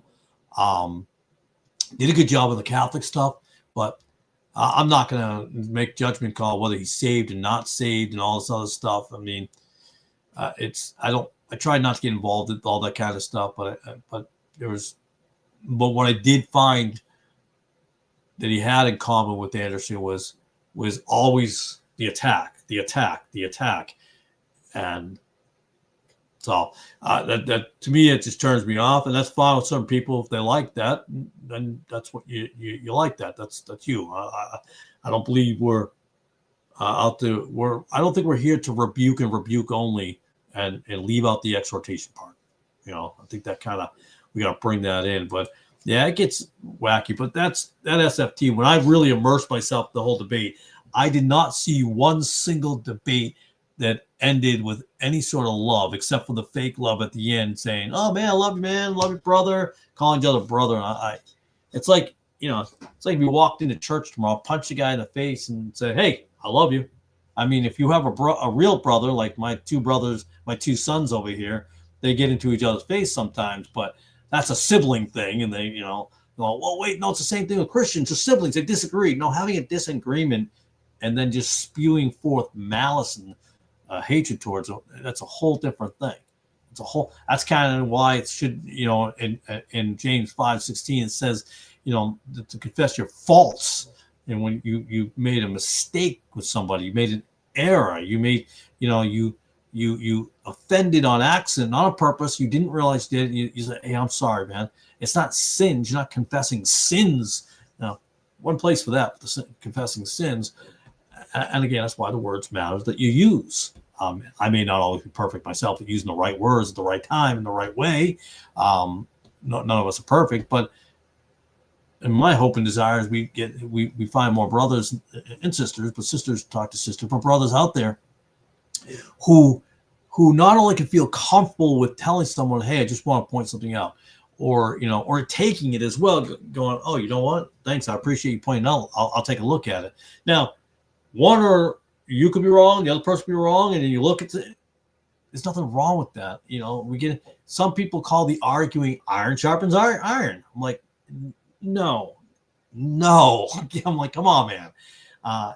These cookie cutter explanations of things, you know, it's like, you know, yeah, I went drinking last night and made love with another woman. Hey, but we all fall short of the glory of God, though. Nope. That's not what that means. That is not what falling short means. Sorry. You know, hey, listen, God knows I'm not perfect, you know, and God knows I have problems that I'm dealing with. So, you know, God understands these things. We're human. We're flesh. We're going to make mistakes. Nope. Sorry. Predetermining what you do on a Friday night, a premeditation, really. What is it? I think it was Hebrews. I can't remember every verse in the world, but Hebrews 11:27 doesn't. I think about the phrase willfully sinning. I'm like, dude, you're willfully sinning. You are literally. It's not in a moment of. You got angry in traffic, or you were at the grocery market and you got angry for a moment. But you know, you're gonna have things you disagree in, but what happens is this whole public display of this stuff, and even then we're not even following Matthew when we're bringing it to the brother, we bring it to the next level, and we talk amongst it. We don't even get that. We just, with the YouTube age today, we just make videos, and then we make a rebuttal video, and then we never the situation is never resolved or even actually dealt with in the right frame of mind. You know, you're not even following it. You throw it out the window because you don't want to talk about it. You don't bring it to the people, the church, or however you want to say it. You don't bring it to the everyone else. You're done. You just move on. But you have these things, and they say, oh, these things happen. But the problem is you're making this whole giant mountain. And then you start talking behind people's back, and then there's the gossip that goes on, you know, and then well, you beat me to it. And then there's this one. I do hear this a lot. I've seen all the reason we're allowed to get mad at our brothers is because Barnabas and Paul did it, and I'm thinking, okay. It's interesting how that's a fallback on. No, and I don't mean that negatively, but when you say Christians can certainly argue with each other, what do you mean by argue, though? So that's where we have to. It does happen. We argue and we have to separate. But it happened with Barnabas and Paul concerning Mark. Now I say to abstain from arguments, but do it when necessary. But what are the arguments, and what type of arguments, and what type of what do you bring to that argument? What is the level of argument? An argument is not. Their argument didn't become spewed with hatred. That's the difference in the argument. So we can't use that all the time as an example of when people are vile when they talk about other people after the fact. They're just vile about it. And it's not an argument of disagreement, of seeing something in a different way. It's anger. The wrong type of, it's not righteous anger, it's malice. And then they go and talk about it. And I'm more talking nowadays, what we see out there, these videos and these rebuttal videos and the whispering behind the back. Hey, I see it. I've heard it, and I've had it done to me. And it doesn't bother, I'm not mad, it don't bother me, because I ignore it and I move on. Didn't get involved with it. And there was only one time that I got involved with it because they said something about my wife. And to me, that was crossing the line, because I don't have my wife on videos. I don't have my wife in here on doing things like that. So to me, that's it's off limits. It's off limits to talk about another man's wife. You shouldn't even talk about another man's wife anyways. But if you're going to expose your wife to the world and you're going to put her out there all the time, unfortunately, you get into a situation where your wife becomes a potential target. And for me, I don't think you should do that. That's me. So my wife is not on videos, and not because I have her locked away in the house and she can't look at the world or anything like that. And it's a different model. And so that's the only time I did make a public video, because I tried to talk to this person in public, but then he just word got back to me so that I knew who was watching those videos, and so I made the video on it. And that's the only time I did a rebuttal video, a take. And so it had to be done. I think that's, and to me, a real born again Christian, by the way, would not attack another man's wife. I have to at that point. I've got to question somebody's salvation in a way if they're going to attack another man's wife in a very negative way. That's where I think you have to take a good look at it. I don't say to do it with hatred. Now, how one would define hatred is it just name calling or pure lies and personal attacks? You can wrap that all up into one package as well. I've seen that done. And that's unfortunate. Well, like I told you about this one gentleman who personally attacked my wife. And I'm like, what are you doing? You don't even know my wife. Well, actually, you do know my wife, but she's not out, like I said, on videos and things of that nature. And I should have known it because his mentor was kind of the same way. So it made sense. Sometimes from a tree, there's some rotten apples. And so I distanced myself from all of that. I already distanced myself from that anyways. But that's why I'm very, very cautious about getting involved sometimes with certain folks. You just have to be real careful. And although I will say this too, God allows certain things to happen so you can see things, so you're able to maybe even help others see things, even if they don't want to hear you. You put it out there, and then if they see things one day, they're like, oh, yeah, you did mention that. I'm like, well, I'm just saying, it's things you have to be careful of and look out for. I never have attacked another man's family or wife, and I will never do that.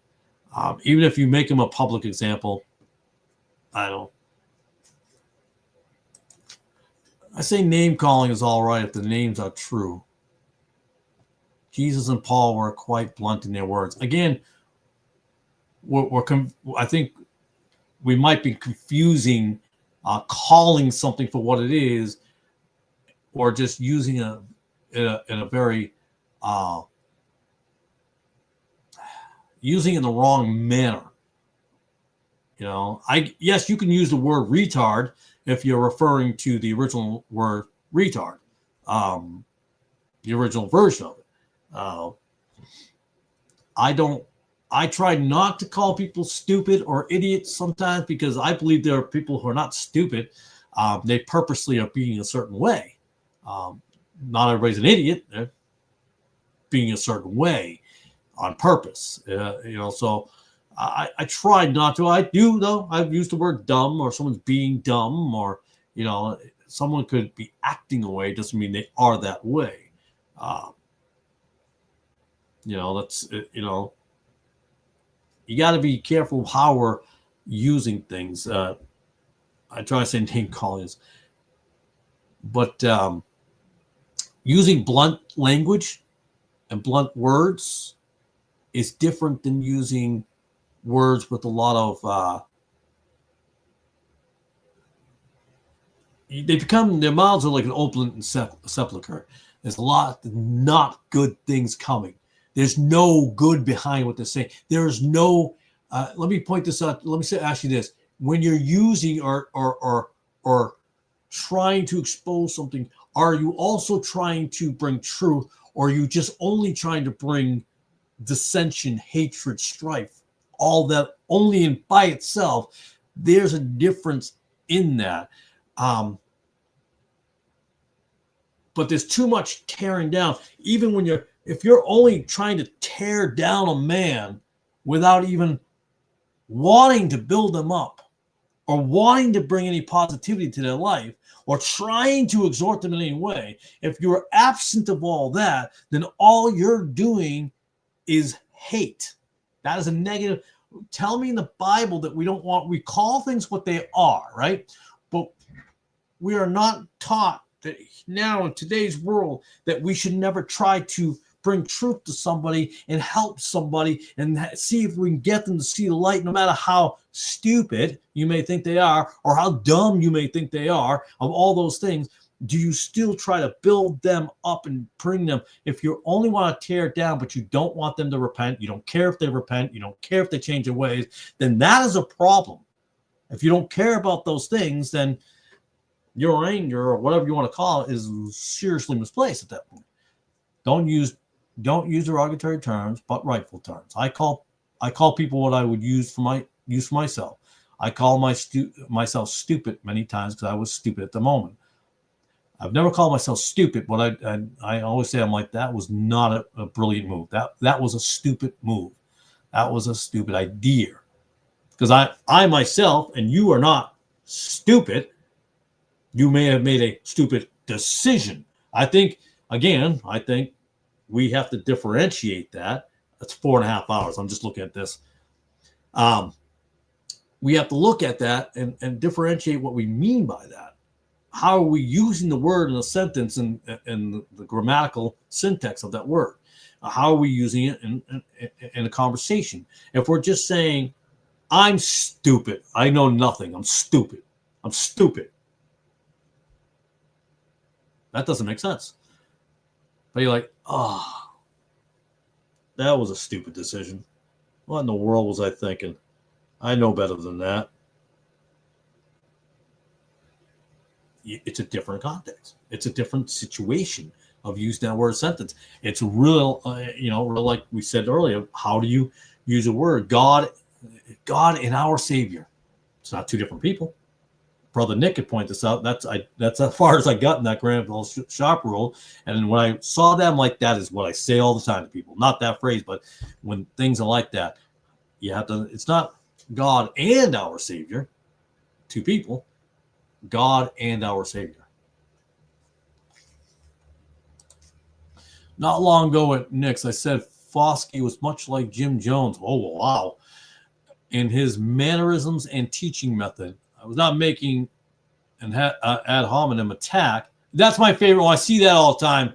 When if somebody disagrees with me and like text ad hominem. I'm like, why? Y'all just throwing that out like candy. It's just like throwing them out there. Just a comparison, but it was taken as such anyway. Yeah, and he may have had mannerisms. You didn't say he was Jim Jones. You just said he has some certain mannerisms that you found interesting.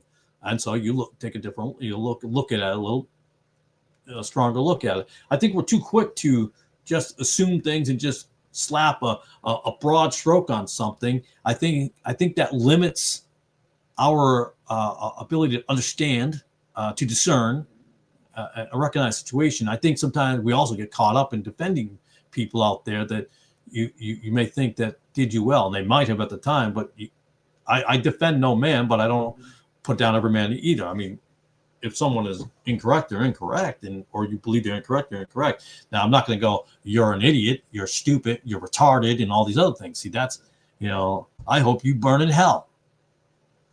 What is that? Are you kidding me right now? And maybe they will burn. Maybe they will be in hell. But you've done nothing positive in that approach. You've done nothing. You've done nothing positive. You're just pushing hate at that point with no love behind it, no charity. That's not in the spirit. You can't teach about the fruits if your fruit are rotten. That's kind of where we're at with that. But I don't really care. I think that Foskey's just a weird dude anyways. When I saw Nick have him on there, or not have him on, when he was doing the things, as soon as I saw that one day, I'm like, oh, I got to watch this. Because I saw like his videos there with, he did denomination, short video, and guns. If a Presbyterian owned a gun, I'm like, what are you talking about? What does that got to do with anything? If, denominations had a Halloween party and he goes through different, like, I'm like, all right, whatever, man. I don't find that entertaining. I don't know. I mean, it's tough to take a preach seriously at that point. I guess some people like that stuff, but I don't really. I don't know.